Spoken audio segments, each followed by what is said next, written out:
ਸਤਿ ਸ੍ਰੀ ਅਕਾਲ ਜੀ ਸਾਰੇ ਵੀਰਾਂ ਨੂੰ। ਹੋਰ ਸਾਰੇ ਵੀਰ ਚੜ੍ਹਦੀ ਕਲਾ 'ਚ ਹੋਪ ਹੈ ਕਿ ਸਾਰੇ ਚੜ੍ਹਦੀ ਕਲਾ 'ਚ ਹੋਣਗੇ। ਇੱਕ ਡਿਮਾਂਡ ਕਾਫੀ ਚਿਰ ਤੋਂ ਆ ਰਹੀ ਸੀ ਕਿ ਜਿਹੜੀ ਮਹੂਵਾਣੇ ਵਾਲੀ ਵੈਬਸਾਈਟ ਦੇ ਉੱਤੇ ਆਨਲਾਈਨ ਕਲਾਸ ਰੇਟ ਲੱਗਦੀ ਹੈ ਉਹਦੀ ਫੁੱਲੀ ਕਲਾਸ ਦਾ ਵੇਰਵਾ ਦੱਸਿਆ ਜਾਵੇ, first day and second day ਦਾ ਵੀ। ਸੋ ਅੱਜ ਫਸਟ ਡੇ ਜਿਹੜੀ ਟ੍ਰੇਨਿੰਗ ਲੱਗਦੀ ਹੈ ਉਹ ਕਿਵੇਂ ਲੱਗਦੀ ਹੈ ਉਹ ਤੁਹਾਨੂੰ ਦੱਸਿਆ ਜਾਊਗਾ ਤੇ ਉਹ ਪੂਰੀ ਸ਼ਡਿਊਲ ਫਸਟ ਡੇ ਟ੍ਰੇਨਿੰਗ ਦਾ ਪੂਰਾ ਸ਼ਡਿਊਲ ਹੋਊਗਾ। ਤੇ मैं ज़्यादा गल ना करा क्योंकि ऑलरेडी ही काफ़ी वीडियो लंबी है। सो तुसी देखो पूरी क्लास किवें लगती है। सो आओ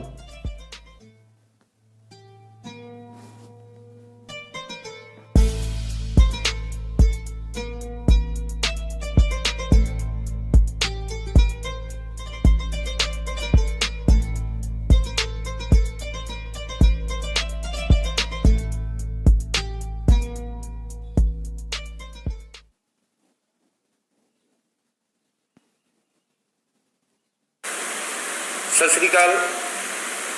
ऑनलाइन ड्राइविंग कोर्स शामिल सारे वीरों को मेरे वालों सत श्री अकाल। मैं Harish Kumar state institute of automotive and driving skill तो ड्राइविंग का रिफ्रैशर कोर्स लैके तुहाडे सामने हाजिर हाँ जी। अज का कोर्स अपनी पहली क्लास आपां इन्हां टॉपिकां दे उत्ते गल करांगे। सब तो पहलां इहदे ते सड़क सुरक्षा अते इसका मतलब की है, उस तो बाद दुर्घटना के आंकड़े, फिर सड़क हादसों के कारण आम तौर पर ड्राइवर जिहड़ियां गलतियां करते हैं जिन्हां दे कारण ये एक्सीडेंट हो रहे हैं वो गलतियां बारे। तो सब तो लास्ट आप गल करांगे डिफेंसिव ड्राइव यानी कि बचाव पक्षी जिहड़ी ड्राइविंग है वो बारे आप गल करांगे। तो सब तो पहला आप गल करते हैं सड़क सुरक्षा के महत्व बारे। शायद अपने ज़्यादातर लोग इस नहीं जानते कि UNO यूनाइटेड नेशन ऑर्गेनाइजेशन ने 2015 में एक सर्वे किया तो पूरी दुनिया के विचों 10 ऐसे मुल्क चुके गए जिथे एक्सीडेंटा में सब नालों ज़्यादा मौतां होंदियां ते सड़क हादसों में सब तो ज़्यादा लोग फट्टड़ होंदे हैं। तो दुख की गल ये सी भी अपना इंडिया जिहड़ा उहदे विच पहले नंबर पर सी। तो ये सड़क सुरक्षा का जिहड़ा मेन मकसद या ये क्यों बनाई गई, इहदे वास्ते ये है भी सड़क सुरक्षा किसी व्यक्ति द्वारा सड़क नेटवर्क की वरतों करते हुए उनके उपर होने वाले एक्सीडेंट, उनके वजन वाली सट्टां या बहुत ही दुखदाई घटना होने वाली मौत जिहड़ी है उन्हां तो बचाव के जिहड़े उपाय है या वो स्किल है जिहदे नाल जिहड़े एक्सीडेंट है वो आपां रोक सकते हैं। इस चीज़ का जिहड़ा सारे का सारा समावेश है वो इस ट्रेनिंग दे विच हुंदा है। हुण सड़कों के उपर जिहड़ी आवाजाही के साधन है उन्होंने चला रहे जिहड़े लोग है सड़क सुरक्षा तो अनजान होने कारण बहुत सारे हादसे जिहड़े है वो सड़कों के उत्ते वापर रहे हैं। इस वास्ते सारे दे सारे जिहड़े लोग है अपने उन्होंने सड़क सुरक्षा बारे जानकारी का होना बहुत जरूरी है। खास तौर पे जिहड़े यंग पीपल है या बच्चे है इन्हों सड़क सुरक्षा के बारे पता होना बहुत जरूरी है क्योंकि बहुत एक्सीडेंट में जिहड़ी सब तो वड्डी गिनती है वो जवानों की अते बच्चों की है। तो 2018 में पूरी दुनिया में बच्चों के मौत होने का 5 तो लेके 18 साल तक सब तो बड़ा जिहड़ा कारण सी वो सी सड़क। हुण जिहड़ी सड़क की सुरक्षा है इस गौरमेंट ने सारे के सारे बंदियां वास्ते लाजमी की है या ये कह लो भी आपां नूं हरेक नूं सड़क की जिहड़ी जानकारी है वो होनी जरूरी है। हुण आपां नज़र मारदे हां कुछ ऐसे आंकड़ियां पे जिहड़े आपां नूं पता होना जरूरी है। तो जे आंकड़े आपां नूं पता है तो हो सकता है सड़क पर जान लगे अपनी जिहड़ी सोच है उहदे विच थोड़ा बहुत बदलाव हो सके। तो आपां वेखदे हां पिछले कुछ सालों के आंकड़े इस स्लाइड 2005 तो लैके 2018 तक के आंकड़े दिते गए हैं। ये आंकड़े जिहड़े है ये सड़क मंत्रालय द्वारा ਹਰ ਸਾਲ ਦੀ ਸਾਲ ਪੇਸ਼ ਹੁੰਦੇ ਹੈ। ਇਹ ਆંકੜੇ ਵੀ ਇਸੇ ਵਾਸਤੇ ਇਕੱਠੇ ਕਰਨੇ ਸ਼ੁਰੂ ਕੀਤੇ ਗਏ ਤਾਂ ਕਿ ਜਿਹੜੇ ਲੋਕ ਸੜਕਾਂ ਤੇ ਚੱਲ ਰਹੇ ਹੈ, ਜਦੋਂ ਇਹ ਆંકੜੇ ਉਹਨਾਂ ਨੂੰ ਪਤਾ ਲੱਗਣਗੇ ਤਾਂ ਸੜਕ ਤੇ ਜਾਂਦੀ ਵਾਕੀ ਜਿਹੜਾ ਉਹਨਾਂ ਦਾ ਸੋਚਣੀ ਹੈ ਜਾਂ ਜਿਹੜਾ ਉਹਨਾਂ ਦਾ ਵਿਵਹਾਰ ਹੈ ਉਹਦੇ ਵਿੱਚ ਥੋੜ੍ਹਾ ਬਹੁਤ ਬਦਲਾਅ ਆ ਸਕੇ।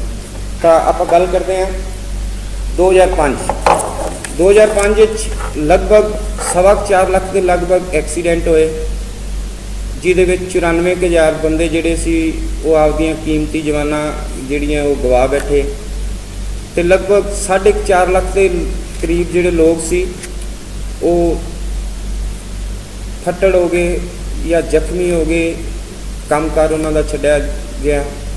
ਇਹ ਦੁਰਘਟਨਾ ਵਿੱਚ ਜਿਹੜੀ ਗੰਭੀਰਤਾ ਸੀ, ਜਾਂ ਕਹਿ ਲਓ ਵੀ ਜਿਹੜੇ ਐਕਸੀਡੈਂਟ ਡੈਡਲੀ ਸੀਗੇ, ਜਾਨੋਂ ਮਾਰੂ ਸੀਗੇ, ਉਹ 26.6% ਦੇ ਹਿਸਾਬ ਨਾਲ ਰਹੇ। 2006 ਫਿਰ ਤੋਂ ਐਕਸੀਡੈਂਟ ਵਧੇ। ਇਸ ਵਾਰੀ ਐਕਸੀਡੈਂਟਾਂ ਦਾ ਆંકੜਾ 4,60,000 ਤੋਂ ਵੀ ਪਾਰ ਹੋ ਗਿਆ। ਟੋਟਲ ਮਰਨ ਵਾਲਿਆਂ ਦੀ ਗਿਣਤੀ 1,05,000 ਤੋਂ ਵੀ ਉੱਤੇ ਚਲੀ ਗਈ, ਅਤੇ 5 ਲੱਖ ਦੇ ਕਰੀਬ ਲੋਕ ਜਿਹੜੇ ਸੀ ਉਹ ਜ਼ਖਮੀ ਹੋ ਗਏ। ਐਕਸੀਡੈਂਟ ਦੀ ਜਿਹੜੀ ਗੰਭੀਰਤਾ ਸੀ ਇਹ ਵੀ ਥੋੜ੍ਹੀ ਵਧੀ। ਇਸੇ ਤਰ੍ਹਾਂ ਤੁਸੀਂ ਜੇ ਨਜ਼ਰ ਮਾਰੋਗੇ ਤਾਂ ਲਗਾਤਾਰ ਜਿਹੜੇ ਐਕਸੀਡੈਂਟ ਦੇ ਆંકੜੇ ਹੈ ਉਹ ਵੱਧਦੇ ਰਹੇ। 2011 ਵਿੱਚ ਯੂਨਾਈਟਿਡ ਨੇਸ਼ਨ ਨੇ ਰਲ ਕੇ ਪੂਰੀ ਦੁਨੀਆ ਵਿੱਚ ਜਿਹੜੇ ਹੋ ਰਹੇ ਐਕਸੀਡੈਂਟ ਹੈ 2020 ਤਾਈਂ ਇਹਨਾਂ ਨੂੰ ਅੱਧੇ ਕਰਨ ਦਾ ਟੀਚਾ ਰੱਖਿਆ। ਤਾਂ ਉਸ ਦੇ ਬਾਅਦ ਥੋੜ੍ਹਾ ਫਰਕ ਵੀ ਪੈਣਾ ਸ਼ੁਰੂ ਹੋਇਆ। 2011 ਤੋਂ ਬਾਅਦ 2012 ਵਿੱਚ ਜਦੋਂ ਜਾਗਰੂਕਤਾ ਫੈਲਾਈ ਗਈ ਤਾਂ ਐਕਸੀਡੈਂਟ ਥੋੜ੍ਹੇ ਘਟਣੇ ਸ਼ੁਰੂ ਹੋਏ, ਪਰ ਪਿਛਲੇ ਕੁਝ ਸਾਲਾਂ ਤੋਂ ਫਿਰ ਤੋਂ ਇਹ ਜਿਹੜਾ ਡਾਟਾ ਹੈ ਇਹ ਵੱਧ ਰਿਹਾ ਹੈ। ਹੁਣ ਆਪਾਂ ਗੱਲ ਕਰਦੇ ਹਾਂ 2018 ਦੀ। 2018 ਵਿੱਚ 4,67,000 ਦੇ ਲਗਭਗ ਐਕਸੀਡੈਂਟ ਹੋਏ, ਜਿਹਦੇ ਵਿੱਚ 1,51,000 ਬੰਦੇ ਜਿਹੜੇ ਸੀ ਉਹ ਆਪਦੀ ਕੀਮਤੀ ਜਾਨਾਂ ਗਵਾ ਬੈਠੇ, ਅਤੇ ਲਗਭਗ 4.5 ਲੱਖ ਲੋਕ ਜਿਹੜੇ ਸੀ ਉਹ ਜ਼ਖਮੀ ਹੋਏ ਗੰਭੀਰ ਰੂਪ ਨਾਲ। ਇਸ ਸਾਲ ਐਕਸੀਡੈਂਟਾਂ ਦੀ ਜਿਹੜੀ ਗੰਭੀਰਤਾ ਸੀ ਉਹ ਪਹਿਲੇ ਨਾਲੋਂ ਕਿਤੇ ਜ਼ਿਆਦਾ ਸੀ। ਇਸ ਦੇ ਨਾਲ ਮੈਂ ਕੁਝ ਤੁਹਾਨੂੰ ਹੋਰ ਵੀ ਆંકੜੇ ਦੱਸਣਾ ਚਾਹੁੰਦਾ ਜਿਹੜੇ ਇਹਦੀ ਗੰਭੀਰਤਾ ਨੂੰ ਦੱਸਦੇ ਹੈ। ਇਹਨਾਂ ਐਕਸੀਡੈਂਟਾਂ ਵਿੱਚ ਸਭ ਤੋਂ ਜ਼ਿਆਦਾ ਜਿਹੜੀ ਏਜ ਗਰੁੱਪ ਪ੍ਰਭਾਵਿਤ ਹੋਈ ਉਹ ਹੈ 18 ਤੋਂ 45 ਸਾਲ, ਜਿਹੜੇ ਕਿ ਆਪਦੀ ਘਰ ਦੀ ਰੋਜੀ ਰੋਟੀ ਦਾ ਮੁੱਖ ਵਸੀਲਾ ਹੁੰਦੇ ਆ। ਤਾਂ ਜਿਹੜੇ 18 ਤੋਂ ਲੈ ਕੇ 45 ਸਾਲ ਹੈ, ਲਗਭਗ ਟੋਟਲ ਐਕਸੀਡੈਂਟਾਂ ਵਿੱਚ ਮਰਨ ਵਾਲੇ ਬੰਦਿਆਂ ਵਿੱਚੋਂ 69% ਇਹਨਾਂ ਦਾ ਯੋਗਦਾਨ ਸੀਗਾ। ਹਰ 4 ਮਿੰਟ ਬਾਅਦ ਕਿਸੇ ਪਰਿਵਾਰ ਦਾ ਜਿਹੜਾ ਕੀਮਤੀ ਬੰਦਾ ਹੈ ਉਹ ਸੜਕ ਦੇ ਉੱਤੇ ਆਪ ਦਾ ਦਮ ਤੋੜ ਰਿਹਾ ਸੀ। ਹਰ ਘੰਟੇ 53 ਐਕਸੀਡੈਂਟ ਹੋ ਰਹੇ ਸੀ, ਅਤੇ 1 ਘੰਟੇ ਵਿੱਚ 17 ਨਾਲੋਂ ਵੱਧ ਜਿਹੜੀਆਂ ਜਾਨਾਂ ਸੀਗੀਆਂ ਉਹ ਸੜਕ ਦੇ ਉੱਤੇ ਖਤਮ ਹੋ ਰਹੀਆਂ ਸੀ। ਇਹ ਜਿਹੜਾ ਸਾਰਾ ਡਾਟਾ ਹੈ ਇਹ 2018 ਦਾ ਹੈ।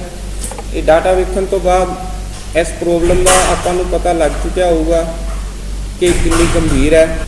ਹੁਣ ਸਮੇਂ ਦੇ ਨਾਲ ਚੱਲਦੇ ਹੋਏ ਆਪਣੇ ਮੁਲਕ ਕੋਲੇ ਬਹੁਤ ਵਧੀਆ ਹਾਈਵੇ ਬਣ ਚੁੱਕੇ ਹੈ, ਟੈਕਨੋਲੋਜੀ ਨੇ ਤਰੱਕੀ ਕੀਤੀ, ਤਾਂ ਬਹੁਤ ਸਪੀਡ ਨਾਲ ਚੱਲਣ ਵਾਲੀਆਂ ਗੱਡੀਆਂ ਵੀ ਆਪਣੇ ਕੋਲ ਹੈ, ਜਿਹੜੀਆਂ ਬਹੁਤ ਘੱਟ ਟਾਈਮ ਵਿੱਚ ਇੱਕ ਜਗ੍ਹਾ ਤੋਂ ਦੂਜੀ ਜਗ੍ਹਾ ਕਿਸੇ ਵੀ ਸਮਾਨ ਨੂੰ ਪਹੁੰਚਾ ਸਕਦੇ ਹੈ, ਯਾਤਰੀਆਂ ਨੂੰ ਪਹੁੰਚਾ ਸਕਦੇ ਹੈ। ਚਾਹੇ ਕਿ ਆਪਣੇ ਕੋਲੇ ਟੈਕਨੋਲੋਜੀ ਆ ਗਈ, ਰੋਡ ਆ ਗਏ, ਪਰ ਜਿਹੜਾ ਇੱਕ ਅਨੁਸ਼ਾਸਨ ਸੀ ਉਸ ਦੀ ਆਪਣੇ ਮੁਲਕ ਦੇ ਲੋਕਾਂ ਵਿੱਚ ਬਹੁਤ ਜ਼ਿਆਦਾ ਘਾਟ ਹੈ, ਜਿਹਦੇ ਨਾਲ ਇਹ ਇੰਨੇ ਸੜਕ ਹਾਦਸੇ ਜਿਹੜੇ ਹੈ ਇਹ ਵਾਪਰ ਰਹੇ ਹੈ। ਤਾਂ ਸਾਰਿਆਂ ਨੂੰ ਇਸ ਸੜਕ ਦੀ ਜਿਹੜੀ ਜਾਣਕਾਰੀ ਹੈ ਜਾਂ ਮੁੱਢਲੀ ਜਾਣਕਾਰੀ ਜਿਹੜੀ ਹੈ ਉਹ ਹੋਣੀ ਬਹੁਤ ਲਾਜ਼ਮੀ ਹੈ। ਹੁਣ ਸੜਕ ਦੇ ਬਾਰੇ ਕੁਝ ਹੋਰ 10 ਇਹੋ ਜਿਹੇ ਤੱਥ ਜਿਹੜੇ ਕਿ ਤੁਹਾਨੂੰ ਪਤਾ ਹੋਣੇ ਬਹੁਤ ਜ਼ਰੂਰੀ ਹੈ, ਉਹਦੇ ਬਾਰੇ ਆਪਾਂ ਥੋੜ੍ਹੀ ਗੱਲ ਕਰਦੇ ਹਾਂ। ਸਭ ਤੋਂ ਪਹਿਲਾ ਤੱਥ ਹੈ ਸੜਕ ਦੀ ਆਵਾਜਾਈ ਦੀਆਂ ਜਿਹੜੀਆਂ ਸੱਟਾਂ ਉਹ 2030 ਤਾਈਂ ਪੂਰੀ ਦੁਨੀਆ ਦੇ ਵਿੱਚ ਮੌਤ ਹੋਣ ਦਾ 5ਵਾਂ ਸਭ ਤੋਂ ਵੱਡਾ ਕਾਰਨ ਬਣਨ ਵਾਲੀ ਹੈ। 2018 ਵਿੱਚ ਇੰਡੀਆ ਵਿੱਚ ਮੌਤ ਹੋਣ ਦਾ ਸਭ ਤੋਂ ਵੱਡਾ 8ਵਾਂ ਕਾਰਨ ਸੜਕ ਨੂੰ ਮੰਨਿਆ ਗਿਆ, ਅਤੇ ਉਮੀਦ ਕੀਤੀ ਜਾਂਦੀ ਹੈ ਕਿ ਜੇ ਸਾਰੇ ਲੋਕ ਧਿਆਨ ਨਹੀਂ ਦੇਣਗੇ ਤਾਂ 2030 ਤਾਈਂ ਇਹ ਜਿਹੜੀ ਐਕਸੀਡੈਂਟ ਹੈ, ਰੋਡ ਐਕਸੀਡੈਂਟ ਦੇ ਵਿੱਚ ਵੱਜਣ ਵਾਲੀਆਂ ਸੱਟਾਂ ਜਿਹੜੀਆਂ ਇਹ 5ਵੇਂ ਸਥਾਨ 'ਤੇ ਪਹੁੰਚ ਜਾਣਗੀਆਂ। ਦੂਜਾ ਤੱਥ ਇਹ ਦੱਸ ਰਿਹਾ ਹੈ ਕਿ ਸੜਕ ਦੇ ਉੱਤੇ ਜ਼ਿਆਦਾਤਰ ਜਿਹੜੇ ਮੌਤਾਂ ਹੈ ਉਹ ਸਿਰ ਦੀ ਸੱਟ ਵੱਜਣ ਕਾਰਨ ਹੁੰਦੀਆਂ। ਤਾਂ ਇੱਕ ਚੰਗੀ ਕੁਆਲਿਟੀ ਦਾ ਜੇ ਹੈਲਮਟ ਹੈ ਤਾਂ ਉਹ ਐਕਸੀਡੈਂਟ ਦੇ ਦੌਰਾਨ ਸਿਰ ਤੇ ਸੱਟ ਵੱਜਣ ਦੀ ਜਿਹੜੀ ਗੰਭੀਰਤਾ ਹੈ ਉਹਨੂੰ 70% ਤੱਕ ਘਟਾ ਦਿੰਦਾ ਹੈ, ਬਚਣ ਦੇ ਚਾਂਸ 70% ਤੱਕ ਵਧਾ ਦਿੰਦਾ ਹੈ। ਤਾਂ ਸਾਰਿਆਂ ਨੂੰ ਇਹ ਜ਼ਰੂਰ ਪਤਾ ਹੋਣਾ ਚਾਹੀਦਾ ਹੈ। ਨਵਾਂ ਜਿਹੜਾ ਮੋਟਰ ਵਹੀਕਲ ਐਕਟ ਪਾਸ ਹੋਇਆ ਉਹਦੇ ਵਿੱਚ ਮੋਟਰਸਾਈਕਲ ਤੇ ਬੈਠੇ ਜਾਂ 2 ਵੀਲਰ ਤੇ ਬੈਠੇ ਸਾਰੇ ਦੇ ਸਾਰੇ ਯਾਤਰੀ ਹੈਲਮਟ ਪਾਉਣਾ ਜ਼ਰੂਰੀ ਹੈ। ਜੇ ਆਪਣੇ ਨਾਲ ਬੱਚਾ ਹੈ ਤਾਂ ਬੱਚੇ ਨੂੰ ਵੀ ਹੈਲਮਟ ਜ਼ਰੂਰੀ ਹੈ। ਇਹ ਇਸੇ ਬਾਰੇ ਲਾਜ਼ਮੀ ਕੀਤਾ ਗਿਆ ਕਿਉਂਕਿ ਸਭ ਤੋਂ ਜ਼ਿਆਦਾ ਜਿਹੜਾ ਸੜਕ ਦੇ ਉੱਤੇ ਐਕਸੀਡੈਂਟਾਂ ਵਿੱਚ ਮੌਤਾਂ ਹੋ ਰਹੀਆਂ ਉਹਦੇ ਵਿੱਚ 2 ਵੀਲਰ ਵਾਲਿਆਂ ਦਾ ਸਭ ਤੋਂ ਜ਼ਿਆਦਾ ਆਤਾ ਹੈ। ਲਗਭਗ 40% ਦੇ ਲਗਭਗ 2 ਵੀਲਰ ਵਾਲੇ ਹੁੰਦੇ ਆ। ਤਾਂ ਇਸ ਚੀਜ਼ ਨੂੰ ਥੋੜ੍ਹਾ ਆਪਾਂ ਨੂੰ ਗੰਭੀਰਤਾ ਨਾਲ ਲੈਣਾ ਚਾਹੀਦਾ ਹੈ ਅਤੇ ਹੈਲਮਟ ਦੀ ਵਰਤੋਂ ਕਰਨੀ ਬਹੁਤ ਜ਼ਰੂਰੀ ਹੈ। ਤੀਜੀ ਚੀਜ਼ ਇਹ ਆਪਾਂ ਨੂੰ ਦੱਸ ਰਿਹਾ ਹੈ ਵੀ 50 ਕਿਲੋਮੀਟਰ ਦੀ ਜਿਹੜੀ ਟੱਕਰ ਹੈ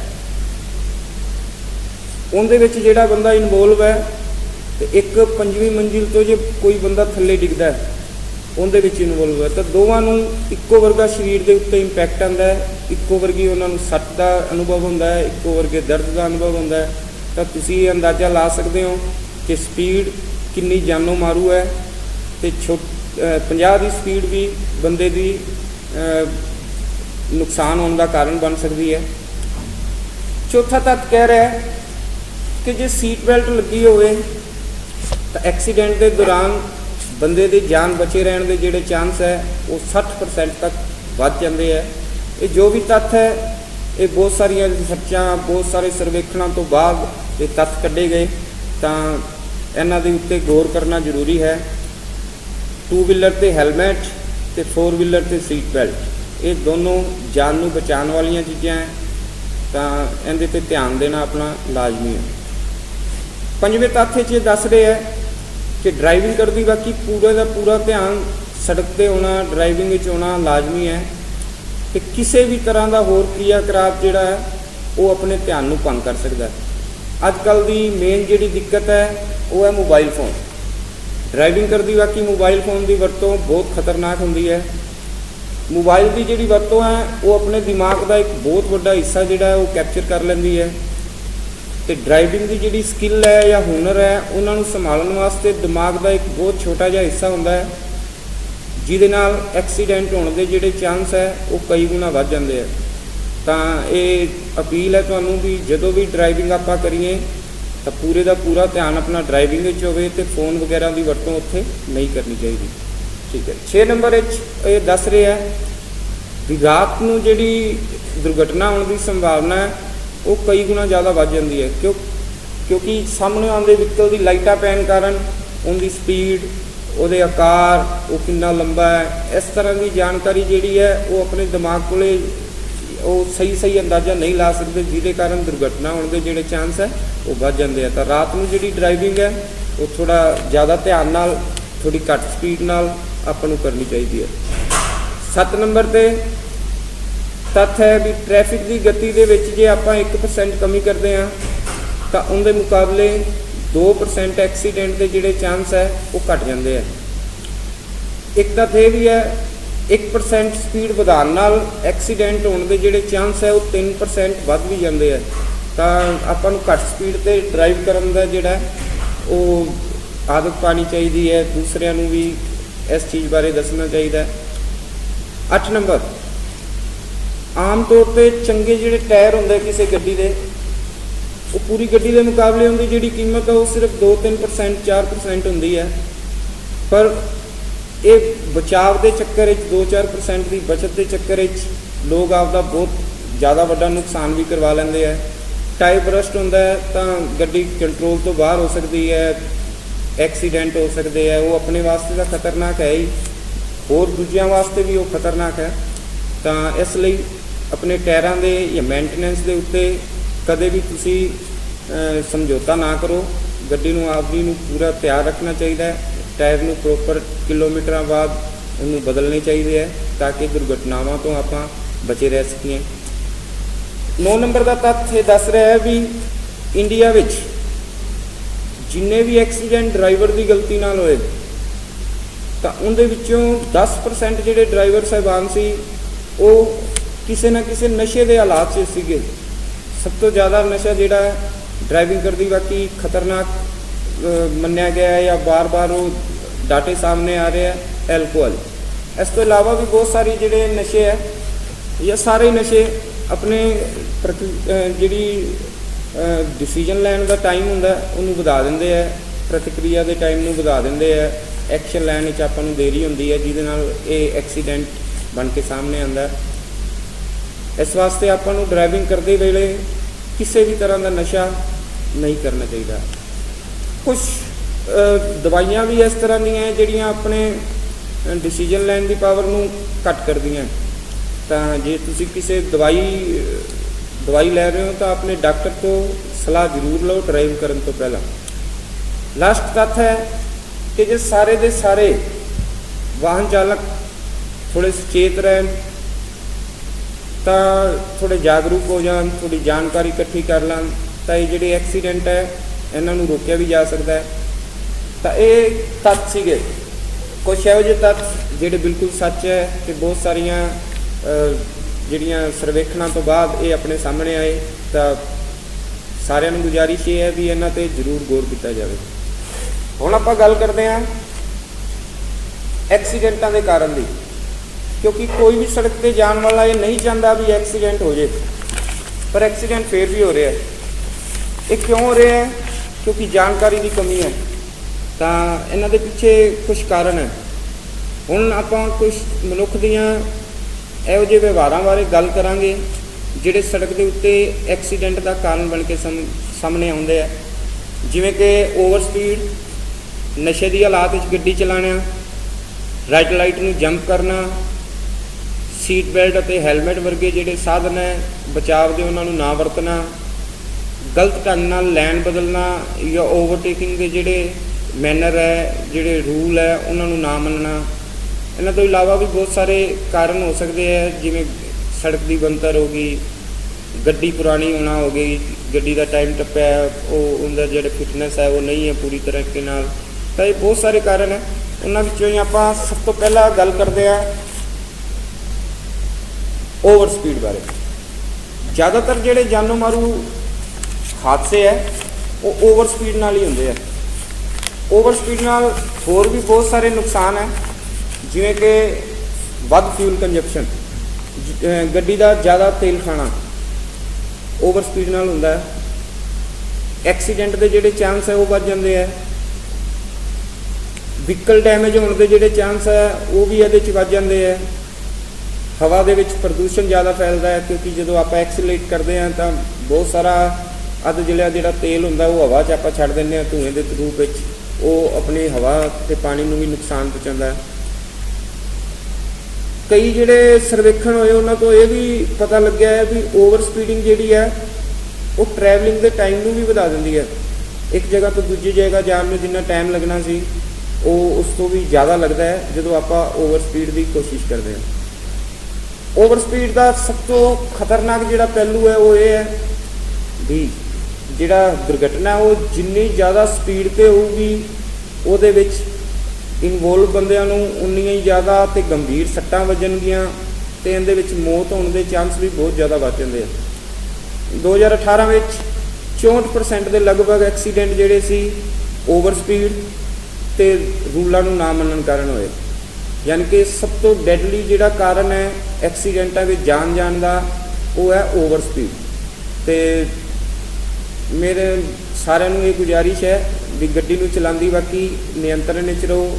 ਸਪੀਡ ਗੌਰਮੈਂਟ ਨੇ ਜਿਹੜੀ ਲਿਮਟ ਦਿੱਤੀ ਹੈ ਉਸ ਲਿਮਟ ਦੇ ਉੱਤੇ ਚੱਲੋ, ਜਿਹਦੇ ਨਾਲ ਕਿ ਐਕਸੀਡੈਂਟਾਂ ਦੇ ਜਿਹੜੇ ਚਾਂਸ ਹੈ ਉਹਦੇ ਵਿੱਚ ਹੋਣ ਵਾਲਾ ਜਿਹੜਾ ਨੁਕਸਾਨ ਹੈ ਉਹਨੂੰ ਜ਼ਿਆਦਾ ਤੋਂ ਜ਼ਿਆਦਾ ਘੱਟ ਕੀਤਾ ਜਾ ਸਕੇ।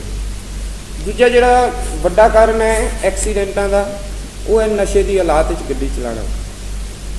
ਕੋਈ ਵੀ ਨਸ਼ਾ ਆਪਣੀ ਜਿਹੜੀ ਪ੍ਰਤੀਕਿਰਿਆ ਦਾ ਟਾਈਮ ਹੈ ਉਹਨੂੰ ਵਧਾ ਦਿੰਦਾ ਹੈ, ਐਕਸ਼ਨ ਲੈਣ ਵਿੱਚ ਦੇਰੀ ਕਰ ਦਿੰਦਾ ਹੈ, ਜਾਂ ਦੂਜੇ ਨਾਲ ਕੋਆਰਡੀਨੇਟ ਦੂਜੇ ਆਪਣੇ ਸਾਹਮਣੇ ਜਿਹੜੇ ਡਰਾਈਵਰ ਆ ਰਿਹਾ ਉਹਦੇ ਨਾਲ ਜਿਹੜਾ ਕੋਆਰਡੀਨੇਸ਼ਨ ਹੁੰਦਾ ਹੈ ਜਾਂ ਵਿਚਾਰਾਂ ਦਾ ਵਟਾਂਦਰਾ ਹੁੰਦਾ ਹੈ, ਇਸ਼ਾਰਿਆਂ ਦਾ ਵਟਾਂਦਰਾ ਹੁੰਦਾ ਹੈ, ਉਹਦੇ ਵਿੱਚ ਉਹ ਦਿੱਕਤ ਪੈਦਾ ਕਰ ਦਿੰਦਾ ਜਿਹੜਾ ਨਸ਼ਾ ਹੁੰਦਾ ਹੈ।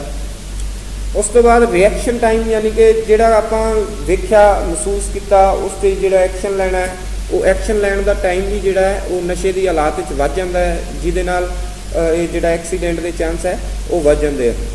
ਵਿਜ਼ਨ, ਅੰਦਾਜ਼ਾ ਲਾਣਾ, ਅੰਦਾਜ਼ਾ ਜਿਹੜਾ ਹੈ ਉਹ ਨਸ਼ੇ ਦੀ ਹਾਲਾਤ ਵਿੱਚ ਨਹੀਂ ਲੱਗਦਾ ਸਹੀ ਤਰੀਕੇ ਨਾਲ, ਇਹ ਵੀ ਇੱਕ ਐਕਸੀਡੈਂਟ ਹੋਣ ਦਾ ਜਿਹੜਾ ਚਾਂਸ ਹੈ ਉਹ ਵਧਾ ਦਿੰਦੇ ਹੈ। ਇਮੈਜੀਨੇਸ਼ਨ 'ਤੇ ਵੀ ਬਹੁਤ ਬੁਰਾ ਫਰਕ ਪੈਂਦਾ, ਕਿਉਂਕਿ ਡਰਾਈਵਿੰਗ ਜਿਹੜੀ ਹੈ ਉਹ ਆਪਾਂ ਆਲਾ ਦੁਆਲਾ ਵੇਖ ਕੇ ਆਪਾਂ ਇਮੇਜ ਕਰਕੇ ਫਿਰ ਤੋਂ ਗੱਡੀ ਆਪਾਂ ਡਰਾਈਵ ਕਰਨੀ ਹੁੰਦੀ ਹੈ। ਪਰ ਜਿਹੜਾ ਇਹ ਨਸ਼ਾ ਹੈ, ਇਹ ਇਮੈਜੀਨੇਸ਼ਨ 'ਤੇ ਵੀ ਬਹੁਤ ਬੁਰਾ ਪ੍ਰਭਾਵ ਪਾਉਂਦਾ ਹੈ, ਜਿਹਦੇ ਨਾਲ ਸਿੱਧੇ ਐਕਸੀਡੈਂਟ ਹੋਣ ਦੇ ਚਾਂਸ ਜਿਹੜੇ ਆ ਉਹ ਵੱਧ ਜਾਂਦੇ ਆ। ਸਭ ਤੋਂ ਪਹਿਲੀ ਗੱਲ, ਇਹ ਇੱਕ ਕਾਨੂੰਨੀ ਅਪਰਾਧ ਹੈ। ਇਹ ਜਿਹੜੀਆਂ ਵੀ ਮੈਂ ਚੀਜ਼ਾਂ ਦੱਸੀਆਂ, ਜਿਵੇਂ ਓਵਰ ਸਪੀਡ ਸੀ ਜਾਂ ਇਹ ਨਸ਼ਾ ਹੈ, ਤਾਂ ਇੱਕ ਕਾਨੂੰਨੀ ਜੁਰਮ ਹੈ। ਪਕੜੇ ਜਾਣ 'ਤੇ ਤੁਹਾਨੂੰ ਭਾਰੀ ਜੁਰਮਾਨਾ ਤੇ ਹੋ ਸਕਦਾ ਹੈ ਤੁਹਾਨੂੰ ਜੇਲ੍ਹ ਵੀ ਜਾਣਾ ਪਵੇ। ਤਾਂ ਇਹਨਾਂ ਚੀਜ਼ਾਂ ਦਾ ਥੋੜ੍ਹਾ ਆਪਾਂ ਨੂੰ ਧਿਆਨ ਰੱਖਣਾ ਚਾਹੀਦਾ ਹੈ। ਅਗਲੇ ਕਾਰਨ ਦੇ ਵੱਲੇ ਆਪਾਂ ਨਿਗਾਹ ਕਰਦੇ ਹਾਂ। ਡਰਾਈਵਿੰਗ ਕਰਦੇ ਸਮੇਂ ਧਿਆਨ ਦਾ ਭਟਕ ਜਾਣਾ। ਧਿਆਨ ਭਟਕ ਜਾਣਾ ਇੱਕ ਮਾਮੂਲੀ ਗੱਲ ਹੋ ਸਕਦੀ ਹੈ, ਪਰ ਜਦੋਂ ਇਹ ਡਰਾਈਵਿੰਗ ਕਰਦੇ ਸਮੇਂ ਆਪਣਾ ਧਿਆਨ ਭਟਕਦਾ ਹੈ ਤਾਂ ਇਹ ਬਹੁਤ ਗੰਭੀਰ ਸਿੱਟੇ ਇਹਦੇ ਸਾਹਮਣੇ ਆਉਂਦੇ ਹੈ। ਆਪਣੀ ਸਪੀਡ ਦੇ ਅਕੋਰਡਿੰਗ ਸੜਕ, ਜੇ ਆਪਾਂ 1 ਸਕਿੰਟ ਵਾਸਤੇ ਵੀ ਆਪਣਾ ਧਿਆਨ ਇੱਧਰ ਉੱਧਰ ਹੁੰਦਾ ਹੈ ਤਾਂ ਆਪਣੀ ਗੱਡੀ ਜੇ 60 'ਤੇ ਜਾ ਰਹੀ ਹੈ ਤਾਂ 16-17 ਮੀਟਰ ਜਿਹੜਾ ਹੈ ਉਹ ਪਾਰ ਕਰ ਦਿੰਦੀ ਹੈ। ਤਾਂ ਬਹੁਤ ਖਤਰਨਾਕ ਚੀਜ਼ ਹੈ। ਇਹ ਜਿਹੜੀ ਪ੍ਰੋਬਲਮਸ ਹੈ, ਧਿਆਨ ਨੂੰ ਭਟਕਾਉਣ ਵਾਲੀਆਂ ਚੀਜ਼ਾਂ ਹੈ, ਇਹ ਗੱਡੀ ਦੇ ਅੰਦਰ ਜਾਂ ਬਾਹਰ ਦੋਵਾਂ ਪਾਸੇ ਕਿਧਰੇ ਹੋ ਸਕਦੀ ਹੈ। ਅੱਜ ਦੇ ਯੁੱਗ ਵਿੱਚ, ਅੱਜ ਦੇ ਟਾਈਮ ਵਿੱਚ ਸਭ ਤੋਂ ਜ਼ਿਆਦਾ ਧਿਆਨ ਭਟਕਾਉਣ ਵਾਲੀ ਜਿਹੜੀ ਚੀਜ਼ ਹੈ ਉਹ ਹੈ ਮੋਬਾਈਲ ਫੋਨ। ਤਾਂ ਵਾਰ-ਵਾਰ ਤੁਹਾਨੂੰ ਇਹੀ ਬੇਨਤੀ ਕੀਤੀ ਜਾਂਦੀ ਹੈ ਵੀ ਡਰਾਈਵ ਕਰਦੇ ਸਮੇਂ ਫੋਨ ਦੀ ਵਰਤੋਂ ਤੁਸੀਂ ਕਦੇ ਵੀ ਨਾ ਕਰੋ। ਹੋਰ ਕੁਝ ਕਾਰਨ ਜਿਹਦੇ ਨਾਲ ਗੱਡੀ ਚਲਾਉਂਦੇ ਵਕਤ ਆਪਣਾ ਧਿਆਨ ਭਟਕ ਸਕਦਾ ਹੈ, ਉਹ ਹੈ ਗੱਡੀ ਚਲਾਉਂਦੇ ਸਮੇਂ ਆਪਦੇ ਬੈਕ ਵਿਊ ਮਿਰਰ ਜਾਂ ਜਿਹੜੇ ਆਪਾਂ ਕਹਿੰਦੇ ਆ ਪਿੱਛੇ ਵੇਖਣ ਵਾਲੇ ਸ਼ੀਸ਼ੇ ਹੈ, ਇਹਨਾਂ ਨੂੰ ਐਡਜਸਟ ਕਰਨਾ। ਸੀਡੀ ਜਾਂ ਜਿਹੜਾ ਰੇਡੀਓ ਸਿਸਟਮ ਹੈ ਉਹਦੀ ਆਵਾਜ਼ ਵੱਧ ਘੱਟ ਕਰਨਾ, ਗਾਣੇ ਬਦਲਣੇ, ਇਸ ਤਰ੍ਹਾਂ ਦੇ ਜਿਹੜੇ ਕੰਮ ਹੈ। ਜਾਂ ਸੜਕ ਦੇ ਉੱਤੇ ਜਿਹੜੇ ਬੈਨਰ ਲੱਗੇ ਹੈ, ਵਿਗਿਆਪਨ ਲੱਗੇ ਹੈ, ਇਹ ਵੀ ਆਪਣਾ ਧਿਆਨ ਆਪਦੀ ओर ਖਿੱਚ ਲੈਂਦੇ ਹੈ। ਕੁਛ ਹੋਰ ਚੀਜ਼ਾਂ, ਜਿਵੇਂ ਸੜਕ 'ਤੇ ਕੋਈ ਘਟਨਾ ਹੈ, ਤੁਸੀਂ ਉਹਦਾ ਨਿਰੀਖਣ ਕਰਨ ਲੱਗੇ ਗੱਡੀ ਚਲਦੇ ਉਹ ਤੁਸੀਂ ਉਹ ਵੇਖਣਾ ਚਾਹੁੰਦੇ ਹੋ ਵੀ ਉੱਥੇ ਹੋਇਆ ਕੀ ਹੈ, ਕੀ ਚੱਲ ਰਿਹਾ, ਤਾਂ ਇਹ ਸਾਰੀਆਂ ਜਿਹੜੀਆਂ ਚੀਜ਼ਾਂ ਇਹ ਧਿਆਨ ਨੂੰ ਭਟਕਾਉਣ ਵਾਲੀਆਂ।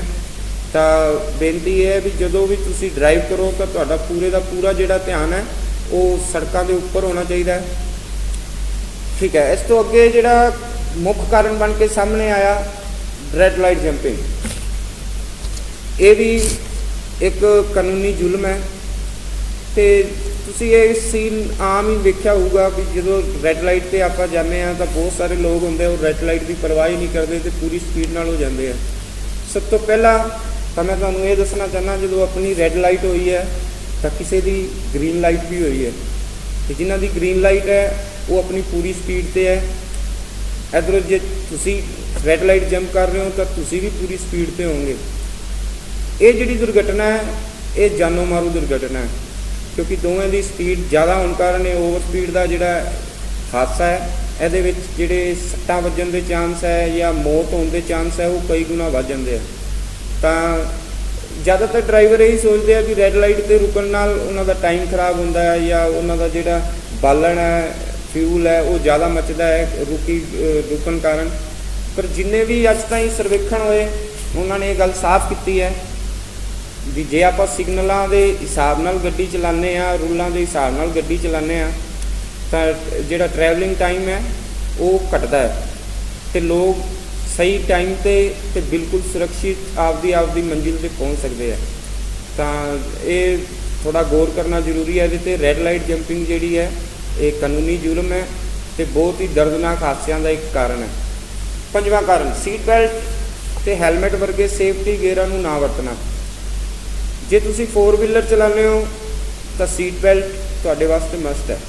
ਸੀਟ ਬੈਲਟ ਇਸ ਵਾਸਤੇ ਵੀ ਜ਼ਰੂਰੀ ਹੈ ਕਿਉਂਕਿ ਅਕਤੂਬਰ 2019 ਤੋਂ ਬਾਅਦ ਗੌਰਮੈਂਟ ਨੇ ਸਾਰੀ ਕਾਰ ਕੰਪਨੀਆਂ ਵਾਸਤੇ global new car assessment programme ਲਾਗੂ ਕੀਤਾ, ਜਿਹਦੇ ਤਹਿਤ ਬਹੁਤ ਸਾਰੇ ਸੇਫਟੀ ਫੀਚਰਾਂ ਦੇ ਨਾਲ ਡਰਾਈਵਰ ਸਾਈਡ ਦਾ ਜਿਹੜਾ 에ਅਰ ਬੈਗ ਸੀ ਉਹ ਵੀ ਲਾਜ਼ਮੀ ਕਰਤਾ।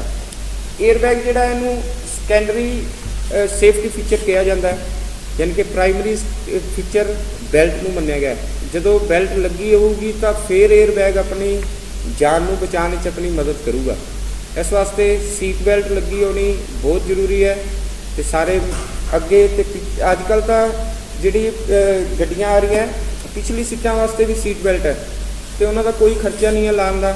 ਤਾਂ ਮੇਰੀ ਸਾਰਿਆਂ ਨੂੰ ਇਹੀ ਅਪੀਲ ਹੈ ਕਿ ਜਦੋਂ ਵੀ ਤੁਸੀਂ ਡਰਾਈਵ ਕਰੋ, ਡਰਾਈਵਰ ਦੇ ਸਣੇ ਜਿਹੜੇ ਉਹਨਾਂ ਦੇ ਪੈਸੇਂਜਰ ਹੈ ਉਹਨਾਂ ਨੂੰ ਵੀ ਸੀਟ ਬੈਲਟ ਲਾਉਣੀ ਜ਼ਰੂਰੀ ਹੈ, ਤੇ ਜਿਹਦੇ ਨਾਲ ਐਕਸੀਡੈਂਟਾਂ ਵਿੱਚ ਜਿਹੜੀਆਂ ਸੱਟ ਫੇਟ ਹੈ ਉਹਦੇ ਤੋਂ ਆਪਾਂ ਬੜੇ ਵੱਡੇ ਹੱਦ ਤਾਈਂ ਬਚੇ ਜਾ ਸਕਦੇ ਹਾਂ।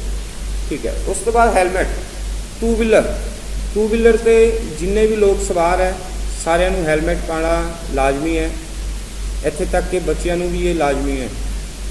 ਨਵੇਂ ਅਮੈਂਡਮੈਂਟ ਬਿੱਲ ਦੇ ਹਿਸਾਬ ਨਾਲ ਬੱਚਿਆਂ ਨੂੰ ਵੀ ਹੈਲਮਟ ਪਾਉਣਾ ਜ਼ਰੂਰੀ ਹੈ, ਤੇ ਨਾ ਪਾਉਣ 'ਤੇ ਜੁਰਮਾਨੇ ਦਾ ਸਾਹਮਣਾ ਆਪਾਂ ਨੂੰ ਕਰਨਾ ਪੈ ਸਕਦਾ ਹੈ। ਤੇ ਸਭ ਤੋਂ ਵੱਡੀ ਜਿਹੜੀ ਚੀਜ਼ ਹੈ, ਇਹ ਦੋਵੇਂ ਚੀਜ਼ਾਂ ਆਪਣੀ ਜਾਨ ਨੂੰ ਬਚਾਉਂਦੀਆਂ, ਦੁਰਘਟਨਾ ਵੇਲੇ ਆਪਣੇ ਸੱਟਾਂ ਤੋਂ ਬਚਾਉਂਦੀਆਂ, ਤਾਂ ਇਹਨਾਂ ਦਾ ਆਪਾਂ ਨੂੰ ਜ਼ਰੂਰ ਧਿਆਨ ਕਰਨਾ ਚਾਹੀਦਾ।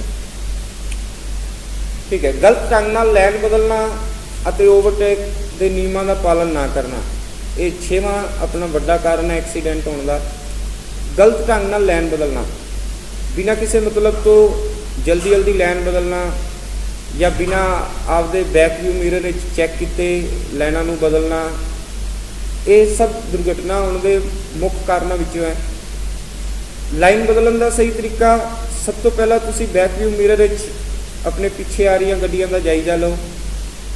ਜੇ ਸਾਰਾ ਕੁਝ ਸੇਫ ਹੈ ਤਾਂ ਇੰਡੀਕੇਟਰ ਇਸ਼ਾਰਾ ਦਿਓ ਲਾਈਨ ਬਦਲਣ ਦਾ। ਉਸ ਤੋਂ ਬਾਅਦ ਕੁਝ ਗੱਡੀ ਦੀਆਂ ਅੰਧਕਾਰ ਥਾਵਾਂ ਹੁੰਦੀਆਂ ਜਿਹੜੀਆਂ ਆਪਾਂ ਸ਼ੀਸ਼ੇ ਵਿੱਚੋਂ ਨਹੀਂ ਵੇਖ ਸਕਦੇ, ਤਾਂ ਉਹਦੇ ਵਾਸਤੇ ਗਰਦਨ ਨੂੰ ਮੋਢਿਆਂ ਦੇ ਉੱਤੋਂ ਘੁਮਾ ਕੇ ਦੋਵਾਂ ਪਾਸੇ ਵੇਖਣਾ ਹੁੰਦਾ ਆਪਾਂ। ਇਹ ਸਾਰਾ ਕੁਝ ਕਰਨ ਤੋਂ ਬਾਅਦ ਹੀ ਲਾਈਨ ਬਦਲੋ ਜਦੋਂ ਤੁਹਾਨੂੰ ਸੁਰੱਖਿਅਤ ਲੱਗੇ।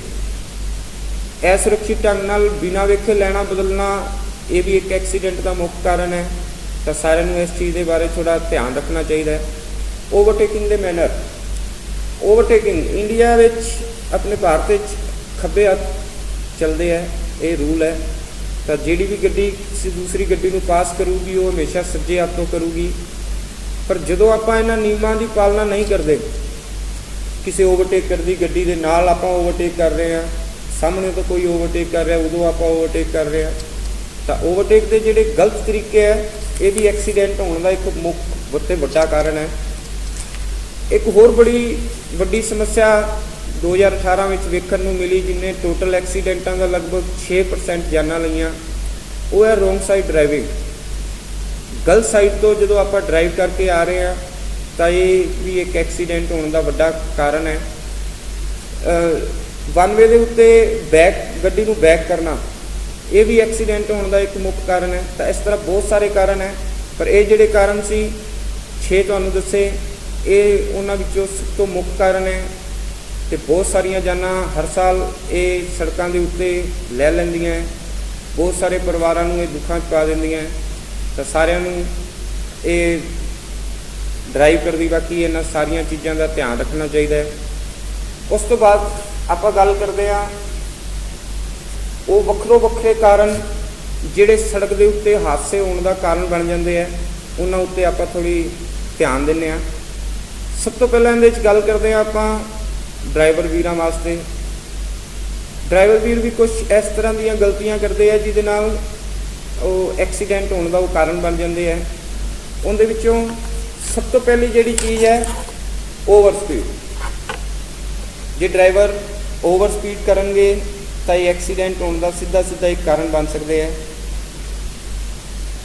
ਜਲਦਬਾਜ਼ੀ ਵਿੱਚ ਡਰਾਈਵਿੰਗ ਕਰਨਾ, ਆਪਦੀ ਡਰਾਈਵਿੰਗ ਵਿੱਚ ਕਾਹਲ ਹੈ, ਜਗ੍ਹਾ ਓਵਰਟੇਕ ਦੀ ਨਹੀਂ ਹੈ ਪਰ ਫਿਰ ਵੀ ਮੈਂ ਓਵਰਟੇਕ ਦੀ ਕਰਨ ਦੀ ਕੋਸ਼ਿਸ਼ ਕਰ ਰਿਹਾ, ਹੌਰਨ ਮਾਰ ਰਿਹਾ, ਤਾਂ ਜਲਦਬਾਜ਼ੀ ਜਿਹੜੀ ਹੈ ਉਹ ਐਕਸੀਡੈਂਟ ਹੋਣ ਦਾ ਇੱਕ ਕਾਰਨ ਹੈ ਜੇ ਡਰਾਈਵਰ ਉਹਨੂੰ ਕਰਦਾ ਹੈ। ਨਿਯਮਾਂ ਦੀ ਉਲੰਘਣਾ, ਲਾਲ ਬੱਤੀ ਹੋਈ ਮੈਂ ਨਹੀਂ ਰੁਕਿਆ, ਸਟਾਪ ਲਾਈਨ ਹੈ ਮੈਂ ਨਹੀਂ ਰੁਕ ਰਿਹਾ, ਮੈਂ ਧਿਆਨ ਨਹੀਂ ਦੇ ਰਿਹਾ।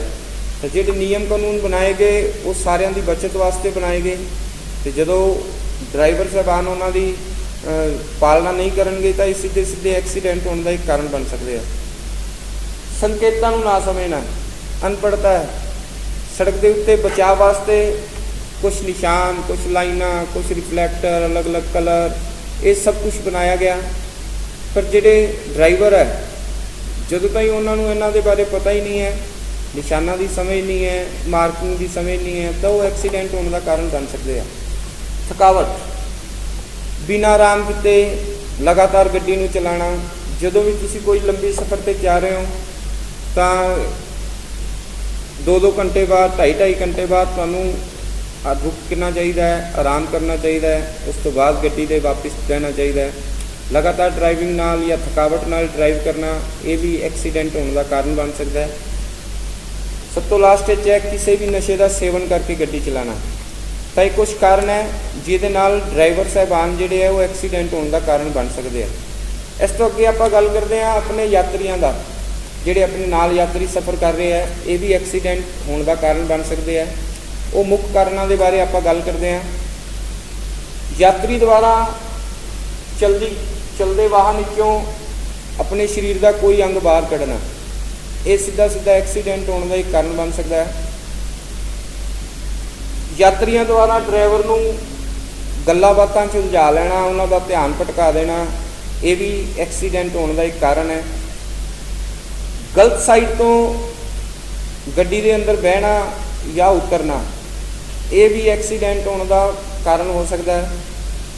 ਫੁੱਟਬੋਰਡਾਂ 'ਤੇ ਯਾਤਰਾ ਕਰਨਾ, ਫੁੱਟਬੋਰਡ ਆਪਾਂ ਨੂੰ ਸਾਧਨ ਦੇ ਅੰਦਰ ਤੇ ਅੰਦਰੋਂ ਬਾਹਰ ਥੱਲੇ ਲੈਣ ਵਾਸਤੇ ਬਣਾਏ ਜਾਂਦੇ ਹੈ, ਪਰ ਬਹੁਤ ਸਾਰੇ ਜਿਹੜੇ ਯਾਤਰੀ ਹੈ ਉਹ ਇਹਨਾਂ ਫੁੱਟ ਰੈਸਟਾਂ ਦੇ ਉੱਤੇ ਖੜੇ ਹੋ ਕੇ ਸਫ਼ਰ ਕਰਦੇ ਹੈ, ਜਿਹੜਾ ਕਿ ਸਿੱਧਾ ਐਕਸੀਡੈਂਟਾਂ ਨੂੰ ਸੱਦਾ ਹੈ। ਹੈਲਮਟ ਅਤੇ ਸੀਟ ਬੈਲਟ ਵਰਗੀਆਂ ਸਾਧਨਾਂ ਦੀ ਵਰਤੋਂ ਨਾ ਕਰਨਾ, ਤਾਂ ਇਹ ਕੁਝ ਕਾਰਨ ਹੈ ਜਿਹਦੇ ਨਾਲ ਆਪਣੇ ਨਾਲ ਦੇ ਜਿਹੜੇ ਯਾਤਰੀ ਹੈ ਉਹ ਵੀ ਐਕਸੀਡੈਂਟ ਹੋਣ ਦਾ ਕਾਰਨ ਬਣ ਸਕਦੇ ਹੈ। ਉਸ ਤੋਂ ਅੱਗੇ ਆਪਾਂ ਗੱਲ ਕਰਦੇ ਹਾਂ ਪੈਦਲ ਜਿਹੜੇ ਲੋਕ ਹੈ ਉਹ ਕਿਵੇਂ ਐਕਸੀਡੈਂਟ ਕਰਵਾ ਸਕਦੇ ਹੈ। ਜੇ ਉਹ ਲਾਪਰਵਾਹ ਹੈ, ਸੜਕ ਦੇ ਉੱਤੇ ਧਿਆਨ ਨਹੀਂ ਦੇ ਰਹੇ ਹੋ ਚਲਦੇ ਬਾਕੀ, ਕੋਈ ਖੇਡ ਰਿਹਾ ਹੈ, ਕੋਈ ਇੱਕ ਦੂਜੇ ਨਾਲ ਮਜ਼ਾਕ ਕਰ ਰਿਹਾ ਹੈ, ਸੀਰੀਅਸ ਨਹੀਂ ਹੈ, ਉਹ ਲਾਪਰਵਾਹੀ ਕਰ ਰਿਹਾ ਹੈ ਸੜਕ ਦੇ ਉੱਤੇ, ਤਾਂ ਇਹ ਐਕਸੀਡੈਂਟ ਹੋਣ ਦਾ ਸਿੱਧਾ ਕਾਰਨ ਬਣ ਸਕਦੇ ਹੈ। ਅਨਪੜ੍ਹਤਾ ਜਾਂ ਅਗਿਆਨਤਾ ਕਹਿ ਲਓ ਤੁਸੀਂ, ਟ੍ਰੈਫਿਕ ਦੇ ਬਾਰੇ ਅਗਿਆਨਤਾ, ਕਿਹੜੀ ਜਗ੍ਹਾ ਤੋਂ ਪੈਦਲ ਵਾਲਿਆਂ ਨੂੰ ਪਾਰ ਕਰਨਾ ਚਾਹੀਦਾ ਹੈ। ਤੁਸੀਂ ਦੇਖਿਆ ਹੋਊਗਾ ਜਗ੍ਹਾ 'ਤੇ ਜ਼ੈਬਰਾ ਕ੍ਰੋਸਿੰਗ ਬਣੀ ਹੈ ਅਤੇ ਉੱਥੇ ਪੈਦਲ ਚੱਲਣ ਵਾਲਿਆਂ ਦੀ ਪਹਿਲ ਹੈ। ਜੇ ਤੁਸੀਂ ਉਹਦੇ 'ਤੇ ਹੋ ਤਾਂ ਸਾਧਨਾਂ ਨੂੰ ਰੁਕਣਾ ਪਊਗਾ, ਇਹ ਉਹਨਾਂ ਦੀ ਕਾਨੂੰਨ ਦੀ ਮਜਬੂਰੀ ਕਹਿ ਲਓ ਜਾਂ ਜੋ ਕੁਛ ਮਰਜ਼ੀ ਕਹਿ ਲਓ। ਪਰ ਜਦੋਂ ਪਤਾ ਨਹੀਂ ਹੈ ਤਾਂ ਲੋਕ ਕੀ ਕਰ ਰਹੇ, ਕੋਈ ਕਿਸੇ ਲੁਕੀ ਹੋਈ ਜਗ੍ਹਾ ਦੇ ਵਿੱਚੋਂ ਸੜਕ ਨੂੰ ਪਾਰ ਕਰ ਰਿਹਾ, ਕੋਈ ਖੜੀ ਗੱਡੀ ਦੇ ਪਿੱਛੋਂ ਸੜਕ ਨੂੰ ਪਾਰ ਕਰਨ ਦੀ ਕੋਸ਼ਿਸ਼ ਕਰਦਾ ਹੈ, ਕੋਈ ਬੈਂਡ ਦੇ ਉੱਤੋਂ ਜਾਂ ਮੋੜ ਦੇ ਉੱਤੋਂ ਸੜਕ ਨੂੰ ਪਾਰ ਕਰਨ ਦੀ ਕੋਸ਼ਿਸ਼ ਕਰਦਾ ਹੈ। ਤਾਂ ਇਹ ਜਿਹੜੀਆਂ ਚੀਜ਼ਾਂ ਇਹ ਐਕਸੀਡੈਂਟ ਹੋਣ ਦਾ ਕਾਰਨ ਬਣ ਸਕਦੀਆਂ। ਸੜਕ ਨੂੰ ਹਮੇਸ਼ਾ ਇਸ ਤਰ੍ਹਾਂ ਦੀ ਜਗ੍ਹਾ ਤੋਂ ਪਾਰ ਕਰਨਾ ਚਾਹੀਦਾ ਹੈ ਜਿੱਥੋਂ ਵਿਊ ਜਿਹੜਾ ਉਹ ਚਾਰਾਂ ਪਾਸੇ ਦਾ ਕਲੀਅਰ ਹੋਵੇ, ਅਤੇ ਘੱਟੋ ਘੱਟ 50 ਮੀਟਰ ਤੱਕ ਚਾਰੇ ਪਾਸੇ ਦੀਆਂ ਚੀਜ਼ਾਂ ਜਿਹੜੀਆਂ ਆਵਾਜਾਈ ਜਿਹੜੀ ਹੈ ਉਹ ਆਪਾਂ ਨੂੰ ਦਿਖਣੀ ਚਾਹੀਦੀ ਹੈ। ਅਤੇ ਸੜਕ ਪਾਰ ਕਰਨ ਤੋਂ ਪਹਿਲਾਂ ਸਭ ਤੋਂ ਪਹਿਲਾਂ ਆਪਾਂ ਨੂੰ ਲੈਫਟ ਦੇਖਣਾ ਹੈ, ਫਿਰ ਰਾਈਟ ਦੇਖਣਾ ਹੈ, ਫਿਰ ਤੋਂ ਲੈਫਟ 'ਚ ਦੇਖਣਾ ਹੈ, ਅਤੇ ਜਦੋਂ ਸਭ ਕੁਝ ਕਲੀਅਰ ਹੈ ਤਾਂ ਫਿਰ ਆਪਾਂ ਸੜਕ ਨੂੰ ਪਾਰ ਕਰਨਾ ਹੈ। ਇਹ ਬਹੁਤ ਜ਼ਰੂਰੀ ਹੈ ਅਤੇ ਇਸ ਤਰ੍ਹਾਂ ਦੀ ਜਾਣਕਾਰੀ ਹਰੇਕ ਬੰਦੇ ਨੂੰ ਹੋਣਾ ਸੜਕ ਦੇ ਬਾਰੇ ਲਾਜ਼ਮੀ ਹੈ, ਨਹੀਂ ਤਾਂ ਉਹ ਐਕਸੀਡੈਂਟ ਹੋਣ ਦਾ ਕਦੇ ਵੀ ਕਾਰਨ ਬਣ ਸਕਦੇ ਆ। ਠੀਕ ਹੈ, ਗਲਤ ਥਾਵਾਂ ਤੋਂ ਸੜਕ ਨੂੰ ਪਾਰ ਕਰਨਾ, ਕੈਰੀਜ ਵੇ 'ਤੇ ਚੱਲਣਾ, ਗੱਡੀ ਚੱਲਣ ਦੀ ਜਿਹੜੀ ਜਗ੍ਹਾ ਹੈ ਉਹਦੇ 'ਤੇ ਜੇ ਪੈਦਲ ਯਾਤਰੀ ਤੁਰਨਗੇ ਤਾਂ ਇਹ ਐਕਸੀਡੈਂਟ ਹੋਣ ਦਾ ਕਾਰਨ ਬਣੂਗਾ, ਕਿਉਂਕਿ ਪੈਦਲ ਯਾਤਰੀ ਦੀ ਸਪੀਡ ਜਿਹੜੀ ਘੱਟ ਹੈ ਅਤੇ ਸਾਧਨ ਆਪਣੇ ਜ਼ਿਆਦਾ ਸਪੀਡ ਦੇ ਹੈ, ਤਾਂ ਉਹ ਐਕਸੀਡੈਂਟ ਹੋਣ ਦਾ ਕਦੇ ਵੀ ਕਾਰਨ ਬਣ ਸਕਦੇ ਆ। ਠੀਕ ਹੈ, ਇਸ ਤੋਂ ਬਾਅਦ ਵਾਹਨ, ਗੱਡੀਆਂ ਕਿਵੇਂ ਐਕਸੀਡੈਂਟ ਹੋਣੇ 'ਚ ਸਹਾਇਤਾ ਕਰਦੀਆਂ ਜਾਂ ਕਿਵੇਂ ਐਕਸੀਡੈਂਟ ਕਰਵਾ ਸਕਦੀਆਂ। ਤਾਂ ਸਭ ਤੋਂ ਪਹਿਲਾਂ ਬ੍ਰੇਕ ਜਾਂ ਸਟੀਅਰਿੰਗ ਦਾ ਫੇਲ ਹੋ ਜਾਣਾ। ਇਸ ਵਾਸਤੇ ਆਪਣੀ ਗੱਡੀ ਦੀ ਮੇਨਟੇਨੈਂਸ ਜਿਹੜੀ ਹੈ ਉਹ ਆਪਾਂ ਨੂੰ ਰੈਗੂਲਰ ਕਰਾਉਣੀ ਚਾਹੀਦੀ ਹੈ। ਗੱਡੀ ਦਾ ਡਿਜ਼ਾਈਨ ਇਸ ਤਰ੍ਹਾਂ ਦਾ ਹੈ, ਜੇ ਤੁਸੀਂ ਉਹਦੀ ਲਗਾਤਾਰ ਮੇਨਟੇਨੈਂਸ ਕਰਦੇ ਹੋ ਤਾਂ 20-25 ਸਾਲ ਤੱਕ ਉਹਦੇ ਵਿੱਚ ਇਸ ਤਰ੍ਹਾਂ ਦੀਆਂ ਚੀਜ਼ਾਂ 'ਚ ਕਿਸੇ ਤਰ੍ਹਾਂ ਦੀ ਕੋਈ ਦਿੱਕਤ ਨਹੀਂ ਆਉਂਦੀ। ਦਿੱਕਤ ਉਦੋਂ ਹੈ ਜਦੋਂ ਆਪਾਂ ਇਹਦੇ ਵੱਲੇ ਬਿਲਕੁਲ ਧਿਆਨ ਨਹੀਂ ਦੇ ਰਹੇ, ਇਹਦੀ ਮੇਨਟੇਨੈਂਸ ਵੱਲੇ ਧਿਆਨ ਨਹੀਂ ਦੇ ਰਹੇ, ਤਾਂ ਇਸ ਤਰ੍ਹਾਂ ਦੀ ਜਿਹੜੀਆਂ ਸੰਭਾਵਨਾ ਹੈ ਉਹ ਹੋ ਸਕਦੀਆਂ ਅਤੇ ਸਿੱਧੇ ਐਕਸੀਡੈਂਟ ਹੋਣ ਦਾ ਕਾਰਨ ਬਣ ਸਕਦੀਆਂ। ਟਾਇਰ ਦਾ ਫਟ ਜਾਣਾ, ਟਾਇਰ ਬਦਲੇ ਨਹੀਂ, ਟਾਇਰ ਦੇ ਵਿੱਚ ਜ਼ਿਆਦਾ ਪ੍ਰੈਸ਼ਰ ਹੈ, ਤਾਂ ਇਸ ਤਰ੍ਹਾਂ ਦੇ ਜਿਹੜੇ ਕਾਰਨ ਹੈ ਉਹ ਟਾਇਰ ਨੂੰ ਫਾੜ ਸਕਦੇ ਆ ਤੇ ਐਕਸੀਡੈਂਟ ਦੁਰਘਟਨਾ ਹੋਣ ਦਾ ਜਿਹੜਾ ਕਾਰਨ ਹੈ ਉਹ ਬਣ ਸਕਦੇ ਆ। ਅਨਸਫੀਸ਼ੀਐਂਟ ਹੈਡਲਾਈਟਸ, ਜਿਹੜੀਆਂ ਹੈਡਲਾਈਟਸ ਹੈ ਉਹ ਨਾਕਾਫੀ ਹੈ, ਉਹ ਜ਼ਿਆਦਾ ਜ਼ਰੂਰਤ ਤੋਂ ਬਹੁਤ ਜ਼ਿਆਦਾ ਹੈ ਜਾਂ ਫਿਰ ਉਹ ਜ਼ਰੂਰਤ ਤੋਂ ਘੱਟ ਹੈ। ਰੋਸ਼ਨੀ ਦਾ ਸਹੀ ਪ੍ਰਬੰਧ ਜਿਹੜਾ ਉਹ ਨਾ ਹੋਣ ਕਾਰਨ ਇਹ ਵੀ ਐਕਸੀਡੈਂਟ ਹੋਣ ਦਾ ਇੱਕ ਕਾਰਨ ਬਣ ਸਕਦਾ ਹੈ। ਓਵਰਲੋਡਿੰਗ, ਜ਼ਰੂਰਤ ਤੋਂ ਜ਼ਿਆਦਾ ਭਾਰ ਲੱਦਿਆ ਜਿਹੜਾ ਇਹ ਵੀ ਐਕਸੀਡੈਂਟ ਹੋਣ ਦਾ ਸਿੱਧਾ ਕਾਰਨ ਹੈ, ਕਿਉਂਕਿ ਗੱਡੀਆਂ ਜਿਹੜੀਆਂ ਉਹ ਬੱਸੋਂ ਬਾਹਰ ਹੋ ਜਾਂਦੀਆਂ, ਕੰਟਰੋਲੋਂ ਬਾਹਰ ਹੋ ਜਾਂਦੀਆਂ, ਉਹਨਾਂ ਦੀ ਜਿਹੜੀ ਐਫੀਸ਼ੀਐਂਸੀ ਹੁੰਦੀ ਹੈ ਉਹ ਪੂਰੀ ਤਰੀਕੇ ਨਾਲ ਕੰਮ ਨਹੀਂ ਕਰਦੀ, ਬ੍ਰੇਕ ਦੀ, ਐਕਸੀਲਰੇਸ਼ਨ ਦੀ ਜਾਂ ਉਹਦੇ ਕੰਟਰੋਲ ਦੀ, ਤਾਂ ਇਹ ਸਿੱਧੇ ਐਕਸੀਡੈਂਟ ਹੋਣ ਦੇ ਕਾਰਨ ਬਣ ਜਾਂਦੇ ਆ। ਇਹਨਾਂ ਤੋਂ ਇਲਾਵਾ ਵੀ ਬਹੁਤ ਸਾਰੇ ਹੋਰ ਸਾਧਨ ਗੜਬੜ ਕਰਾ ਸਕਦੇ ਹੈ, ਦੁਰਘਟਨਾ ਵਿੱਚ ਯੋਗਦਾਨ ਪਾ ਸਕਦੇ ਆ, ਜਿਵੇਂ ਕਿ ਪ੍ਰੋਜੈਕਟਿੰਗ ਲੋਡ, ਯਾਨੀ ਕਿ ਜਿਹੜਾ ਉਹਦੇ ਉੱਤੇ ਵੇਟ ਲੱਦਿਆ ਹੈ, ਭਾਰ ਲੱਦਿਆ ਹੈ, ਉਹ ਗੱਡੀ ਦੀ ਬੋਡੀ ਤੋਂ ਬਾਹਰ ਲਟਕ ਰਿਹਾ।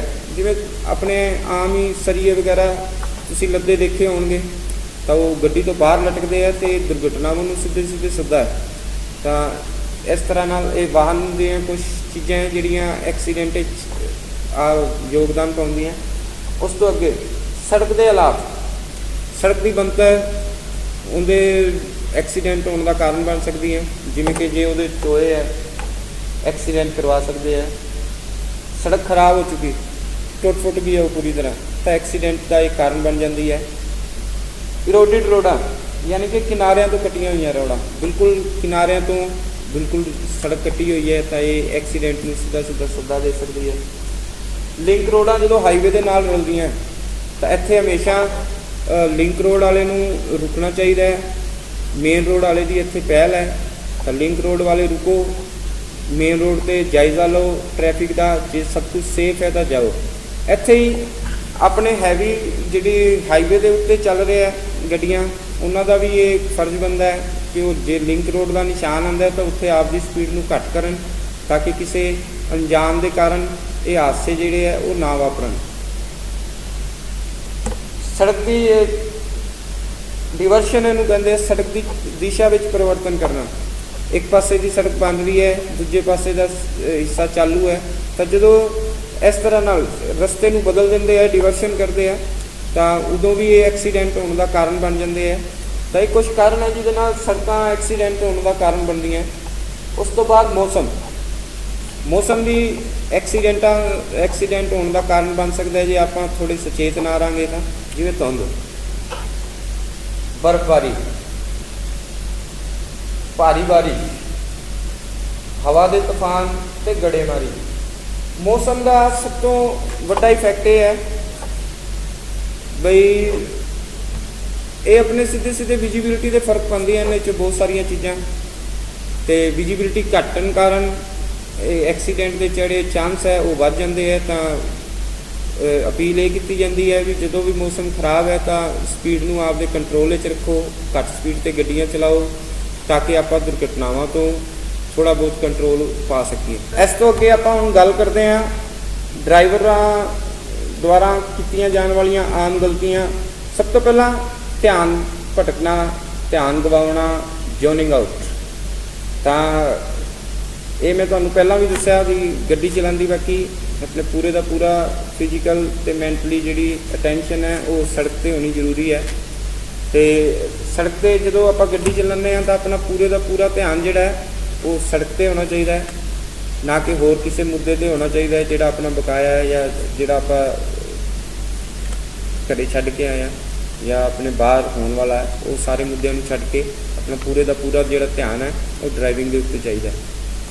ਤਾਂ ਪੂਰੀ ਤਰ੍ਹਾਂ ਆਰਾਮਦਾਇਕ ਰਹੋ ਅਤੇ ਕੇਂਦਰਿਤ ਰਹੋ ਸੜਕ ਦੇ ਉੱਤੇ, ਅਤੇ ਆਪਣੀ ਯਾਤਰਾ 'ਤੇ ਧਿਆਨ ਕੇਂਦਰਿਤ ਕਰੋ, ਹੋਰ ਕਿਸੇ ਵੀ ਪਾਸੇ ਧਿਆਨ ਨੂੰ ਨਾ ਭਟਕਣ ਦਿਓ।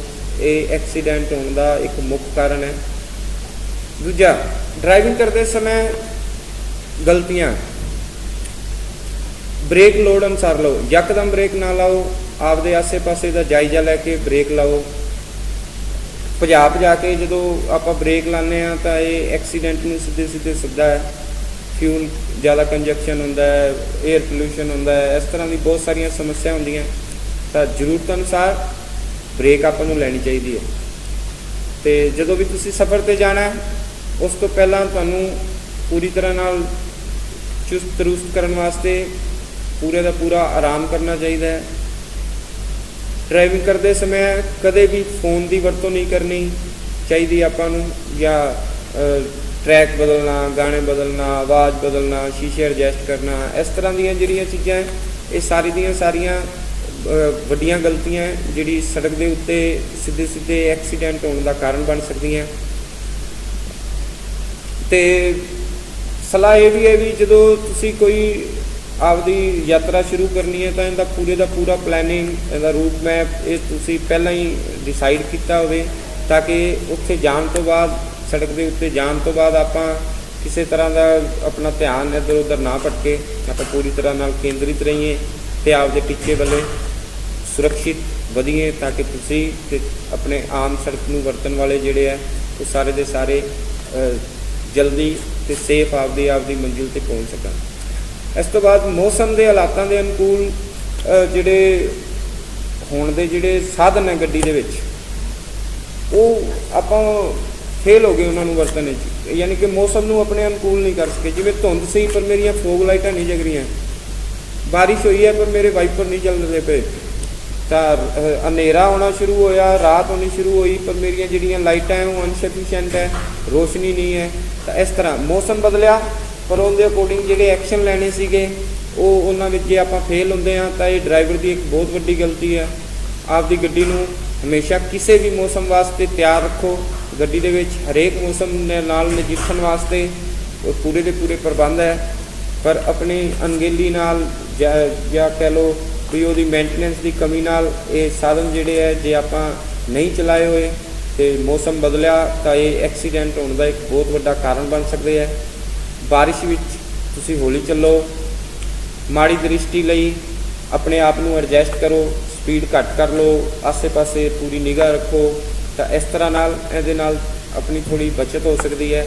ਪਰ ਜੇ ਤੁਸੀਂ ਮੌਸਮ ਦੇ ਨਾਲ ਨਜਿੱਠਣ ਵਾਸਤੇ ਗੱਡੀ ਦੇ ਵਿੱਚ ਜਿਹੜੇ ਉਪਕਰਨ ਲਾਏ ਗਏ ਹੈ ਉਹਨਾਂ ਨੂੰ ਵਰਤਣ ਵਿੱਚ ਅਸਮਰਥ ਹੋ ਤਾਂ ਇਹ ਡਰਾਈਵਰ ਦੀ ਇੱਕ ਬਹੁਤ ਵੱਡੀ ਗਲਤੀ ਹੈ।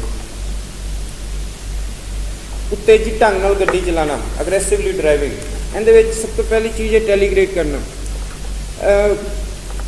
ਕੋਈ ਵੀ ਜਦੋਂ ਆਪਾਂ ਗੱਡੀ ਨੂੰ ਰੋਕਣਾ ਹੋਵੇ, ਜਦੋਂ ਆਪਾਂ ਬ੍ਰੇਕ ਪੈਡਲ 'ਤੇ ਪੈਰ ਰੱਖਦੇ ਹਾਂ ਤਾਂ ਗੱਡੀ ਉੱਥੇ ਹੀ ਨਹੀਂ ਰੁਕਦੀ, ਉਸ ਤੋਂ ਥੋੜ੍ਹੀ ਦੂਰੀ ਤੈਅ ਕਰਨ ਤੋਂ ਬਾਅਦ ਰੁਕਦੀ ਹੈ। ਹੁਣ ਜਿੱਥੇ ਆਪਾਂ ਬ੍ਰੇਕ ਪੈਡਲ 'ਤੇ ਪੈਰ ਰੱਖਿਆ ਅਤੇ ਜਿੱਥੇ ਜਾ ਕੇ ਗੱਡੀ ਰੁਕੀ, ਇਹ ਥੋੜ੍ਹੀ ਦੂਰੀ ਰਹਿੰਦੀ ਹੈ, ਇਹਨੂੰ ਕਹਿੰਦੇ ਆ ਸਟੋਪਿੰਗ ਡਿਸਟੈਂਸ।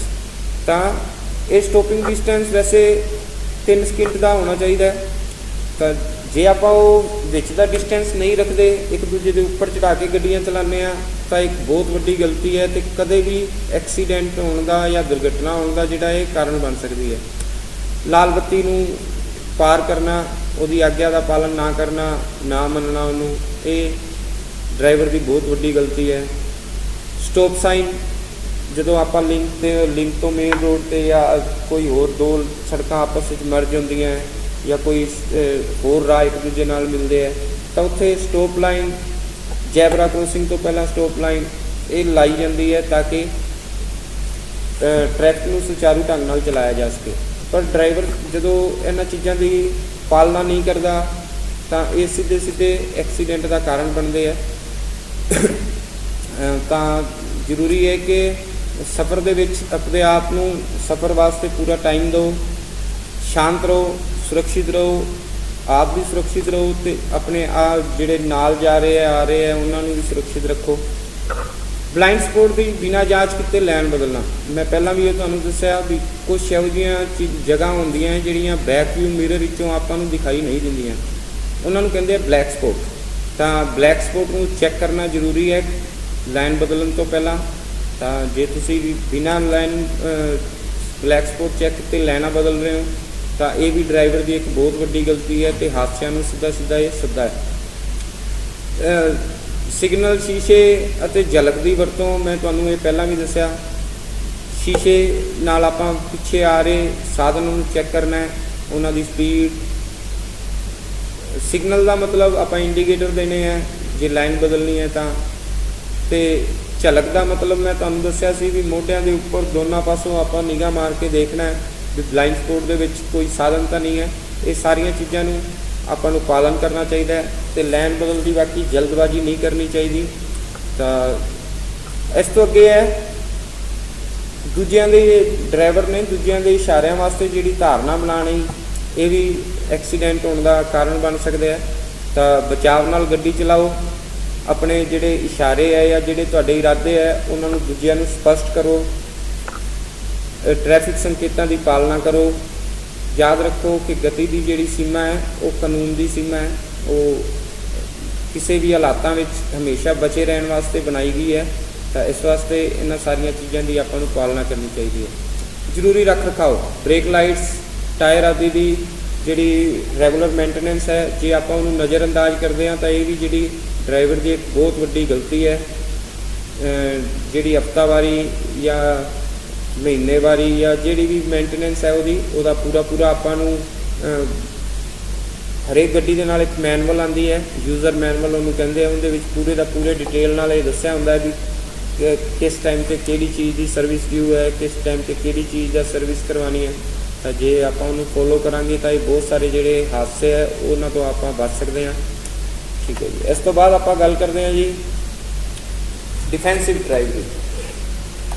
ਨੈਸ਼ਨਲ ਸੇਫਟੀ ਕੌਂਸਲ ਨੇ ਜਿਹੜੀ ਇਹ ਬਚਾਓ ਪੱਖੀ ਡਰਾਈਵਿੰਗ ਹੈ, ਇਹਦੀ ਜਿਹੜੀ ਪਰਿਭਾਸ਼ਾ ਹੈ ਉਹ ਇਸ ਤਰ੍ਹਾਂ ਨਾਲ ਦਿੱਤੀ ਹੈ ਕਿ ਜਦੋਂ ਤੁਸੀਂ ਸੜਕ 'ਤੇ ਹੋ ਤਾਂ ਤੁਹਾਡੇ ਆਲੇ ਦੁਆਲੇ ਦੀ ਸਥਿਤੀ, ਆਉਣ ਜਾਣ ਵਾਲਿਆਂ ਦੀ ਸਥਿਤੀ, ਇਹ ਸਾਰਾ ਕੁਝ ਨੂੰ ਵੇਖਦੇ ਹੋਏ ਆਪਦੇ ਆਪ ਨੂੰ ਇਸ ਹਾਲਾਤ ਵਿੱਚ ਰੱਖਣਾ ਕਿ ਜੇ ਕਿਸੇ ਵੀ ਤਰ੍ਹਾਂ ਦੀ ਸਥਿਤੀ ਆਉਂਦੀ ਹੈ ਤਾਂ ਮੈਂ ਉਹਦੇ ਤੋਂ ਨਜਿੱਠ ਸਕਦਾ।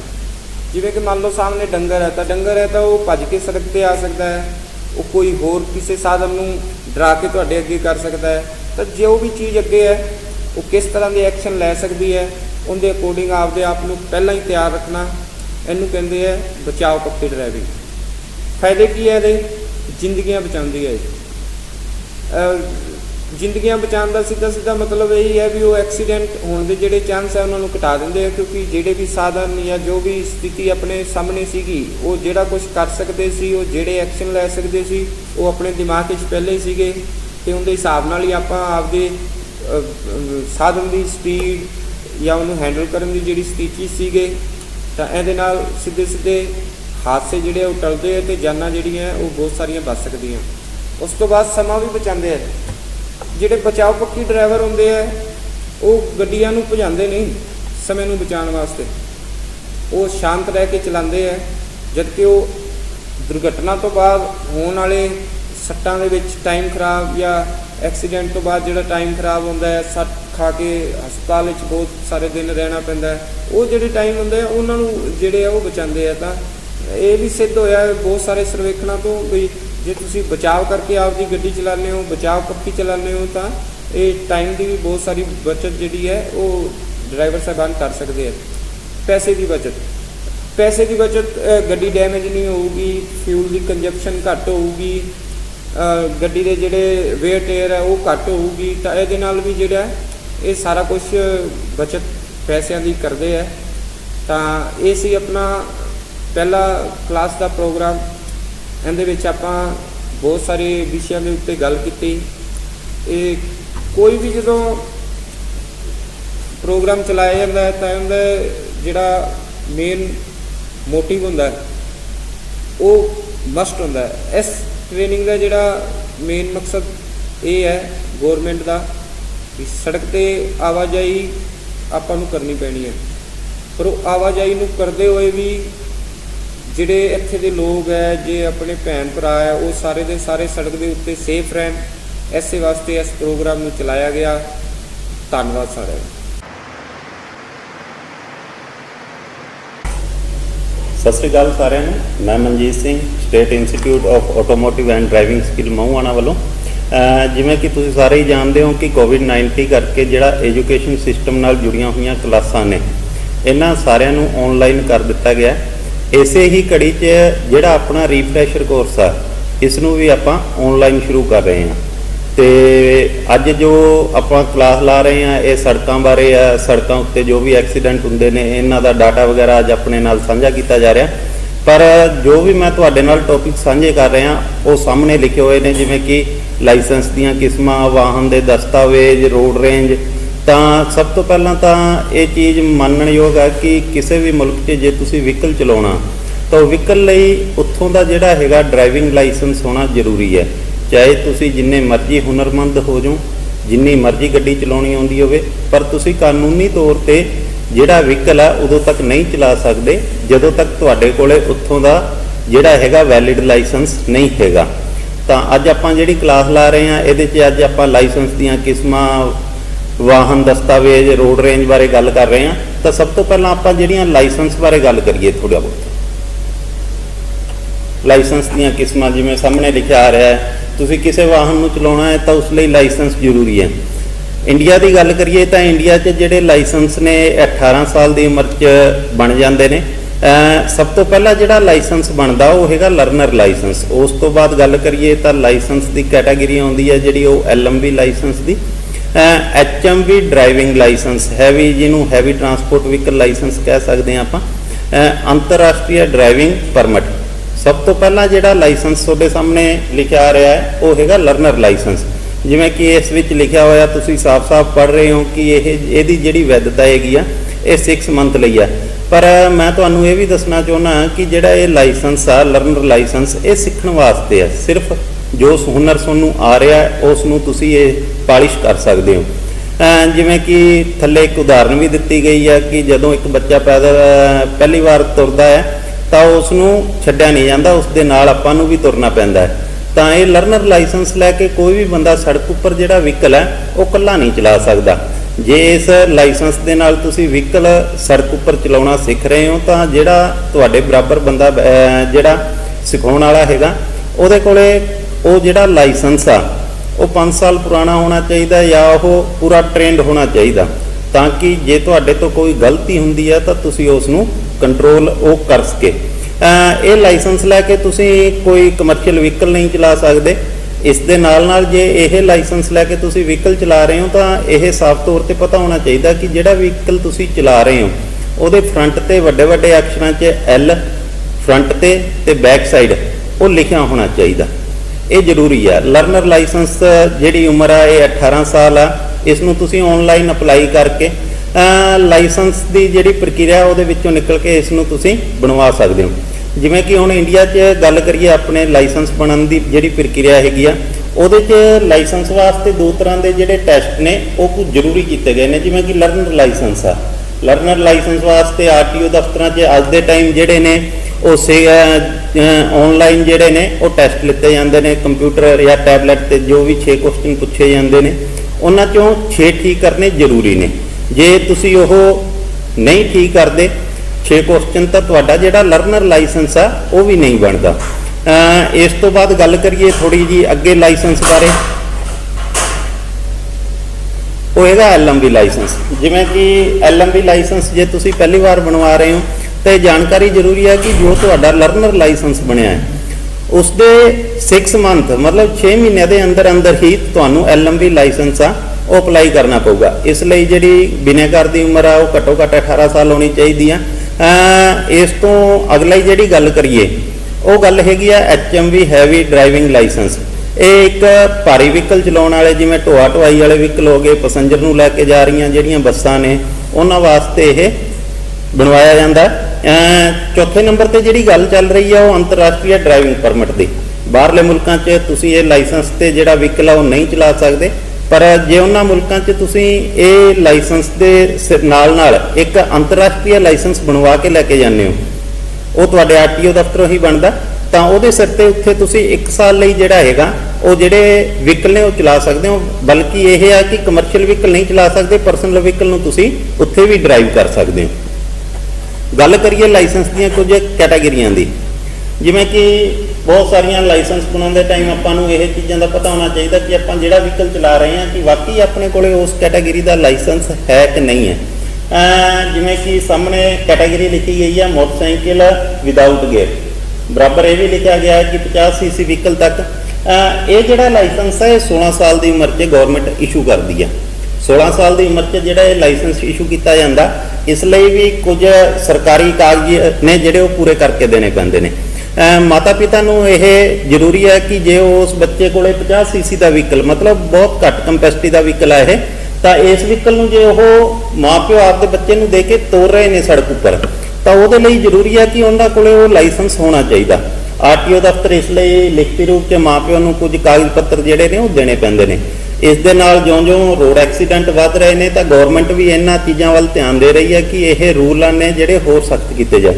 ਮੋਟਰ ਵਹੀਕਲ ਐਕਟ ਜਿਹੜਾ 2019 ਚ ਸ਼ੋਧ ਕਰਕੇ ਆਇਆ ਸਾਹਮਣੇ, ਤਾਂ ਉਹਦੇ 'ਚ ਸ਼ੋਅ ਕੀਤਾ ਲਿਖਿਆ ਗਿਆ ਕਿ 16 ਸਾਲ ਦੀ ਉਮਰ 'ਚ ਜੇ ਕੋਈ ਬੱਚਾ ਐਕਸੀਡੈਂਟ ਕਰਦਾ, 16 ਸਾਲ ਦੀ ਉਮਰ 'ਚ ਜੇ ਕੋਈ ਬੱਚਾ ਐਕਸੀਡੈਂਟ ਕਰਦਾ ਤਾਂ ਉਹ ਐਕਸੀਡੈਂਟ ਤੋਂ ਬਾਅਦ ਜਿਹੜਾ ਹੈਗਾ ਉਸ ਦੇ ਮਾਤਾ ਪਿਤਾ ਨੂੰ 3 ਸਾਲ ਦੀ ਕੈਦ, 25,000 ਰੁਪਏ ਜੁਰਮਾਨਾ, ਪਲੱਸ ਇਹ ਵੀ ਹੈ ਕਿ ਉਸ ਬੱਚੇ ਦਾ ਜਿਹੜਾ ਲਾਇਸੈਂਸ 18 ਸਾਲ ਦੀ ਉਮਰ 'ਚ ਬਣਨਾ ਸੀ, ਉਹ ਲਾਇਸੈਂਸ ਹੁਣ ਉਸ ਦਾ 25 ਸਾਲ ਦੀ ਉਮਰ ਤੋਂ ਬਾਅਦ ਬਣੂਗਾ। ਇਹ ਚੀਜ਼ ਦੀ ਜਾਣਕਾਰੀ ਹੋਣੀ ਚਾਹੀਦੀ ਹੈ, ਕਿਉਂਕਿ ਅੱਜ ਜਿੰਨੇ ਵੀ ਰੋਡ ਤੇ ਐਕਸੀਡੈਂਟ ਹੋ ਰਹੇ ਨੇ ਉਹਨਾਂ 'ਚ ਜ਼ਿਆਦਾਤਰ ਦੇਖਿਆ ਕਿ ਜਿਹੜੇ ਬੱਚਿਆਂ ਦੀ ਤਾਦਾਦ ਉਹ ਦਿਨੋਂ ਦਿਨ ਵੱਧ ਰਹੀ ਆ। 15 ਸਾਲ ਤੋਂ ਲੈ ਕੇ 29 ਸਾਲ ਦੇ ਜਿਹੜੇ ਜ਼ਿਆਦਾਤਰ ਯੰਗ ਨੇ, ਉਹਨਾਂ ਦੇ ਜਿਹੜੇ ਐਕਸੀਡੈਂਟ ਨੇ ਉਹ ਸੜਕਾਂ ਤੇ ਰੋਡ ਤੇ ਜਦੋਂ ਆਪਾਂ ਡਾਟਾ ਚੱਕਦੇ ਹਾਂ ਤਾਂ ਉਹਨਾਂ 'ਚ ਉਹ ਜ਼ਿਆਦਾਤਰ ਸਾਹਮਣੇ ਆ ਰਹੇ ਨੇ। ਇਸ ਤੋਂ ਅਗਲੀ ਗੱਲ ਕਰੀਏ, ਮੋਟਰਸਾਈਕਲ ਵਿਦ ਗੇਅਰ 18 ਸਾਲ ਦੀ ਉਮਰ 'ਚ ਇਹ ਲਾਇਸੈਂਸ ਬਣਦਾ। ਇਸ ਲਾਇਸੈਂਸ ਨੂੰ ਬਣਾਉਣ ਵਾਸਤੇ ਵੀ ਉਹੀ ਪ੍ਰਕਿਰਿਆ ਵਿੱਚੋਂ ਗੁਜ਼ਰਨਾ ਪੈਂਦਾ, ਜਿਵੇਂ ਕਿ ਪਹਿਲਾਂ ਇਸ ਦਾ ਲਰਨਰ ਬਣਦਾ, ਉਸ ਤੋਂ ਬਾਅਦ ਤੁਹਾਡੇ ਹੀ ਆਰਟੀਓ ਦਫ਼ਤਰ ਉੱਥੇ ਡਰਾਈਵਿੰਗ ਟਰੈਕ ਬਣੇ ਨੇ, ਉਹਨਾਂ 'ਚ ਉਹ ਬਾਈਕ ਵਗੈਰਾ ਚਲਾ ਕੇ ਟੈਸਟ ਦੇ ਕੇ ਇਸ ਲਾਇਸੈਂਸ ਨੂੰ ਤੁਸੀਂ ਬਣਵਾ ਸਕਦੇ ਹੋ। ਅਗਲਾ ਲਾਇਸੈਂਸ ਦੀ ਗੱਲ ਕਰੀਏ ਤਾਂ ਲਾਈਟ ਮੋਟਰ ਵਹੀਕਲ। ਇੱਥੇ ਮੈਂ ਥੋੜਾ ਜਿਹਾ ਤੁਹਾਡੇ ਨਾਲ ਹੋਰ ਚੀਜ਼ਾਂ ਵੀ ਸਾਂਝੀਆਂ ਕਰ ਰਹੀ ਹਾਂ ਕਿ 2019 ਤੋਂ ਬਾਅਦ ਜਿਹੜੇ ਲਾਇਸੈਂਸ ਨੇ ਉਹਨਾਂ 'ਚ ਬਹੁਤ ਸਾਰੇ ਚੇਂਜ ਵੀ ਹੋਏ ਨੇ। LMV ਲਾਇਸੈਂਸ ਜਿਵੇਂ ਕਿ ਸਾਹਮਣੇ ਮੈਂ ਲਿਖਿਆ ਹੋਇਆ ਕਿ 7500 kg ਮਤਲਬ 7.5 ਟਨ ਤੱਕ। ਹੁਣ ਗਵਰਨਮੈਂਟ ਨੇ ਨਵਾਂ ਰੂਲ ਜਿਹੜੇ ਬਣਾਏ ਨੇ ਉਹਦੇ 'ਚ ਇਹ ਵੀ ਕੀਤਾ ਕਿ 7.5 ਟਨ ਤੱਕ ਦੇ ਜੇ ਕਮਰਸ਼ੀਅਲ ਵਹੀਕਲ ਵੀ ਨੇ ਤੁਹਾਡੇ ਕੋਲੇ ਤਾਂ ਤੁਸੀਂ ਉਹਨਾਂ ਨੂੰ ਵੀ ਹੀ LMV ਲਾਇਸੈਂਸ ਤੇ ਚਲਾ ਸਕਦੇ ਹੋ। ਪਹਿਲਾਂ ਹੁੰਦਾ ਸੀ ਕਿ LMV ਲਾਇਸੈਂਸ ਤੇ ਆਪਾਂ ਕਮਰਸ਼ੀਅਲ ਵਹੀਕਲ ਨਹੀਂ ਚਲਾ ਸਕਦੇ ਸੀ, ਪਰ ਹੁਣ ਜਦੋਂ ਦਾ ਸ਼ੋਧ ਕੀਤਾ ਗਿਆ ਤਾਂ ਇਹ ਕੀਤਾ ਗਿਆ ਕਿ ਜਿਹੜੇ LMV ਲਾਇਸੈਂਸ ਨੇ ਇਹਨਾਂ ਤੇ ਜਿਹੜੇ ਕਮਰਸ਼ੀਅਲ ਵਹੀਕਲ ਨੇ ਪੀਲੇ ਰੰਗ ਦੀ ਨੰਬਰ ਪਲੇਟਾਂ ਵਾਲੇ ਕੁਝ ਉਹ ਤੁਸੀਂ ਚਲਾ ਸਕਦੇ ਹੋ। ਪਰ ਜ਼ਰੂਰਤ ਇਹ ਹੈ ਕਿ ਉਹਨਾਂ 'ਚ ਜਿਹੜਾ weight ਆ, ਗੱਡੀ ਦਾ weight ਪਲੱਸ ਪੈਸੰਜਰ ਜਾਂ ਜੋ ਵੀ weight ਤੁਸੀਂ ਉਸ ਗੱਡੀ 'ਚ ਲੈ ਕੇ ਜਾ ਰਹੇ ਹੋ ਉਹ 7.5 ਟਨ ਤੱਕ ਹੀ ਹੋਣਾ ਚਾਹੀਦਾ। ਇਸ ਤੋਂ ਵੱਧ ਵਾਲਾ weight ਜੇ ਤੁਸੀਂ ਉਸ ਵਹੀਕਲ ਤੇ ਲੈ ਕੇ ਜਾ ਰਹੇ ਹੋ ਤਾਂ ਉਹ ਅਲਾਉਡ ਨਹੀਂ। ਇਸ ਦੇ ਨਾਲ ਨਾਲ ਮੈਂ ਤੁਹਾਡੇ ਨਾਲ ਇੱਕ ਦੋ ਗੱਲਾਂ ਹੋਰ ਵੀ ਸਾਂਝੀਆਂ ਕਰ ਰਿਹਾ, ਜਿਵੇਂ ਕਿ ਹੁਣ ਨਵੇਂ ਲਾਇਸੈਂਸ ਤੁਸੀਂ ਅਪਲਾਈ ਕਰ ਰਹੇ ਹੋ ਜਾਂ ਨਵੇਂ ਬਣ ਰਹੇ ਨੇ ਤਾਂ ਉਹਨਾਂ 'ਚ ਕੁਝ ਕੈਟਾਗਰੀਆਂ ਨੇ ਜਿਹੜੀਆਂ LMV ਤੋਂ ਬਾਅਦ ਆਪਣੇ ਬਣਦੀਆਂ ਸੀ ਉਹ ਖਤਮ ਹੋ ਚੁੱਕੀਆਂ ਨੇ। ਇੱਥੇ ਸਾਹਮਣੇ ਮੈਂ ਲਿਖਿਆ ਨਹੀਂ ਪਰ ਵਰਬਲੀ ਮੈਂ ਤੁਹਾਡੇ ਨਾਲ ਇਹ ਸਾਂਝਾ ਕਰ ਰਿਹਾ। ਜਿਵੇਂ ਕਿ ਟੈਕਸੀ ਵਾਸਤੇ ਪਹਿਲਾਂ LMV ਕੈਬ ਲਿਖਿਆ ਜਾਂਦਾ ਸੀ, ਜਾਂ ਜੇ ਇਨੋਵਾ ਸਕੋਰਪੀਓ ਆਪਾਂ ਪਰਸਨਲ ਚਲਾਉਣੀ ਸੀ ਤਾਂ ਉਹਦੇ ਵਾਸਤੇ LMV PVT ਦਾ ਲਾਇਸੈਂਸ ਲੈਣਾ ਪੈਂਦਾ ਸੀ। LMV TR ਇਹ ਜਿਹੀਆਂ ਕੁਝ ਕੈਟਾਗਰੀਆਂ ਨੇ, LMV GB, ਇਹ ਕੈਟਾਗਰੀਆਂ ਹੁਣ ਲਾਇਸੈਂਸਾਂ ਤੋਂ ਖਤਮ ਹੋ ਚੁੱਕੀਆਂ ਨੇ। ਇਹ ਸਾਰੇ ਦੇ ਸਾਰੇ ਵਹੀਕਲ ਜੇ ਤੁਸੀਂ ਚਲਾ ਰਹੇ ਹੋ ਤਾਂ LMV ਦੇ ਸਿਰ ਤੇ ਚਲਾ ਸਕਦੇ ਹੋ। ਉਸ ਤੋਂ ਅਗਲੀ ਗੱਲ ਕਰੀਏ ਤਾਂ ਇਸ ਦੇ ਲੋਡਰ ਐਕਸਾਵੇਟਰ। ਜੇ ਤੁਸੀਂ ਆਪਰੇਟਿੰਗ ਸਿਸਟਮ ਨਾਲ ਜੁੜੇ ਹੋਏ ਹੋ, ਕ੍ਰੇਨ ਵਗੈਰਾ ਚਲਾ ਰਹੇ ਹੋ, ਲੋਡਰ ਵਗੈਰਾ ਚਲਾ ਰਹੇ ਹੋ ਤਾਂ ਇਹ ਇਸ ਕੈਟਾਗਰੀ ਨੂੰ ਤੁਸੀਂ ਆਪਦੇ ਲਾਇਸੈਂਸ ਉੱਤੇ ਲਿਖਵਾ ਸਕਦੇ ਹੋ। ਪਰ ਇਸ ਲਈ ਵੀ ਤੁਹਾਨੂੰ ਆਰਟੀਓ ਦਫ਼ਤਰ ਦੀ ਜੋ ਕੰਡੀਸ਼ਨ ਆ 6 ਮੰਥ ਦਾ ਜਾਂ ਕੋਰਸ ਹੋਵੇ ਜਾਂ ਜੋ ਵੀ ਐਕਸਪੀਰੀਅੰਸ ਉਹ ਮੰਗਣਗੇ ਉਹ ਤੁਹਾਨੂੰ ਦੇਣਾ ਪਊਗਾ। ਇਹ ਨਹੀਂ ਕਿ ਇਹ ਸਿੱਧੀ ਫੀਸ ਭਰਨ ਤੋਂ ਬਾਅਦ ਤੁਸੀਂ ਲਿਖਵਾ ਸਕਦੇ ਹੋ। ਇਸ ਲਈ ਜੋ ਵੀ ਐਕਸਪੀਰੀਅੰਸ ਆ, ਜੋ ਵੀ ਡਾਕੂਮੈਂਟ ਨੇ ਉਹ ਤੁਹਾਨੂੰ ਦੇਣੇ ਪੈਣਗੇ। ਕ੍ਰੇਨ ਆਪਰੇਟਿੰਗ ਦਾ ਕੰਮ ਕਰ ਰਹੇ ਹੋ, ਕਰੋਇਨ ਵਗੈਰਾ ਹੈਗੀ ਆ, ਹਾਈਡਰਾ ਵਗੈਰਾ ਹੈਗੀ ਆ, ਜੇ ਚਲਾਉਂਦੇ ਹੋ ਤਾਂ ਇਸ ਨੂੰ ਵੀ ਤੁਸੀਂ ਆਪਦੇ ਲਾਇਸੈਂਸ ਉੱਪਰ ਐਡ ਕਰਵਾ ਸਕਦੇ ਹੋ। 6 ਨੰਬਰ ਤੇ ਕੈਟਾਗਰੀ ਆ ਰਹੀ ਹੈ ਫੋਰਕਲਿਫਟ। ਬੰਦਰਗਾਹਾਂ ਤੇ ਬਹੁਤ ਸਾਰੇ ਕੰਟੇਨਰ ਆਉਂਦੇ ਨੇ, ਜਦੋਂ ਉਹਨਾਂ ਨੂੰ ਇੱਧਰ ਤੋਂ ਉੱਧਰ ਕਰਨਾ ਪੈਂਦਾ ਤਾਂ ਉਹ ਜਿਹੜੇ ਫੋਰਕਲਿਫਟ ਨੇ ਉਹਨਾਂ ਦੀ ਸਹਾਇਤਾ ਨਾਲ ਹੀ ਇੱਧਰ ਤੋਂ ਉੱਧਰ ਕੀਤਾ ਜਾਂਦਾ। ਜੇ ਤੁਸੀਂ ਪਰਮਾਨੈਂਟਲੀ ਉਹ ਜੇ ਵਹੀਕਲ ਚਲਾ ਰਹੇ ਹੋ ਤਾਂ ਤੁਸੀਂ ਇਹ ਚੀਜ਼ਾਂ ਨੇ ਜਿਹੜੀਆਂ ਆਪਦੇ ਲਾਇਸੈਂਸ ਉੱਪਰ ਐਡ ਕਰਵਾ ਸਕਦੇ ਹੋ। ਇਹਨਾਂ ਦੀ ਕੁਝ ਐਕਸਟਰਾ ਫੀਸ ਆ ਉਹ ਆਰਟੀਓ ਦਫ਼ਤਰ ਨੂੰ ਆਨਲਾਈਨ ਤੁਹਾਨੂੰ ਪੇ ਕਰਨੀ ਪਊਗੀ, ਬਿਨਾਂ ਫੀਸ ਤੋਂ ਇਹ ਨਹੀਂ ਲਿਖੇ ਜਾਣਗੇ। ਅਗਲੀ ਕੈਟਾਗਰੀ ਆ ਅਦਰ ਕੰਸਟਰਕਸ਼ਨ ਇਕਵਿਪਮੈਂਟ। ਅੱਜ ਕੱਲ੍ਹ ਤੁਸੀਂ ਦੇਖ ਰਹੇ ਹੋ ਕਿ ਸੜਕਾਂ ਉੱਪਰ ਜਗ੍ਹਾ ਸੜਕਾਂ ਬਣ ਰਹੀਆਂ ਨੇ, ਪੁਲ ਬਣ ਰਹੇ ਨੇ ਜਾਂ ਫਿਰ ਬਿਲਡਿੰਗ ਬਣ ਰਹੀਆਂ ਨੇ। ਬਹੁਤ ਸਾਰੀ ਜਗ੍ਹਾ ਤੇ ਜਦੋਂ ਇਹ ਬਿਲਡਿੰਗ ਵਗੈਰਾ ਬਣ ਰਹੀਆਂ ਨੇ ਤਾਂ ਉੱਥੇ ਕੰਸਟਰਕਸ਼ਨ ਵਾਲੇ ਅਲੱਗ ਤੋਂ ਇਕਵਿਪਮੈਂਟ ਘੁੰਮ ਰਹੇ ਨੇ, ਜਿਵੇਂ ਕਿ ਮਿਕਸਚਰ ਹੈਗੇ ਨੇ। ਸਿਮਟਡ ਕੰਪਨੀਆਂ ਜਿੰਨੀਆਂ ਵੀ ਨੇ ਲਗਭਗ ਉਹਨਾਂ ਕੋਲੇ ਸਾਰਿਆਂ ਕੋਲੇ ਹੀ ਮਿਕਸਚਰ ਦਾ ਪਲਾਂਟ ਨੇ, ਤਾਂ ਉਹ ਆਪਣਾ ਬਣਿਆ ਬਣਾਇਆ ਮਟੀਰੀਅਲ ਉੱਥੇ ਭੇਜ ਰਹੇ ਨੇ। ਅਗਲੀ ਕੈਟਾਗਰੀ ਆ ਹਾਰਵੈਸਟਰ, ਕੰਬਾਈਨ ਵਾਸਤੇ। 2019 'ਚ ਇਹ ਚੀਜ਼ ਕੀਤੀ ਗਈ ਕਿ ਜਿਹੜੇ ਐਗਰੀਕਲਚਰ ਵਾਲੇ ਕੁਝ ਵਹੀਕਲ ਨੇ ਜਿਨ੍ਹਾਂ ਨੂੰ ਆਪਾਂ ਖੇਤੀਬਾੜੀ ਵਾਸਤੇ ਨਾਲ ਯੂਜ਼ ਕਰਦੇ ਹਾਂ, ਨਾਲ ਉਹਨਾਂ ਨਾਲ ਕਮਰਸ਼ੀਅਲ ਵੀ ਕੰਮ ਕਰ ਰਹੇ ਹਾਂ। ਜਿਵੇਂ ਕਿ ਕੰਬਾਈਨ ਆ, ਤਾਂ ਇਹ ਕੰਬਾਈਨ ਦੀ ਕੈਟਾਗਰੀ ਆ। ਇਸ ਨੂੰ ਐਤਕੀ ਹੀ ਐਡ ਕੀਤਾ ਗਿਆ। ਜੇ ਤੁਹਾਡੇ 'ਚੋਂ ਕੋਈ ਇਸ ਨੂੰ ਐਡ ਕਰਵਾਉਣਾ ਚਾਹੁੰਦਾ ਤਾਂ ਇਹਦੇ ਲਈ ਜਿਹੜਾ ਲਰਨਿੰਗ ਆ ਉਹ ਬਣਵਾਉਣਾ ਪਊਗਾ। ਗੱਲ ਕਰੀਏ ਉਸ ਤੋਂ ਅਗਲੀ 9 ਨੰਬਰ ਤੇ ਜਿਹੜਾ ਕੈਟਾਗਰੀ ਆ agriculture tractor and power trailer. ਇਹ ਇੱਕ ਹੈਵੀ ਲਾਇਸੈਂਸ ਦੀ ਕੈਟਾਗਰੀ ਆ, ਮਤਲਬ ਜਿਹੜੇ ਤੁਸੀਂ ਪਾਵਰ ਟ੍ਰੇਲਰ ਕਮਰਸ਼ੀਅਲ ਕੰਮ ਲਈ ਯੂਜ਼ ਕਰ ਰਹੇ ਹੋ, ਜਿਵੇਂ ਮਿੱਟੀ ਢੋ ਰਹੇ ਹੋ, ਲੱਕੜਾਂ ਢੋ ਰਹੇ ਹੋ, ਰੇਤਾ ਵਗੈਰਾ ਢੋ ਰਹੇ ਹੋ, ਕਮਰਸ਼ੀਅਲ ਕੰਮ ਕਰ ਰਹੇ ਹੋ, ਪੈਸੇ ਕਮਾ ਰਹੇ ਹੋ, ਤਾਂ ਇਹ ਜਿਹੜੀ ਐਗਰੀਕਲਚਰ ਨਾਲ ਆਮ ਤੌਰ ਤੇ ਦੇਖਿਆ ਗਿਆ ਕਿ ਕੁਝ ਜ਼ਮੀਂਦਾਰ ਕਿੱਤੇ ਨਾਲ ਲੋਕ ਜੁੜੇ ਹੋਏ ਨੇ, ਤਾਂ ਉਹ ਜਿਹੜੇ ਟਰੈਕਟਰ ਟਰਾਲੀਆਂ 'ਚ ਜਿਹੜਾ ਵੇਟ ਆ ਉਹ ਇਸ ਨਾਲੋਂ ਵੀ ਕਿਤੇ ਗੁਣਾ ਵੱਧ ਲੈ ਕੇ ਜਾਂਦੇ ਨੇ। ਜਿਵੇਂ LMV ਦੇ ਨਾਲ ਇਕੱਲਾ ਉਹਨਾਂ ਕੋਲ LMV ਆ ਜਾਂ ਟਰੈਕਟਰ, ਤਾਂ ਉਹ ਇਸ ਤੋਂ ਵੱਧ ਵੇਟ ਲੈ ਕੇ ਜਾਂਦੇ ਨੇ, ਗੰਨਾ ਢੋਂਦੇ ਨੇ ਜਾਂ ਮਿੱਟੀ ਢੋਂਦੇ ਨੇ, ਤਾਂ ਉਹ ਆਪਦੇ ਪਰਸਨਲ ਲਾਈਫ 'ਚ ਸ਼ਾਇਦ ਤੱਕ ਉਹਨਾਂ ਨੂੰ ਜਾਣਕਾਰੀ ਨਹੀਂ ਹੁੰਦੀ ਇਸ ਚੀਜ਼ ਦੀ। ਪਰ ਇਹ ਚੀਜ਼ ਦਾ ਉਦੋਂ ਜਾ ਕੇ ਆਪਾਂ ਨੂੰ ਜਿਹੜਾ ਹੈਗਾ ਇਫੈਕਟ ਪੈਂਦਾ ਜਦੋਂ ਕਿਤੇ ਆਪਾਂ ਨੇ ਐਕਸੀਡੈਂਟ ਤੋਂ ਬਾਅਦ ਉਹਨਾਂ ਵਹੀਕਲਾਂ ਦੇ ਕਲੇਮ ਲੈਣੇ ਪੈਂਦੇ ਨੇ।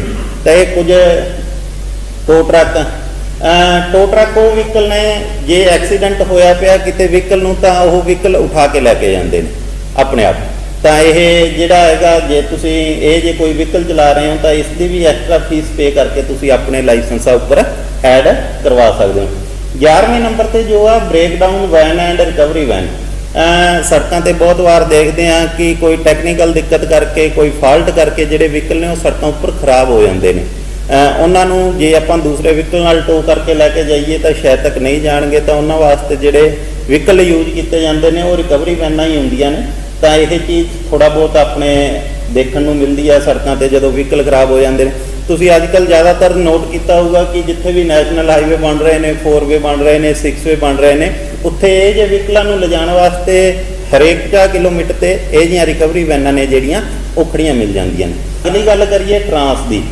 ਆਮ ਤੌਰ ਤੇ ਜਿਹੜੀ ਗੱਲ ਕਹੀ ਜਾਂਦੀ ਹੈ ਕਿ ਟਰਾਂਸ ਦੇ ਸਿਰ ਤੇ ਸਾਰੇ ਵਹੀਕਲ ਹੀ ਚਲਾ ਸਕਦੇ ਆ। ਇਹ ਟਰਾਂਸ ਜਿਹੜੀ ਹੈਗੀ ਕੈਟਾਗਰੀ, ਇਹਦੇ ਤੇ ਹੈਵੀ ਟਰੱਕ, ਟਰਾਲੇ, ਬੱਸਾਂ ਸਭ ਕੁਝ ਚੱਲ ਸਕਦੇ ਨੇ। ਪਰ ਇਸ ਤੋਂ ਪਹਿਲਾਂ ਜਿਹੜੇ ਟਰਾਂਸ ਦੇ ਵਿੱਚ ਕੁਝ ਇੰਡੋਰਸਮੈਂਟਾਂ ਕੀਤੀਆਂ ਜਾਂਦੀਆਂ ਸੀ ਉਹ ਖਤਮ ਹੋ ਚੁੱਕੀਆਂ ਨੇ। ਟਰਾਂਸ ਦੇ ਵਿੱਚ ਜਿਵੇਂ PSV ਬੱਸ ਲਿਖਿਆ ਜਾਂਦਾ ਸੀ, ਉਹ ਅੱਜ ਦੇ ਟਾਈਮ ਜੇ ਲਾਇਸੈਂਸ ਅਪਲਾਈ ਕਰੋਗੇ ਤਾਂ ਨਹੀਂ ਆਊਗਾ, ਕਿਉਂਕਿ ਉਸ ਨੂੰ ਵੀ ਇਸ ਵਿੱਚ ਹੀ ਇੰਡੋਰਸ ਕਰ ਦਿੱਤਾ ਗਿਆ। ਡਬਲ ਟੇਕਰ ਵਹੀਕਲ ਹੋ ਗਏ ਜਾਂ ਇਹ ਜਿਹੇ ਵਹੀਕਲਾਂ ਨੂੰ ਟਰਾਂਸ ਦੇ ਸਿਰ ਤੇ ਹੀ ਚਲਾ ਸਕਦੇ ਹੋ, ਇਸ ਲਈ ਕੋਈ ਐਕਸਟਰਾ ਫੀਸ ਦੇਣ ਦੀ ਜ਼ਰੂਰਤ ਨਹੀਂ ਹੈਗੀ। 13ਵੇਂ ਨੰਬਰ ਤੇ ਜੋ ਆ ਰਹੇ ਨੇ ਅਡੋਪਟਡ ਵਹੀਕਲ। ਅਡੋਪਟਡ ਵਹੀਕਲ ਨੇ ਇਹ ਕੈਟਾਗਰੀਆਂ ਵਾਈਜ਼ ਸਾਹਮਣੇ ਲਿਖੇ ਹੋਏ ਨੇ, ਜਿਵੇਂ 13 ਨੰਬਰ, 14 ਨੰਬਰ ਤੇ 15 ਨੰਬਰ ਤੇ। ਇਹ ਉਹ ਵਹੀਕਲ ਨੇ ਜਿਹੜੇ ਡਿਸੇਬਲ ਬੰਦੇ ਯੂਜ਼ ਕਰਦੇ ਨੇ, ਕਿਸੇ ਦਾ ਹੱਥ ਨਹੀਂ, ਕਿਸੇ ਦਾ ਪੈਰ ਨਹੀਂ, ਉਹਨਾਂ ਨੇ ਆਪਣੇ ਜਿਹੜੇ ਨੇ ਉਹ ਵਹੀਕਲ ਮੋਡੀਫਾਈ ਕਰਵਾਏ ਨੇ ਆਪ ਦੀ ਸਹੂਲਤ ਦੇ ਅਕੋਰਡਿੰਗ, ਤੇ ਉਹ ਚਲਾ ਰਹੇ ਨੇ ਸੜਕਾਂ ਤੇ। ਪਰ ਇਹਨਾਂ ਲਾਇਸੈਂਸਾਂ ਨੂੰ ਬਣਾਉਣ ਵਾਸਤੇ ਵੀ ਇੱਕ ਚੀਜ਼ ਮੈਂ ਦੱਸਣੀ ਚਾਹੂੰਗਾ ਕਿ ਇਹ ਲਾਇਸੈਂਸ ਬਣਾਉਣ ਤੋਂ ਬਾਅਦ ਇਹ ਨਹੀਂ ਕਿ ਉਹ ਆਪਦੀ ਮਰਜ਼ੀ ਦੀ ਸਪੀਡ ਨਾਲ ਚਲਾ ਸਕਦੇ ਨੇ। ਇਸ ਲਈ ਵੀ ਜ਼ਰੂਰੀ ਹੈ ਕਿ ਉਹ ਇੱਕ ਲਿਮਿਟ 'ਚ ਹੀ ਉਹਨਾਂ ਵਹੀਕਲਾਂ ਨੂੰ ਚਲਾ ਸਕਦੇ ਨੇ। ਈ-ਕਾਰਟ ਤੇ ਈ-ਰਿਕਸ਼ਾ, ਜਿਵੇਂ ਕਿ ਕਾਫੀ ਹੱਦ ਤੱਕ ਤਾਂ ਸ਼ਾਇਦ ਤੱਕ ਇਹਨਾਂ ਚੀਜ਼ਾਂ ਦੇ ਜੇ ਲਾਇਸੈਂਸਾਂ ਦੀਆਂ ਕੈਟਾਗਰੀਆਂ ਦੀ ਗੱਲ ਕਰੀਏ, ਈ-ਕਾਰਟ ਤੇ ਈ-ਰਿਕਸ਼ਾ, ਇਹ ਬਹੁਤ ਲੋਕਾਂ ਨੂੰ ਸ਼ਾਇਦ ਤੱਕ ਜਾਣਕਾਰੀ 'ਚ ਹੀ ਨਾ ਹੋ। ਈ-ਕਾਰਟ ਮਤਲਬ ਕਾਰਟਮੈਨ ਹੁੰਦਾ ਰੇੜਾ, ਜੋ ਵੀ ਢੋਆ ਢੁਆਈ ਵਾਲੇ ਅੱਜ ਕੱਲ੍ਹ ਇਲੈਕਟ੍ਰੋਨਿਕਸ ਵਹੀਕਲ ਚੱਲ ਰਹੇ ਨੇ, ਕਿਉਂਕਿ ਵੱਡੇ ਸ਼ਹਿਰਾਂ 'ਚ ਦੇਖੀਏ ਤਾਂ ਪੋਲਿਊਸ਼ਨ ਜ਼ਿਆਦਾ ਹੋ ਚੁੱਕਿਆ, ਤਾਂ ਉਹਨਾਂ 'ਚ ਜਿਹੜੇ ਢੋਆ ਢੁਆਈ ਵਾਲੇ ਵਹੀਕਲ ਨੇ ਉਹ ਜ਼ਿਆਦਾਤਰ ਇਲੈਕਟ੍ਰੋਨਿਕਸ ਆ ਰਹੇ ਨੇ, ਤਾਂ ਇਹ ਉਹਨਾਂ ਵਾਸਤੇ ਆ, ਉਹ ਕਮਰਸ਼ੀਅਲ ਕੰਮ ਕਰ ਰਹੇ ਨੇ। ਉਸ ਤੋਂ ਅਗਲੀ ਗੱਲ ਕਰੀਏ 17 ਨੰਬਰ ਤੇ, ਤਾਂ ਈ-ਰਿਕਸ਼ਾ। ਇਹ ਕੁਝ ਕੈਟਾਗਰੀਆਂ ਨੇ ਜਿਹੜੀਆਂ ਲਾਇਸੈਂਸ ਦੀਆਂ ਮੈਂ ਤੁਹਾਡੇ ਨਾਲ ਸਾਂਝੀਆਂ ਕੀਤੀਆਂ ਨੇ। ਇਸ ਤੋਂ ਅਗਲੀ ਗੱਲ ਕਰਦੇ ਹਾਂ ਆਪਾਂ ਲਾਇਸੈਂਸ ਦੀ ਬਣਤਰ ਬਾਰੇ ਥੋੜਾ। ਲਾਇਸੈਂਸ ਦੀ ਬਣਤਰ ਬਾਰੇ ਗੱਲ ਕਰੀਏ ਤਾਂ ਲਾਇਸੈਂਸ ਦੀ ਕੁਝ ਬਣਤਰ ਹੈ ਜਿਹੜੀ ਉਹ ਇਸ ਪ੍ਰਕਾਰ ਨਾਲ ਹੁੰਦੀ ਹੈ। ਨਾਮ ਲਿਖਿਆ ਹੁੰਦਾ, ਸਭ ਕੁਝ, ਫਾਦਰ ਨੇਮ, ਐਡਰੈਸ ਵਗੈਰਾ, ਇਸ਼ੂ ਡੇਟ। ਪਰ ਇਸ ਦੇ ਨਾਲ ਨਾਲ ਮੈਂ ਤੁਹਾਡੇ ਨਾਲ ਇਹ ਵੀ ਗੱਲ ਸਾਂਝੀ ਕਰ ਰਿਹਾ ਕਿ ਜਿਹੜੇ ਲਾਇਸੈਂਸ ਇਸ ਟਾਈਮ ਨਵੇਂ ਬਣ ਰਹੇ ਨੇ, ਉਹ ਜਿਹੜੇ ਆਲ ਇੰਡੀਆ ਜਿਹੜੇ ਲਾਇਸੈਂਸ ਨੇ ਉਹਨਾਂ ਦਾ ਕਲਰ ਇੱਕੋ ਹੀ ਹੋਵੇਗਾ। ਪਲੱਸ ਇਹਦੇ 'ਚ ਕੁਝ ਚੀਜ਼ਾਂ ਹੋਰ ਵੀ ਧਿਆਨ ਦੇਣ ਯੋਗ ਨੇ। ਪਹਿਲੀ ਗੱਲ ਤਾਂ ਇਹ ਹੈ ਕਿ ਜਿਵੇਂ ਕਿ ਚਲੋ ਇੱਥੇ ਨਹੀਂ ਲਿਖਿਆ ਹੋਇਆ, ਫਿਰ ਵੀ ਧਿਆਨ ਦਿਓ, ਤੁਹਾਡੇ ਸਾਰਿਆਂ ਕੋਲੇ ਲਾਇਸੈਂਸ ਹੋਣਗੇ, ਇਹਨਾਂ 'ਤੇ ਇੱਕ ਚੀਜ਼ ਲਿਖੀ ਜਾਂਦੀ ਹੈ ਬਲੱਡ ਗਰੁੱਪ। ਬਲੱਡ ਗਰੁੱਪ ਜਿਹੜੀ ਇੰਡੋਰਸ ਕੀਤਾ ਜਾਂਦਾ ਉਹ ਇਸ ਵਾਸਤੇ ਕੀਤਾ ਜਾਂਦਾ ਕਿਉਂਕਿ ਰੋਡ ਤੇ ਜਾਂਦੇ ਟਾਈਮ ਕੀ ਪਤਾ ਕਦੋਂ ਕਿੱਥੇ ਐਕਸੀਡੈਂਟ ਹੋ ਜੇ ਜਾਂ ਕੋਈ ਕ੍ਰੈਸ਼ ਹੋ ਜੇ, ਤਾਂ ਉਸ ਟਾਈਮ ਜੇ ਐਮਰਜੈਂਸੀ ਵਾਸਤੇ ਇਸ ਲਾਇਸੈਂਸ ਉੱਪਰ ਜਿਹੜਾ ਬਲੱਡ ਗਰੁੱਪ ਲਿਖਿਆ ਹੋਇਆ, ਤਾਂ ਉਹ ਸਾਹਮਣੇ ਵਾਲਾ ਪਰਸਨ ਜੋ ਵੀ ਤੁਹਾਡੀ ਫਸਟ ਐਡ ਕਰ ਰਿਹਾ, ਜੋ ਵੀ ਤੁਹਾਨੂੰ ਮਦਦ ਦੇ ਰਿਹਾ, ਉਹ ਲਾਇਸੈਂਸ ਕੱਢ ਕੇ ਅੰਦਾਜ਼ਾ ਲਾ ਸਕਦਾ ਕਿ ਤੁਹਾਡਾ ਬਲੱਡ ਗਰੁੱਪ ਇਹ ਆ। ਇਸ ਦੇ ਨਾਲ ਨਾਲ ਇਹ ਵੀ ਪੈਦਾ ਹੋ ਸਕਦਾ ਕਿ ਉਹ ਸ਼ਾਇਦ ਤੱਕ ਜਿਹੜੀ ਵੀ ਐਂਬੂਲੈਂਸ ਨੂੰ ਫੋਨ ਕਰ ਰਿਹਾ ਜਾਂ ਮੈਡੀਕਲ ਫੈਸਿਲਿਟੀ ਫੋਨ ਕਰ ਰਿਹਾ ਤਾਂ ਉਹਨਾਂ ਨੂੰ ਦੱਸ ਵੀ ਸਕਦਾ ਹੈ ਕਿ ਸ਼ਾਇਦ ਤੱਕ ਬੰਦੇ ਦਾ ਜਿਹੜਾ ਇਸ ਬਲੱਡ ਗਰੁੱਪ ਦਾ ਹੈਗਾ, ਜੇ ਆਉਂਦੇ ਟਾਈਮ ਤੁਸੀਂ ਇਸ ਬਲੱਡ ਗਰੁੱਪ ਨੂੰ ਨਾਲ ਲੈ ਆਓ ਤਾਂ ਸ਼ਾਇਦ ਤੱਕ ਉਸ ਬੰਦੇ ਦੀ ਜਿਹੜੀ ਲਾਈਫ ਆ ਉਹ ਬਚਾਈ ਜਾ ਸਕੇ। 2019 ਚ ਜਦੋਂ ਮੋਟਰ ਵਹੀਕਲ ਐਕਟ ਸ਼ੋਧ ਕੀਤਾ ਗਿਆ ਤਾਂ ਰੋਡ ਐਕਸੀਡੈਂਟਾਂ ਦੇ ਮੱਦੇਨਜ਼ਰ ਇਹ ਵੀ ਚੀਜ਼ਾਂ ਧਿਆਨ ਲਿਆਂਦੀਆਂ ਗਈਆਂ ਕਿ ਰੋਡ ਤੇ ਜਿਹੜੇ ਐਕਸੀਡੈਂਟ ਹੋ ਰਹੇ ਨੇ ਉਹਨਾਂ 'ਚ ਬਹੁਤ ਸਾਰੇ ਲੋਕਾਂ ਦੇ ਜਿਹੜੇ ਅੰਗ ਨੇ ਉਹ ਵੇਸਟ ਹੋ ਜਾਂਦੇ ਨੇ ਜਾਂ ਟੁੱਟ ਜਾਂਦੇ ਨੇ ਜਾਂ ਕੱਟੇ ਜਾਂਦੇ ਨੇ। ਤਾਂ ਹੁਣ ਜੇ ਤੁਸੀਂ ਲਾਇਸੈਂਸ ਰੀਨਿਊ ਕਰਵਾ ਰਹੇ ਹੋ, ਬਣਵਾ ਰਹੇ ਹੋ, ਤਾਂ ਗਵਰਨਮੈਂਟ ਨੇ ਇੱਕ ਉਹਦੇ 'ਚ ਆਪਸ਼ਨ ਦਿੱਤੀ ਹੈ ਕਿ ਬਲੱਡ ਜਿਹੜਾ ਹੈਗਾ ਆਰਗਨ ਡੋਨਰ ਦੀ। ਤੁਸੀਂ ਆਪਣੇ ਜੀਵਨ 'ਚ ਬਹੁਤ ਸਾਰੀਆਂ ਦੁੱਖਾਂ ਤਕਲੀਫਾਂ ਸਹਿੰਦੇ ਹੋਏ ਇਹ ਵੀ ਚਾਹੁੰਦੇ ਹੋ ਕਿ ਮੈਂ ਕਿਸੇ ਦੀ ਮਦਦ ਕਰ ਸਕਾਂ, ਤਾਂ ਇਹ ਆਪਸ਼ਨ ਹੈ ਕਿ ਇਸ ਨੂੰ ਤੁਸੀਂ ਯੈਸ ਜਾਂ ਨੋ ਕਰ ਸਕਦੇ ਹੋ। ਕੋਈ ਜ਼ਰੂਰੀ ਨਹੀਂ ਹੈਗਾ ਕਿ ਇਹਨੂੰ ਤੁਸੀਂ ਭਰਨਾ ਹੀ ਭਰਨਾ, ਪਰ ਜੇ ਤੁਸੀਂ ਕਿਸੇ ਨੂੰ ਆਪਣਾ ਕੋਈ ਅੰਗ ਦੇ ਕੇ ਉਸ ਦਾ ਜੀਵਨ ਬਚਾ ਸਕਦੇ ਹੋ ਤਾਂ ਇਸ ਤੋਂ ਵੱਡੀ ਗੱਲ ਕੁਝ ਵੀ ਨਹੀਂ ਹੈ। ਉਸ ਤੋਂ ਬਾਅਦ ਕਰੀਏ ਲਾਇਸੈਂਸ ਦੀ ਥੋੜੀ ਬਹੁਤ ਹੋਰ ਗੱਲ, ਤਾਂ ਲਾਇਸੈਂਸ ਤੇ ਜਿਵੇਂ ਡੇਟਾਂ ਦਿੱਤੀਆਂ ਹੋਈਆਂ ਨੇ, valid till date, transport, non transport date. Transport ਜਿਹੜੇ ਹੈਵੀ ਵਹੀਕਲ ਨੇ ਚਲਾਉਣ ਵਾਲੇ ਉਹਨਾਂ ਲਈ ਖੁਸ਼ੀ ਦੀ ਗੱਲ ਇਹ ਹੈ ਕਿ ਜਿਹੜੇ ਹੈਵੀ ਵਹੀਕਲਾਂ ਵਾਸਤੇ ਡੇਟ ਆ ਉਹ ਹੁਣ ਜਿਹੜੀ ਪਹਿਲਾਂ 3 ਸਾਲ ਸੀ ਉਸ ਤੋਂ ਵਧਾ ਕੇ ਉਸ ਦੀ ਸਮਿਆਂ ਸਾਰਣੀ ਆ ਜਿਹੜੀ ਉਹ 5 ਸਾਲਾਂ ਲਈ ਕਰ ਦਿੱਤੀ ਗਈ ਹੈ। ਉਸ ਦੇ ਅਕੋਰਡਿੰਗ ਹੀ valid till date non transport ਆ, ਤਾਂ ਇਹ ਨੌਨ ਟਰਾਂਸਪੋਰਟ ਲਾਇਸੈਂਸ ਲਈ ਵੀ ਕੁਝ ਜਿਹੜੀ ਏਜ ਵਗੈਰਾ ਹੈਗੀ ਆ ਉਹ ਆਪਾਂ ਨੂੰ ਥੋੜਾ ਬਹੁਤ ਮੈਂ ਸਾਂਝੀ ਕਰ ਰਿਹਾ। ਜੇ ਤਾਂ ਤੁਸੀਂ ਇਸ ਨੌਨ ਟਰਾਂਸਪੋਰਟ ਲਾਇਸੈਂਸ ਨੂੰ 18 ਸਾਲ ਦੀ ਉਮਰ 'ਚ ਬਣਵਾ ਰਹੇ ਹੋ ਤਾਂ ਇਹ 20 ਸਾਲਾਂ ਲਈ ਬਣ ਜਾਏਗਾ, ਪਰ ਜੇ ਤੁਸੀਂ ਇਸੇ ਹੀ ਨੌਨ ਟਰਾਂਸਪੋਰਟ ਲਾਇਸੈਂਸ ਨੂੰ 30 ਸਾਲ ਦੀ ਉਮਰ ਤੋਂ ਬਾਅਦ ਬਣਾਓਗੇ ਤਾਂ ਇਹ 10-10 ਸਾਲਾਂ ਬਾਅਦ ਰੀਨਿਊ ਕਰਵਾਉਣਾ ਪਊਗਾ। ਇੱਕ ਚੀਜ਼ ਹੋਰ ਵੀ ਕਹਿਣਾ ਚਾਹੁੰਦਾ ਮੈਂ, 50 ਸਾਲ ਦੀ ਉਮਰ ਤੋਂ ਬਾਅਦ ਜਿਹੜੇ ਲਾਇਸੈਂਸ ਨੇ ਉਹਨਾਂ ਲਈ ਗਵਰਨਮੈਂਟ ਦਾ ਇੱਕ ਰੂਲ ਆ ਕਿ ਦੋਨਾਂ ਲਾਇਸੈਂਸਾਂ ਦੀ ਜਿਹੜੀ ਡੇਟ ਆ ਉਹ ਇਕੁਅਲ 5-5 ਸਾਲਾਂ ਲਈ ਐਕਸਟੈਂਡ ਹੋਊਗੀ ਆਪਣੀ। ਠੀਕ ਹੈ, ਇੰਨਾ ਥੋੜਾ ਜਿਹਾ ਜਾਣਕਾਰੀ। ਲਾਇਸੈਂਸਾਂ ਲਈ ਮੈਂ ਤੁਹਾਡੇ ਨਾਲ 1-2 ਚੀਜ਼ਾਂ ਹੋਰ ਵੀ ਸਾਂਝੀਆਂ ਕਰ ਰਿਹਾ ਕਿ ਲਾਇਸੈਂਸ ਬਣਵਾਉਣ ਦੇ ਟਾਈਮ ਕੁਝ ਥੋੜਾ ਜਿਹਾ ਗਵਰਨਮੈਂਟ ਨੇ ਇਹ ਵੀ ਫੈਸਿਲਿਟੀ ਦਿੱਤੀ ਹੈ ਕਿ ਤੁਸੀਂ ਆਪਣੇ ਜਿਹੜੇ ਲਾਇਸੈਂਸ ਨੇ ਉਹਨਾਂ ਨੂੰ ਆਨਲਾਈਨ ਆਪੇ ਹੀ ਅਪਲਾਈ ਕਰ ਸਕਦੇ ਹੋ। ਇਸ ਲਈ ਗਵਰਨਮੈਂਟ ਨੇ ਇੱਕ ਵੈਬਸਾਈਟ ਦਿੱਤੀ ਹੈ ਸਾਰਥੀ ਸਰਵਿਸ। ਸਾਰਥੀ ਸਰਵਿਸ ਤੇ ਜਾ ਕੇ ਤੁਸੀਂ ਆਪਣੇ ਲਾਇਸੈਂਸਾਂ ਦੀ ਜਿਹੜੀ ਡਿਟੇਲ ਆ ਉਹ ਚੈੱਕ ਕਰ ਸਕਦੇ ਹੋ। ਆਨਲਾਈਨ ਜਿਹੜੀ ਫੀਸ ਆ ਉਹ ਆਪਣੇ ਆਪ ਰੀਨਿਊ ਵਾਲੀ, ਤੇ ਜੇ ਨਵੇਂ ਬਣਵਾ ਰਹੇ ਹੋ ਤਾਂ ਸਾਰਥੀ ਸਰਵਿਸ ਦਾ ਇਸਤੇਮਾਲ ਆਪ ਕਰ ਸਕਦੇ ਹੋ। ਇਸ ਦੇ ਨਾਲ ਇਹ ਵੀ ਆ ਕਿ ਜਿਹੜਾ ਇੱਕ ਐਪ ਦਿੱਤੀ ਗਈ ਆ ਡਿਜੀ ਲੋਕਰ ਦੇ ਵਿੱਚ ਤੁਸੀਂ ਆਪਣੇ ਜਿਹੜੇ ਲਾਇਸੈਂਸ ਨੇ ਉਹਨਾਂ ਨੂੰ ਤੁਸੀਂ ਲਾਇਸੈਂਸ ਹੋ ਗਿਆ ਜਾਂ ਹੋਰ ਵੀ ਕੋਈ ਡਾਕੂਮੈਂਟ ਨੇ ਉਹ ਐਡ ਕਰਕੇ ਰੱਖ ਸਕਦੇ ਹੋ। ਕਾਨੂੰਨੀ ਤੌਰ ਤੇ ਸੁਪਰੀਮ ਕੋਰਟ ਦਾ ਇਹ ਆਰਡਰ ਹੈ ਕਿ ਇੱਕ ਟਾਈਮ ਤੁਹਾਡੇ ਕੋਲੇ ਜੇ ਆਪਣਾ ਓਰੀਜਨਲ ਲਾਇਸੈਂਸ ਨਹੀਂ ਹੈਗੇ ਤਾਂ ਇਸ ਚੀਜ਼ 'ਚ ਜੇ ਡਿਜੀਲੋਕਰ ਐਪ 'ਚ ਤੁਹਾਡੇ ਲਾਇਸੈਂਸ ਅਪਲੋਡ ਕੀਤੇ ਹੋਏ ਨੇ ਤਾਂ ਤੁਹਾਡਾ ਜਿਹੜਾ ਚਲਾਨ ਆ ਉਹ ਨਹੀਂ ਕੱਟਿਆ ਜਾਊਗਾ। ਇੱਕ ਵਾਰ ਮੈਂ ਫਿਰ ਦੁਬਾਰਾ ਤੋਂ ਕੁਝ ਕੈਟਾਗਰੀਆਂ ਨੇ ਜਿਹੜੀਆਂ ਉਹ ਰਿਵਿਊ ਕਰਵਾ ਦਿਆਂ, ਜੇ ਨਹੀਂ ਕਿਸੇ ਨੂੰ ਪਤਾ ਲੱਗਿਆ ਤਾਂ ਉਹ ਇੱਕ ਵਾਰ ਦੁਬਾਰਾ ਤੋਂ ਨੋਟ ਕਰ ਸਕਦਾ। ਠੀਕ ਹੈ, ਇਹ ਸਾਹਮਣੇ ਕੁਝ ਕੈਟਾਗਰੀਆਂ ਮੈਂ ਦੁਬਾਰਾ ਤੋਂ ਕਰਤੀਆਂ ਨੇ। Motorcycle with gear, without gear, LMV, loader, crane, forklift, construction and equipment, harvester, agriculture, tractor and power trailer, tow taker, breakdown van and recovery van, adapted vehicle, e cart. ਤਾਂ ਇਹ ਮੈਂ ਦੁਬਾਰਾ ਤੋਂ ਤਾਂ ਸ਼ੋਅ ਕਰ ਰਿਹਾ ਕਿਉਂਕਿ ਜੇ ਤੁਹਾਡੇ 'ਚੋਂ ਕੋਈ ਲਾਇਸੈਂਸ ਤੇ ਐਡ ਕਰਵਾਉਣਾ ਚਾਹੁੰਦਾ ਜਾਂ ਨਵਾਂ ਬਣਵਾਉਣਾ ਚਾਹੁੰਦਾ ਤਾਂ ਇਸ ਨੂੰ ਦੇਖ ਕੇ ਆਪਦਾ ਲਰਨਿੰਗ ਲਾਇਸੈਂਸ ਬਣਵਾ ਕੇ ਆਪਣੇ ਲਾਇਸੈਂਸ ਉੱਪਰ ਐਡ ਕਰਵਾ ਸਕਦਾ। ਇਹ ਜ਼ਰੂਰੀ ਹੈ ਕਿ ਜੇ ਜਾਂ ਵਹੀਕਲ ਤੁਸੀਂ ਚਲਾ ਰਹੇ ਹੋ ਤਾਂ ਲਾਇਸੈਂਸ ਤੁਹਾਡੇ ਕੋਲੇ ਉਹ ਜਿਹਾ ਹੀ ਹੋਣਾ ਚਾਹੀਦਾ। ਜਿਵੇਂ ਕਿ ਦਸਤਾਵੇਜ਼ਾਂ ਬਾਰੇ ਆਪਾਂ ਹੁਣ ਗੱਲ ਕਰੀਏ, ਵਾਹਨ ਦੇ ਦਸਤਾਵੇਜ਼ ਜ਼ਰੂਰੀ ਨੇ ਕਿਉਂਕਿ ਆਪਾਂ ਰੋਡ ਦੇ ਉੱਪਰ ਵਹੀਕਲ ਚਲਾ ਰਹੇ ਹਾਂ ਤਾਂ ਆਪਣੇ ਕੋਲ ਘੱਟੋ ਘੱਟ ਉਹ ਜੇ ਡਾਕੂਮੈਂਟ ਜੋ ਆਪਣੀਆਂ ਗੱਡੀਆਂ ਨਾਲ ਰਿਲੇਟਡ ਨੇ ਉਹ ਜੇ ਹੋਣੇ ਚਾਹੀਦੇ ਨੇ। ਜਿਵੇਂ ਕਿ ਸਾਹਮਣੇ ਲਿਖੇ ਚੀਜ਼ ਨੂੰ ਦੇਖ ਕੇ ਤੁਸੀਂ ਪੜ੍ਹ ਰਹੇ ਹੋਵੋਗੇ ਕਿ ਉਹ ਦਸਤਾਵੇਜ਼ ਨੇ ਜਿਹੜੇ ਵਾਹਨ ਚਲਾਉਂਦੇ ਟਾਈਮ ਜਿਹੜੇ ਵਾਹਨ 'ਚ ਰੱਖਣੇ ਜ਼ਰੂਰੀ ਨੇ। ਜਿਵੇਂ ਕਿ ਸਭ ਤੋਂ ਪਹਿਲੀ ਗੱਲ ਕਰੀਏ ਤਾਂ ਆਪਾਂ ਜਿਹੜਾ ਸਬੂਤ ਦੇ ਤੌਰ ਤੇ ਰਜਿਸਟ੍ਰੇਸ਼ਨ ਸਰਟੀਫਿਕੇਟ, ਗੱਡੀ ਦੀ RC ਦਾ ਜੇ ਗੱਲ ਕਰੀਏ ਤਾਂ ਇਹ ਜਿਹੜੀ ਆਪਾਂ ਨੂੰ ਇਹ ਸੁਵਿਧਾ ਦਿੰਦੀ ਹੈ ਕਿ ਆਪਣੇ ਖੇਤਰੀ ਜਿਹੜਾ ਟਰਾਂਸਪੋਰਟ ਦਫ਼ਤਰ ਆ ਉੱਤੇ ਆਪਣੀ ਗੱਡੀ ਰਜਿਸਟਰਡ ਆ। ਇਸ ਦੇ ਨਾਲ ਮੈਂ ਤੁਹਾਡੇ ਨਾਲ ਇਹ ਵੀ ਗੱਲ ਸਾਂਝੀ ਕਰਨੀ ਚਾਹੁੰਦਾ ਕਿ ਅੱਜ ਦੇ ਟਾਈਮ ਜਿਹੜੇ ਹੈਗੇ ਨੇ ਵਹੀਕਲ ਖਰੀਦਦੇ ਨੇ ਪੁਰਾਣੇ ਜਾਂ ਨਵੇਂ, ਤਾਂ ਉੱਥੇ ਇੱਕ ਦਿੱਕਤ ਇਹ ਵੀ ਚੀਜ਼ ਦੇਖਣ ਨੂੰ ਮਿਲੀ ਆ ਕਿ ਲੋਕ ਜਿਹੜੇ ਵਹੀਕਲ ਨੇ ਉਹ ਖਰੀਦ ਲੈਂਦੇ ਨੇ ਆਮ ਤੌਰ ਤੇ, ਤਾਂ ਉਸ ਤੋਂ ਬਾਅਦ ਜਿਹੜਾ ਹੈਗਾ ਉਹਨਾਂ ਗੱਡੀਆਂ ਦਾ ਰਜਿਸਟ੍ਰੇਸ਼ਨ ਆ ਉਹ ਆਪਣੇ ਨਾਮ ਨਹੀਂ ਕਰਵਾਉਂਦੇ ਜਾਂ ਜਿਹ ਤੋਂ ਲਿੱਤੀ ਸੀ ਉਸ ਤੋਂ ਕੋਈ ਐਫੀਡੈਵਿਟ ਵਗੈਰਾ ਲਿਖਵਾ ਲੈਂਦੇ ਨੇ, ਤਾਂ ਉਹ ਦਿੱਕਤ ਪੈਦਾ ਹੁੰਦੀ ਆ। ਕੱਲ੍ਹ ਨੂੰ ਜੇ ਕਿਤੇ ਕੋਈ ਐਕਸੀਡੈਂਟ ਹੁੰਦਾ ਤਾਂ ਵੀ ਉਹ ਜਿਹੜਾ ਫਸਟ ਓਨਰ ਆ ਉਹਦੇ ਨਾਂ ਤੇ ਉਹ ਵਹੀਕਲ ਆ ਉਹ ਬੋਲਦੇ ਹੁੰਦੇ ਨੇ। ਤਾਂ ਇਸ ਕਰਕੇ ਮੈਂ ਕਹਿਣਾ ਚਾਹੂੰਗਾ ਜੇ ਤੁਸੀਂ ਆਪਣੇ ਵਹੀਕਲ ਚਲਾ ਰਹੇ ਹੋ ਤਾਂ ਉਹ ਜਿਹੜਾ ਰਜਿਸਟ੍ਰੇਸ਼ਨ ਆ ਉਹ ਆਪਦੇ ਖੇਤਰੀ ਦਫ਼ਤਰ 'ਚ ਜਿਹੜਾ ਹੈਗਾ ਉਹ ਰਜਿਸਟਰਡ ਹੋਣਾ ਚਾਹੀਦਾ, ਕਿਉਂਕਿ ਇਹ ਜਿਹੀਆਂ ਚੀਜ਼ਾਂ ਦੀ ਜਿਹੜੀ ਦਿੱਕਤ ਆ ਇਹ ਉਸ ਵੇਲੇ ਆਉਂਦੀ ਆ ਜਦੋਂ ਆਪਾਂ ਕਲੇਮ ਵਗੈਰਾ ਲੈਣਾ ਪੈਂਦਾ। ਤਾਂ ਘੱਟੋ ਘੱਟ ਬਹੁਤ ਸਾਰੇ ਇਹ ਜੇ ਕੇਸ ਨੇ ਜਿਹੜੇ ਤੁਹਾਨੂੰ ਇਹ ਜਿਹੀਆਂ ਚੀਜ਼ਾਂ ਨਾਲ ਭਰੇ ਹੋਏ ਮਿਲ ਜਾਣਗੇ ਸਮਾਜ 'ਚ। ਉਸ ਤੋਂ ਗੱਲ ਕਰੀਏ ਅਗਲੀ PUC, ਪੋਲਿਊਸ਼ਨ ਅੰਡਰ ਕੰਟਰੋਲ। ਜਿਵੇਂ ਕਿ ਹਰ ਸਾਲ ਸੜਕਾਂ ਤੇ ਬਹੁਤ ਸਾਰੇ ਲੋਕ ਨੇ ਉਹ ਮਰ ਰਹੇ ਨੇ ਰੋਡ ਐਕਸੀਡੈਂਟਾਂ ਨਾਲ, ਉਸੇ ਤਰ੍ਹਾਂ ਹੀ ਗੱਡੀਆਂ 'ਚੋਂ ਨਿਕਲਣ ਵਾਲਾ ਜਿਹੜਾ ਧੂੰਆਂ ਹੈਗਾ ਉਹ ਵੀ ਬਹੁਤ ਸਾਰੇ ਲੋਕਾਂ ਦੀ ਜਿਹੜੀ ਜਾਨ ਆ ਉਹ ਲੈ ਲੈਂਦਾ। ਇਹਦੇ ਨਾਲ ਇਹ ਵੀ ਚੀਜ਼ ਆ ਕਿ ਪੋਲਿਊਸ਼ਨ ਦਾ ਸਰਟੀਫਿਕੇਟ ਇਸ ਟਾਈਮ ਗਵਰਨਮੈਂਟ ਨੇ ਜ਼ਰੂਰੀ ਕੀਤਾ, ਕਿਉਂਕਿ ਤੁਸੀਂ ਵੱਡੇ ਸ਼ਹਿਰਾਂ 'ਚ ਜਾਂਦੇ ਹੋ, ਮੈਟਰੋ ਸਿਟੀਆਂ 'ਚ ਜਾਂਦੇ ਹੋ ਤਾਂ ਉਸ ਟਾਈਮ ਇਹ ਲਾਜ਼ਮੀ ਆ ਕਿ ਇਹਨਾਂ ਤੇ ਜਿਹੜਾ ਹੈਗਾ ਪੋਲਿਊਸ਼ਨ ਸਰਟੀਫਿਕੇਟ ਹੋਣਾ ਜ਼ਰੂਰੀ ਆ। ਗਵਰਨਮੈਂਟ ਨੇ ਇਹ ਵੀ ਲਾਜ਼ਮੀ ਕਰਤਾ ਕਿ ਜੇ ਤੁਸੀਂ ਬੀਮਾ ਕਰਵਾਉਣਾ, ਗੱਡੀ ਦਾ ਕੋਈ ਵੀ ਇੰਸ਼ੋਰੈਂਸ ਕਰਵਾ ਰਹੇ ਹੋ ਤਾਂ ਉਸ ਲਈ ਵੀ ਜਿਹੜਾ ਪੋਲਿਊਸ਼ਨ ਦਾ ਸਰਟੀਫਿਕੇਟ ਤੁਹਾਡੇ ਕੋਲੇ ਹੋਣਾ ਜ਼ਰੂਰੀ ਆ। ਗੱਲ ਕਰੀਏ ਉਸ ਤੋਂ ਅਗਲੀ ਕੈਟਾਗਰੀ ਦੀ ਤਾਂ ਵੈਧ ਡਰਾਈਵਿੰਗ ਲਾਇਸੈਂਸ ਹੈ ਨਾ।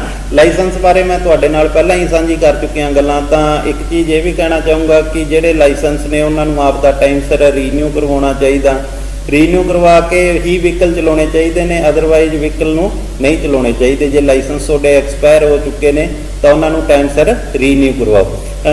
ਬੀਮਾ ਪਾਲਿਸੀ, ਮੈਂ ਕੀ ਦੇਖ ਰਹੇ ਹਾਂ ਅੱਜ ਕੱਲ੍ਹ ਰੋਡ ਤੇ ਐਕਸੀਡੈਂਟ ਹੁੰਦੇ ਨੇ ਤਾਂ ਬਹੁਤ ਸਾਰੇ ਐਕਸੀਡੈਂਟਾਂ 'ਚ ਜਿਹੜੇ ਨੇ ਉਹ ਗੱਡੀਆਂ ਬਿਲਕੁਲ ਖਤਮ ਹੋ ਜਾਂਦੀਆਂ ਨੇ। ਉਸ ਟਾਈਮ 'ਤੇ ਜੇ ਦੇਖਿਆ ਜਾਵੇ ਤਾਂ ਉਹਨਾਂ ਗੱਡੀਆਂ ਨੂੰ ਜੇ ਦੁਬਾਰ ਤੋਂ ਆਪਾਂ ਤਿਆਰ ਕਰਵਾਉਣਾ, ਦੁਬਾਰ ਤੋਂ ਉਹਨਾਂ ਦੀ ਮੇਨਟੇਨੈਂਸ ਕਰਵਾਉਣੀ ਆ ਤਾਂ ਸ਼ਾਇਦ ਤੱਕ ਬਹੁਤ ਜ਼ਿਆਦਾ ਖਰਚ ਆਪਣੇ ਤੇ ਪਊਗਾ। ਪਰ ਜੇ ਟਾਈਮ ਰਹਿੰਦੇ ਹੀ ਆਪਣੀਆਂ ਗੱਡੀਆਂ ਦਾ ਬੀਮਾ ਕੀਤਾ ਹੋਵੇ, ਇੰਸ਼ੋਰੈਂਸ ਕੀਤਾ ਹੋਵੇ ਤਾਂ ਸ਼ਾਇਦ ਤੱਕ ਆਪਾਂ ਨੂੰ ਜਿਹੜਾ ਹੈਗਾ ਉਹ ਘਾਟਾ ਨਾ ਚੱਲਣਾ ਪਵੇ। ਲੋਕਾਂ ਵੱਲੋਂ ਬਹੁਤ ਸਾਰੇ ਪੈਸੇ ਜਿਹੜੇ ਨੇ ਵੇਸਟ ਕੀਤੇ ਜਾਂਦੇ ਨੇ ਦੂਸਰੇ ਕੰਮਾਂ ਲਈ, ਪਰ ਜ਼ਿਆਦਾਤਰ ਜਿਹੜੇ ਡਰਾਈਵਿੰਗ ਲਾਈਨ ਨਾਲ ਜੁੜੇ ਹੋਏ ਲੋਕ ਨੇ ਉਹਨਾਂ ਵੱਲ ਧਿਆਨ ਦਿੱਤਾ ਗਿਆ ਤਾਂ ਬੀਮਾ ਪਾਲਿਸੀਆਂ ਵੱਲ ਵੀ ਧਿਆਨ ਨਹੀਂ ਦਿੰਦੇ। ਗੱਡੀਆਂ ਦੇ ਵਹੀਕਲਾਂ ਦੇ ਜ਼ਰੂਰੀ ਹੈ ਕਿ ਇੰਸ਼ੋਰੈਂਸ ਹੋਣੇ ਚਾਹੀਦੇ ਨੇ। ਮੈਂ ਤਾਂ ਇੱਥੋਂ ਤੱਕ ਵੀ ਕਹੂੰਗਾ ਕਿ ਜਿਹੜੇ ਡਰਾਈਵ ਕਰ ਰਹੇ ਨੇ ਉਹਨਾਂ ਵਹੀਕਲਾਂ ਨੂੰ ਡਰਾਈਵ ਕਰ ਰਹੇ ਨੇ ਤਾਂ ਉਹ ਵਹੀਕਲਾਂ ਨੂੰ ਜਿਹੜੇ ਡਰਾਈਵ ਕਰ ਰਹੇ ਨੇ, ਜਿਵੇਂ ਹੈਵੀ ਵਹੀਕਲ ਖਾਸ ਤੌਰ ਤੇ ਮੈਂ ਕਹਿਣਾ ਚਾਹੂੰਗਾ ਜੋ ਬੱਸਾਂ ਚਲਾਉਂਦੇ ਨੇ, ਢੋਆ-ਢੁਆਈ ਇੱਕ ਥਾਂ ਤੋਂ ਦੂਜੀ ਥਾਂ ਕਰਦੇ ਨੇ, ਉਹਨਾਂ ਕੋਲੇ ਵੀ ਆਪਣੇ ਪਰਸਨਲ ਲਾਈਫ ਲਈ ਕੁਝ ਨਾ ਕੁਝ ਇੰਸ਼ੋਰੈਂਸ ਕਰਵਾ ਕੇ ਰੱਖਣਾ ਚਾਹੀਦਾ, ਕਿਉਂਕਿ ਸੜਕਾਂ ਤੇ ਜਾਂਦੇ ਟਾਈਮ ਆਪ ਦੀ ਗਲਤੀ ਤਾਂ ਸ਼ਾਇਦ ਤੱਕ ਨਾ ਹੋਵੇ ਆਪਣੀ, ਪਰ ਸਾਹਮਣੇ ਵਾਲੀ ਗਲਤੀ ਨਾਲ ਵੀ ਆਪਾਂ ਨੂੰ ਜੇ ਕਿਤੇ ਕੋਈ ਐਕਸੀਡੈਂਟ 'ਚ ਆਪਣਾ ਨੁਕਸਾਨ ਹੁੰਦਾ ਤਾਂ ਘੱਟੋ ਘੱਟ ਆਪਣੇ ਪਰਿਵਾਰ ਦੀ ਜਿਹੜੀ ਆਰਥਿਕ ਰੂਪ ਨਾਲ ਜਿਹੜੀ ਆ ਉਹ ਆਪਣੀ ਮਦਦ ਹੋ ਸਕਦੀ ਆ। ਤਾਂ ਮੈਂ ਤਾਂ ਇਹੀ ਕਹੂੰਗਾ ਕਿ ਗੱਡੀਆਂ ਦੇ ਜਿਹੜੇ ਬੀਮੇ ਨੇ ਉਹ ਤਾਂ ਆਪਾਂ ਨੂੰ ਕਰਵਾਉਣੇ ਚਾਹੀਦੇ ਨੇ। ਉਹਦੇ ਨਾਲ ਆਪਾਂ ਨੂੰ ਆਪਦੇ ਪਰਸਨਲ ਬੀਮੇ ਵੀ ਇਹ ਜੇ ਕਰਵਾ ਕੇ ਰੱਖਣੇ ਚਾਹੀਦੇ ਨੇ ਤਾਂ ਕਿ ਜੇ ਕਿਤੇ ਕੋਈ ਪਰਿਵਾਰ ਤੇ ਦਿੱਕਤ ਪਵੇ ਤਾਂ ਆਰਥਿਕ ਪੱਖੋਂ ਆਪਾਂ ਕਮਜ਼ੋਰ ਨਾ ਹੋਈਏ। ਜਾਇਜ਼ ਰੂਟ ਪਰਮਿਟ, ਜਿਸ ਵੀ ਰੂਟ ਤੇ ਤੁਸੀਂ ਜਾ ਰਹੇ ਹੋ ਇਹ ਜ਼ਰੂਰੀ ਹੈ ਕਿ ਉੱਥੋਂ ਦਾ ਰੂਟ ਪਰਮਿਟ ਹੋਣਾ ਚਾਹੀਦਾ। ਆਮ ਤੌਰ ਤੇ ਦੇਖਿਆ ਕਿ ਜਿਹੜੇ ਪਰਮਿਟ ਨੇ ਉਹ ਹੁੰਦੇ ਨੇ ਪਰ ਆਲ ਇੰਡੀਆ ਲੈਵਲ ਤੇ ਕਈ ਵਾਰ ਨਹੀਂ ਹੁੰਦੇ, ਤਾਂ ਆਪਾਂ ਦੂਸਰੇ ਸਟੇਟ 'ਚ ਜਦੋਂ ਇੰਟਰ ਕਰਦੇ ਹਾਂ ਜੇ ਉੱਥੇ ਕੋਈ ਐਕਸੀਡੈਂਟ ਹੋ ਜੇ, ਰੂਟ ਪਰਮਿਟ ਨਹੀਂ ਹੈਗਾ ਆਪਣੇ ਕੋਲੇ, ਤਾਂ ਜਿਹੜੀਆਂ ਕੰਪਨੀਆਂ ਨੇ ਉਹ ਕਲੇਮ ਵਗੈਰਾ ਆਪਾਂ ਨੂੰ ਨਹੀਂ ਦੇਣਗੀਆਂ। ਤਾਂ ਤੁਸੀਂ ਜੇ ਵਹੀਕਲ ਚਲਾ ਰਹੇ ਹੋ ਦਿਨ ਰਾਤ ਤਾਂ ਇਸ ਚੀਜ਼ ਵੱਲ ਗੌਰ ਕਰਨੀ ਚਾਹੀਦੀ ਹੈ ਕਿ ਜਿਹੜੇ ਵੀ ਵਹੀਕਲ ਤੁਸੀਂ ਲੈ ਕੇ ਜਾ ਰਹੇ ਹੋ ਉਹਨਾਂ ਦੇ ਜਿਹੜੇ ਰੂਟ ਪਰਮਿਟ ਬਣੇ ਹੋਏ ਨੇ ਉਹਨਾਂ ਤੇ ਹੀ ਵਹੀਕਲ ਚਲਾਉਣੇ ਚਾਹੀਦੇ ਨੇ। ਉਸ ਤੋਂ ਅਗਲੀ ਗੱਲ ਕਰੀਏ ਫਿਟਨੈਸ ਸਰਟੀਫਿਕੇਟ ਦੀ। ਕਿਸੇ ਵੀ ਵਹੀਕਲ ਦੀ ਜਿਹੜੀ ਫਿਟਨੈਸ ਆ ਉਹ ਜ਼ਰੂਰੀ ਆ। ਜੇ ਤੁਸੀਂ ਨਵਾਂ ਵਹੀਕਲ ਲੈਂਦੇ ਹੋ ਤਾਂ ਉਸ ਲਈ ਜ਼ਰੂਰੀ ਆ ਕਿ ਉਸ ਦਾ ਜਿਹੜਾ ਹੈਗਾ ਫਿਟਨੈਸ ਸਰਟੀਫਿਕੇਟ ਉਹ 2 ਸਾਲ ਲਈ ਕੰਪਨੀ ਵੱਲੋਂ ਹੀ ਹੁੰਦਾ, ਪਰ ਉਸ ਤੋਂ ਬਾਅਦ ਸਾਨੂੰ ਹਰੇਕ ਸਾਲ ਇਹ ਫਿਟਨੈਸ ਸਰਟੀਫਿਕੇਟ ਆਪਣੇ ਜਿਹੜੇ MVI RTO ਦਫ਼ਤਰ ਬੈਠਦੇ ਨੇ ਉਹਨਾਂ ਤੋਂ ਇਹ ਫਿਟਨੈਸ ਸਰਟੀਫਿਕੇਟ ਲੈ ਕੇ ਰੱਖਣਾ ਚਾਹੀਦਾ। ਇਹ ਤਾਂ ਦੇਖਣ ਨੂੰ ਤਾਂ ਆਮ ਤੌਰ ਤੇ ਨਿੱਜੀ ਜੀਵਨ 'ਚ ਆਪਾਂ ਦੇਖਦੇ ਹਾਂ ਕਿ ਇਹ ਜਿਹੀਆਂ ਗੱਲਾਂ ਨੂੰ ਆਪਾਂ ਨਹੀਂ ਧਿਆਨ ਦਿੰਦੇ, ਪਰ ਜਦੋਂ ਰੋਡ ਤੇ ਕੋਈ ਹਾਦਸਾ ਹੋ ਜਾਂਦਾ ਤਾਂ ਸ਼ਾਇਦ ਤੱਕ ਇਹ ਚੀਜ਼ਾਂ ਆਪਾਂ ਨੂੰ ਉਸ ਟਾਈਮ ਬਹੁਤ ਇਫੈਕਟਿਡ ਹੋ ਸਕਦੀਆਂ ਨੇ। ਜਾਣਕਾਰੀ ਹੈਗੀ ਆ ਤਾਂ ਸ਼ਾਇਦ ਤੱਕ ਆਪਣੇ ਕੁਝ ਪੈਸੇ ਵੀ ਬਚ ਜਾਣ, ਕੁਝ ਆਪਾਂ ਨੂੰ ਖੱਜਲ ਖੁਆਰੀ ਵੀ ਨਾ ਆਵੇ। ਤਾਂ ਮੈਂ ਤਾਂ ਤੁਹਾਨੂੰ ਇਹੀ ਰਾਏ ਦਊਂਗਾ ਕਿ ਆਪਣੇ ਜਿਹੜੇ ਗੱਡੀਆਂ ਦੇ ਵਹੀਕਲ ਨੇ, ਲਾਇਸੈਂਸ, ਰਜਿਸਟ੍ਰੇਸ਼ਨ, ਇੰਸ਼ੋਰੈਂਸ ਵਗੈਰਾ, ਰੂਟ ਪਰਮਿਟ, ਫਿਟਨੈਸ ਸਰਟੀਫਿਕੇਟ ਇਹ ਆਪਦੇ ਟਾਈਮ ਸਿਰ ਰੀਨਿਊ ਕਰਵਾ ਕੇ ਰੱਖਣੇ ਚਾਹੀਦੇ ਨੇ। ਚਲੋ ਸਰ, ਜਿੰਨੇ ਵੀ ਸਾਹਿਬਾਨ ਇਸ ਵੀਡੀਓ ਨੂੰ ਦੇਖ ਰਹੇ ਹੋ ਤੁਸੀਂ ਇਹ ਨੋਟ ਕਰ ਲਿਆ ਹੋਊਗਾ ਲਾਇਸੈਂਸਾਂ ਬਾਰੇ ਜਿਹੜੇ ਡਾਕੂਮੈਂਟ ਨੇ ਜਾਂ ਵਹੀਕਲਾਂ ਵਾਸਤੇ ਜੋ ਵੀ ਡਾਕੂਮੈਂਟ ਨੇ ਆਪਾਂ ਨੂੰ ਵਹੀਕਲ ਚਲਾਉਂਦੇ ਟਾਈਮ ਜ਼ਰੂਰੀ ਨੇ ਉਹ ਤੁਸੀਂ ਪੜ੍ਹ ਸਕਦੇ ਹੋ, ਦੇਖ ਸਕਦੇ ਹੋ। ਇਸ ਤੋਂ ਬਾਅਦ ਆਪਾਂ ਗੱਲ ਕਰੀਏ ਸੜਕਾਂ ਤੇ ਕੁਝ ਐਕਸੀਡੈਂਟ ਦੇ ਵੀ ਕਾਰਨ ਨੇ। ਰੋਡ ਰੇਂਜ ਨੂੰ ਜੇ ਆਪਾਂ ਪੰਜਾਬੀ ਭਾਸ਼ਾ 'ਚ ਬੋਲੀਏ ਤਾਂ ਸੜਕ ਤੇ ਗੁੱਸਾ ਆਉਣਾ, ਹਿੰਸਕ ਹੋ ਜਾਣਾ ਇਹ ਆਮ ਜੀ ਗੱਲ ਆ। ਅੱਜ ਕੱਲ੍ਹ ਲਾਈਫ ਇੰਨੀ ਬਿਜੀ ਹੋ ਚੁੱਕੀ ਹੈ ਕਿ ਹਰੇਕ ਬੰਦੇ ਨੂੰ ਆਪਣੀ ਕਾਹਲੀ ਆ, ਘਰੇ ਜਾਣ ਦੀ ਹੈ, ਕੁਝ ਘਰੇ ਪਹੁੰਚਣ ਦੀ ਜਲਦੀ ਕਾਹਲੀ ਕਰਕੇ ਕੋਈ ਓਵਰ ਸਪੀਡ ਚਲਾ ਰਿਹਾ, ਕੋਈ ਓਵਰਟੇਕ ਜਲਦੀ ਕਰ ਰਿਹਾ। ਤਾਂ ਥੋੜਾ ਜਿਹਾ ਇਹ ਵੀ ਕਾਰਨ ਹੈ ਕਿ ਆਪਾਂ ਇੱਕ ਦੂਜੇ ਨੂੰ ਜਿਹੜਾ ਆਏਗਾ ਉਹ ਨਹੀਂ ਸੜਕ ਤੇ ਦੇਖ ਰਹੇ। ਉਹਨਾਂ 'ਚ ਕੁਝ ਕਾਰਨ ਨੇ ਜਿਹੜੇ ਰੋਜ਼ ਨੂੰ ਜ਼ਿਆਦਾ ਬੜਾਵਾ ਦਿੰਦੇ ਨੇ, ਜਿਵੇਂ ਕਿ ਅਲਕੋਹਲ ਦਾ ਸੇਵਨ। ਆਮ ਤੌਰ ਤੇ ਆਪਣੀ ਨਿੱਜੀ ਲਾਈਫ 'ਚ ਆਪਾਂ ਦੇਖਦੇ ਹਾਂ ਕਿ ਹਰੇਕ ਖੁਸ਼ੀ ਲਈ ਆਪਣੇ ਲੋਕ ਨੇ ਜਿਹੜੇ ਉਹ ਅਲਕੋਹਲ ਦਾ ਸੇਵਨ ਕਰਦੇ ਨੇ। ਪਰ ਚਲੋ ਠੀਕ ਆ, ਖੁਸ਼ੀ ਦੇ ਮਾਹੌਲ 'ਚ ਤਾਂ ਇਸ ਚੀਜ਼ ਨੂੰ ਆਪਾਂ ਕੁਝ ਨਾ ਕੁਝ ਮੰਨ ਸਕਦੇ ਹਾਂ। ਪਰ ਆਮ ਤੌਰ ਤੇ ਦੇਖਿਆ ਗਿਆ ਕਿ ਇਹ ਡਰਾਈਵਿੰਗ ਨਾਲ ਨਹੀਂ ਜੁੜੀ ਹੋਣੀ ਚਾਹੀਦੀ। ਜਿਵੇਂ ਕਿ ਡਰਾਈਵਿੰਗ ਕਰਦੇ ਟਾਈਮ ਤੁਸੀਂ ਬਹੁਤ ਸਾਰੇ ਵਹੀਕਲਾਂ ਦੇ ਪਿੱਛੇ ਸਲੋਗਨ ਲੱਗੇ ਦੇਖੇ ਹੋਣਗੇ, ਡਰਾਈਵਰ ਤੇ ਸ਼ਰਾਬ ਦਾ ਕੋਈ ਮੇਲ ਨਹੀਂ। ਉਸੇ ਪ੍ਰਕਾਰ ਨਾਲ ਅਲਕੋਹਲ ਦਾ ਸੇਵਨ ਕਰਨ ਨਾਲ ਇਹ ਹੋ ਜਾਂਦਾ ਹੈ ਕਿ ਜਿਹੜੀ ਦਿਮਾਗ ਦੀ ਸੋਚਣ ਸ਼ਕਤੀ ਹੈ ਉਹ ਘੱਟ ਹੋ ਜਾਂਦੀ ਹੈ। ਸ਼ਾਇਦ ਤੱਕ ਅਲਕੋਹਲ ਦੇ ਸੇਵਨ ਤੋਂ ਬਾਅਦ ਜਿਹੜੀ ਆਪਣੀ ਸਹਿਣਸ਼ੀਲਤਾ ਉਹ ਘੱਟ ਹੋ ਜੇ ਤਾਂ ਇਹ ਇੱਕ ਸੜਕ ਤੇ ਐਕਸੀਡੈਂਟ ਦਾ ਕਾਰਨ ਬਣ ਸਕਦੀ ਹੈ। ਆਮ ਤੌਰ ਤੇ ਦੇਖਿਆ ਗਿਆ ਕਿ ਅਲਕੋਹਲ ਦਾ ਸੇਵਨ ਕਰਨ ਤੋਂ ਬਾਅਦ ਗੱਡੀ ਜਿਹੜੀ ਆ ਉਹ ਜ਼ਿਆਦਾਤਰ ਲੋਕ ਐਗਰੈਸਿਵ ਚਲਾਉਂਦੇ ਨੇ। ਉਹ ਆਪ ਦੀ ਜਾਨ ਤਾਂ ਜੋਖਮ 'ਚ ਪਾਉਂਦੇ ਨੇ, ਪਰ ਆਪ ਦੇ ਕਰਕੇ ਉਹ ਦੂਜਿਆਂ ਦੀ ਵੀ ਜਾਨ ਨੂੰ ਜਿਹੜਾ ਹੋਏਗਾ ਸੜਕਾਂ ਉੱਪਰ ਉਹ ਜੋਖਮ 'ਚ ਲੈ ਆਉਂਦੇ ਨੇ। ਬਹੁਤ ਵਾਰ ਅਲਕੋਹਲ ਦਾ ਇਸਤੇਮਾਲ ਕਰਨ ਨਾਲ ਇਹ ਜੇ ਵੀ ਚਾਂਸ ਸੜਕਾਂ ਤੇ ਆਮ ਤੌਰ ਤੇ ਦੇਖਣ ਨੂੰ ਮਿਲਦੇ ਨੇ ਕਿ ਇੱਕ ਦੂਜੇ ਨਾਲ ਗਾਲੀ ਗਲੋਚ ਕਰਦੇ ਨੇ, ਭੱਦੇ ਇਸ਼ਾਰਿਆਂ ਦਾ ਇਸਤੇਮਾਲ ਕਰਦੇ ਨੇ। ਤਾਂ ਆਪਾਂ ਜੇ ਸੜਕ ਤੇ ਜਾ ਰਹੇ ਹਾਂ ਤਾਂ ਸੜਕਾਂ ਦਾ ਰੂਲ ਆ ਜੋ ਇਹੀ ਆ ਕਿ ਜੀਓ ਤੇ ਜੀਣ ਦਿਓ। ਜਿੰਨਾ ਕੁ ਹੱਕ ਆਪਣਾ ਸੜਕਾਂ ਤੇ ਆ, ਉਨਾ ਹੀ ਹੱਕ ਜਿਹੜਾ ਦੂਸਰੇ ਜਿਹੜੇ ਵਹੀਕਲ ਨੇ ਉਹਨਾਂ ਦਾ ਵੀ ਸੜਕਾਂ ਤੇ ਹੈ। ਉਸ ਤੋਂ ਬਾਅਦ ਗੱਲ ਕਰੀਏ ਸੜਕਾਂ ਤੇ ਰੋਡ ਰੇਂਜ ਦੀ, ਤਾਂ ਗੁੱਸੇ ਦੇ ਕਾਰਨ ਇਹ ਵੀ ਹੋ ਸਕਦਾ ਕਿ ਖਰਾਬ ਮੌਸਮ ਹੋਵੇ। ਪਿੱਛੋਂ ਜਦੋਂ ਮੈਂ ਵਹੀਕਲ ਲੈ ਕੇ ਆ ਰਿਹਾ ਸੀ ਤਾਂ ਆਮ ਤੌਰ ਤੇ ਦੇਖਦੇ ਹਾਂ ਕਿ ਮੌਸਮ ਖਰਾਬ ਹੁੰਦਾ ਤਾਂ ਲੋਕ ਗਲਤ ਓਵਰਟੇਕ ਕਰਦੇ ਨੇ ਜਾਂ ਜਲਦੀ ਕਾਹਲੀ ਕਰਦੇ ਨੇ। ਤਾਂ ਉਹ ਜਿਹੀਆਂ ਦਿੱਕਤਾਂ ਜਿਹੜੀਆਂ ਨੇ ਉਹ ਰੋਡ ਰੇਂਜ 'ਚ ਵਧਾਵਾ ਕਰਦੀਆਂ ਨੇ, ਗੁੱਸਾ ਲਿਆਉਂਦੀਆਂ ਨੇ। ਆਪਣੇ ਮੂਹਰੋਂ ਦੀ ਕੋਈ ਕੱਟ ਮਾਰ ਕੇ ਲੈ ਜਾਂਦਾ ਤਾਂ ਆਪਾਂ ਸੋਚਦੇ ਹਾਂ ਇੱਕ ਦੂਜੇ ਦੀ ਬਰਾਬਰੀ ਕਰਨ ਦੀ ਕੋਸ਼ਿਸ਼।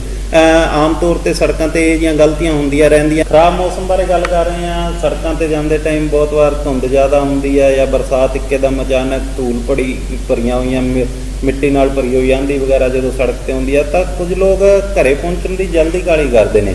ਉਹ ਗਲਤ ਓਵਰਟੇਕ ਕਰਦੇ ਨੇ, ਕੋਈ ਰਾਈਟ ਹੈਂਡ ਤੋਂ, ਕੋਈ ਲੈਫਟ ਹੈਂਡ ਤੋਂ। ਤਾਂ ਇਹ ਜਿਹੜਾ ਖਰਾਬ ਮੌਸਮ ਹੈ ਇਹਦੇ 'ਚ ਆਪਾਂ ਨੂੰ ਆਪਣੇ ਜਿਹੜੇ ਜਜ਼ਬਾਤ ਨੇ ਉਹਨਾਂ 'ਤੇ ਕੰਟਰੋਲ ਰੱਖਣਾ ਚਾਹੀਦਾ। ਇਹ ਨਹੀਂ ਕਰਨਾ ਚਾਹੀਦਾ ਕਿ ਆਪਾਂ ਇੱਕ ਦੂਜੇ ਨੂੰ ਪਿੱਛੇ ਛੱਡ ਕੇ ਮੈਂ ਜਲਦੀ ਪਹੁੰਚ ਜਾਊਂਗਾ। ਇਹ ਜਿਹੀਆਂ ਗੱਲਾਂ ਜਿਹੜੀਆਂ ਨੇ ਉਹ ਸੜਕਾਂ 'ਤੇ ਬਰਦਾਸ਼ਤ ਨਹੀਂ ਹੁੰਦੀਆਂ, ਕਿਉਂਕਿ ਜਿੰਨੀ ਵੀ ਜ਼ਿਆਦਾ ਸਪੀਡ ਨਾਲ ਤੁਸੀਂ ਓਵਰਟੇਕ ਕਰਨ ਦੀ, ਓਵਰ ਸਪੀਡ ਭਜਾਉਣ ਦੀ ਕੋਸ਼ਿਸ਼ ਕਰੋਗੇ ਤਾਂ ਸੜਕਾਂ 'ਤੇ ਖਰਾਬ ਮੌਸਮ 'ਚ ਤੁਹਾਨੂੰ ਗੱਡੀ ਕੰਟਰੋਲ ਕਰਨਾ ਉਨਾ ਹੀ ਔਖਾ ਹੋ ਜਾਊਗਾ। ਤਾਂ ਇਸ ਕਰਕੇ ਆ ਕਿ ਇਹਦੇ 'ਚ ਵੀ ਇੱਕ ਦੂਜੇ ਨੂੰ ਆਪਾਂ ਨੂੰ ਜਿਹੜਾ ਹੈਗਾ ਉਹ ਇੱਕ ਦੂਜੇ ਦਾ ਸਾਥ ਦੇਣਾ ਚਾਹੀਦਾ, ਕਿਉਂਕਿ ਸੜਕਾਂ 'ਤੇ ਸਾਰਿਆਂ ਨੇ ਹੀ ਜਾਣਾ ਆਪਾਂ ਨੇ। ਉਸ ਤੋਂ ਗੱਲ ਕਰੀਏ ਬਾਅਦ ਆਪਾਂ ਰੋਡ ਰੇਂਜ ਦੀ, ਤਾਂ ਟ੍ਰੈਫਿਕ ਜਾਮ ਆਮ ਤੌਰ ਦੀ ਆਪਣੀ ਲਾਈਫ 'ਚ ਡੇਲੀ ਦੇ ਰੂਟੀਨ ਦਾ ਹੀ ਕੰਮ ਆ। ਤੁਸੀਂ ਕਿਤੇ ਆਮ ਤੌਰ ਤੇ ਦੇਖਿਆ ਹੋਊਗਾ ਕਿਤੇ ਫਾਟਕ ਵਗੈਰਾ ਲੱਗ ਜਾਂਦੇ ਨੇ, ਟ੍ਰੇਨ ਵਗੈਰਾ ਆਉਣੀ ਹੁੰਦੀ ਆ ਤਾਂ ਇੱਕ ਦੂਜੇ ਦੇ ਵਿੱਚ ਲਿਆ ਕੇ ਆਪਾਂ ਵਹੀਕਲ ਫਸਾ ਲੈਂਦੇ ਹਾਂ। ਜਾਂ ਤਾਂ ਫਿਰ ਐਂ ਕਰਦੇ ਹਾਂ ਜਦੋਂ ਟ੍ਰੇਨ ਵਗੈਰਾ ਲੰਘਣ ਤੋਂ ਬਾਅਦ ਫਾਟਕ ਵਗੈਰਾ ਖੋਲ੍ਹਦੇ ਨੇ ਤਾਂ ਆਪਾਂ ਲਗਾਤਾਰ ਇੱਕ ਦੂਸਰੇ ਨੂੰ ਹੌਰਨ ਦਾ ਇਸਤੇਮਾਲ ਕਰਦੇ ਹਾਂ। ਉਹ ਸ਼ਾਇਦ ਤੱਕ ਜੋ ਅੱਗੇ ਵਹੀਕਲ ਚਲਾ ਰਿਹਾ, ਪਿੱਛੇ ਵਹੀਕਲ ਚਲਾ ਰਿਹਾ, ਸ਼ਾਇਦ ਤੱਕ ਉਸ ਉਨਾ ਲਾਊਡ ਉਹ ਨਾ ਸਹਿਨ ਕਰ ਸਕੇ ਤਾਂ ਉਹ ਅਗਰੈਸਿਵ ਹੋ ਕੇ ਇੱਕ ਦੂਜੇ ਨੂੰ ਆਪਾਂ ਗਾਲੀ ਗਲੋਚ ਕਰਦੇ ਹਾਂ। ਤਾਂ ਟ੍ਰੈਫਿਕ ਜਾਮ 'ਚ ਮੈਂ ਤਾਂ ਇਹੀ ਕਹਿਣਾ ਚਾਹੂੰਗਾ ਕਿ ਥੋੜ੍ਹਾ ਜਿਹਾ ਜਿਹੜੇ ਆਪਣੇ ਕੰਟਰੋਲ ਰੱਖਣਾ ਚਾਹੀਦਾ, ਆਪਣੇ ਐਗਰੈਸ਼ਨ 'ਤੇ ਐਗਰੈਸਿਵ ਨਹੀਂ ਹੋਣਾ ਚਾਹੀਦਾ। ਅਤੇ ਇਹ ਟ੍ਰੈਫਿਕ ਜਾਮ 'ਚ ਥੋੜ੍ਹਾ ਜਿਹਾ ਧਿਆਨ ਆਪਣੀ ਲਾਈਨ 'ਚ ਹੀ ਰਹੋ, ਨਾ ਦੂਸਰੇ ਦੀ ਲਾਈਨ 'ਚ ਜਾ ਕੇ ਓਵਰਟੇਕ ਦੀ ਕੋਸ਼ਿਸ਼ ਕਰੋ। ਮਾਨਸਿਕ ਤਣਾਅ, ਅੱਜ ਦਾ ਮਾਹੌਲ ਆ ਜਿਹੜਾ ਉਹ ਹਮੇਸ਼ਾ ਹੀ ਮਾਨਸਿਕ ਕੰਮਕਾਜ ਇੰਨੇ ਜ਼ਿਆਦਾ ਵੱਧ ਚੁੱਕੇ ਨੇ, ਲਾਈਫ ਦੀਆਂ ਜਿਹੜੀਆਂ ਟੈਨਸ਼ਨਾਂ ਨੇ ਉਹ ਵੱਧ ਚੁੱਕੀਆਂ ਨੇ। ਪਰ ਡਰਾਈਵ ਕਰਦੇ ਟਾਈਮ ਜੇ ਆਪਾਂ ਇਹ ਮਾਨਸਿਕ ਤਣਾਅ ਨੂੰ ਡਰਾਈਵਿੰਗ ਨਾਲ ਜੋੜ ਲਾਂਗੇ ਤਾਂ ਸ਼ਾਇਦ ਤੱਕ ਮੇਰਾ ਧਿਆਨ ਡਰਾਈਵ ਕਰਦੇ ਟਾਈਮ ਹੋਰ ਕਿਤੇ ਵੱਜ ਜੇ। ਤਾਂ ਸਾਹਮਣੇ ਜੇ ਕੋਈ ਦਿੱਕਤ ਆ ਰਹੀ ਆ, ਕੋਈ ਵਹੀਕਲ ਲੈ ਕੇ ਆ ਰਿਹਾ ਤਾਂ ਸ਼ਾਇਦ ਤੱਕ ਮੈਂ ਉਸ ਦੀ ਜਾਨ ਆ ਉਹ ਖਤਰੇ 'ਚ ਪਾ ਸਕਦਾ। ਤਾਂ ਮੈਂ ਤਾਂ ਜੇ ਤੁਹਾਨੂੰ ਕੋਈ ਮਾਨਸਿਕ ਰੂਪ ਨਾਲ ਕੋਈ ਤਣਾਅਗ੍ਰਸਤ ਹੋ ਤਾਂ ਵਹੀਕਲ ਲੈ ਕੇ ਸੜਕ ਉੱਪਰ ਨਹੀਂ ਆਉਣਾ ਚਾਹੀਦਾ। ਪਲੱਸ ਇਹ ਵੀ ਕਰ ਸਕਦੇ ਹੋ ਕਿ ਜੇ ਤੁਹਾਨੂੰ ਲੱਗਦਾ ਕਿ ਮੈਨੂੰ ਕੁਝ ਆਰਾਮ ਕਰਨਾ ਚਾਹੀਦਾ, ਆਮ ਤੌਰ 'ਤੇ ਦੇਖਦੇ ਹਾਂ ਲਗਾਤਾਰ ਵਹੀਕਲ ਚਲਾਉਣ ਨਾਲ ਕੀ ਆ ਕਿ ਮਾਨਸਿਕ ਤਣਾਅ ਆ ਜਾਂਦਾ, ਤਾਂ ਥੋੜ੍ਹਾ ਬਹੁਤ ਕਿਤੇ ਵਹੀਕਲ ਨੂੰ ਰੋਕ ਕੇ ਘੰਟੇ 2 ਘੰਟੇ ਆਪਾਂ ਨੂੰ ਰੈਸਟ ਵੀ ਕਰ ਲੈਣਾ ਚਾਹੀਦਾ। ਗੱਲ ਕਰੀਏ ਖਰਾਬ ਸੜਕਾਂ ਦੀ ਗੱਲ ਕਰੀਏ ਤਾਂ ਅੱਜ ਕੱਲ੍ਹ ਲਗਭਗ ਤਾਂ ਟੋਟਲ ਜਿੰਨੇ ਵੀ ਰਸਤੇ ਨੇ ਉਹ ਨਵੇਂ 6 ਵੇ 4 ਵੇ ਬਣ ਰਹੇ ਨੇ, ਪਰ ਫਿਰ ਵੀ ਹਾਲੇ ਇੰਡੀਆ ਇੱਕ ਵਿਕਾਸਸ਼ੀਲ ਮੁਲਕ ਆ। ਹਾਲੇ ਵੀ ਬਹੁਤ ਸਾਰੇ ਇਲਾਕਿਆਂ 'ਚ ਜਿਹੜੀਆਂ ਸੜਕਾਂ ਨੇ ਉਹ ਹਾਲੇ ਡਿਵੈਲਪ ਨਹੀਂ ਹੋਈਆਂ। ਪਰ ਜੇ ਤੁਸੀਂ ਖਰਾਬ ਸੜਕਾਂ ਉੱਤੋਂ ਵੀ ਜਾ ਰਹੇ ਹੋ ਤਾਂ ਆਮ ਤੌਰ 'ਤੇ ਦੇਖਦੇ ਹਾਂ ਮੂਹਰੇ ਕੋਈ ਖੱਡਾ ਹੁੰਦਾ ਤਾਂ ਕੋਈ ਇੱਕਦਮ ਬ੍ਰੇਕ ਲਾ ਦਿੰਦਾ ਤਾਂ ਪਿਛਲੇ ਵਹੀਕਲ ਵਾਲੇ ਦੀ ਜਾਨ ਖਤਰੇ 'ਚ ਪਾ ਦਿੰਦਾ। ਕੋਈ ਇਹ ਜੀ ਦਿੱਕਤ ਆ ਰਹੀ ਆ ਤਾਂ ਤੁਸੀਂ ਥੋੜਾ ਜਿਹਾ ਇੱਕ ਦੂਜੇ ਨਾਲ ਸਹਿਮਤੀ ਰੱਖੋ, ਦਿੱਕਤ ਨਾ ਆਵੇ, ਤਾਂ ਕਿ ਸੜਕਾਂ ਤੇ ਇੱਕ ਦੂਜੇ ਦੀ ਜਿਹੜੀ ਲਾਈਫ ਆ ਉਹਨੂੰ ਬਚਾ ਸਕੀਏ। ਉਮੀਦ ਕਰਦਾ ਕਿ ਜੋ ਵੀ ਮੈਂ ਅੱਜ ਤੁਹਾਨੂੰ ਕਲਾਸ 'ਚ ਗੱਲ ਕੀਤੀ ਆ ਉਹ ਤੁਹਾਨੂੰ ਚੰਗੀ ਲੱਗੀ ਹੋਊਗੀ, ਪਰ ਫਿਰ ਵੀ ਜੇ ਮੈਂ ਤੋਂ ਕੋਈ ਗਲਤ ਸ਼ਬਦ ਬੋਲੇ ਗਏ ਹੋਣ ਤਾਂ ਉਸ ਲਈ ਵੀ ਮੈਂ ਤੁਹਾਡੇ ਤੋਂ ਮਾਫੀ ਮੰਗਦਾ।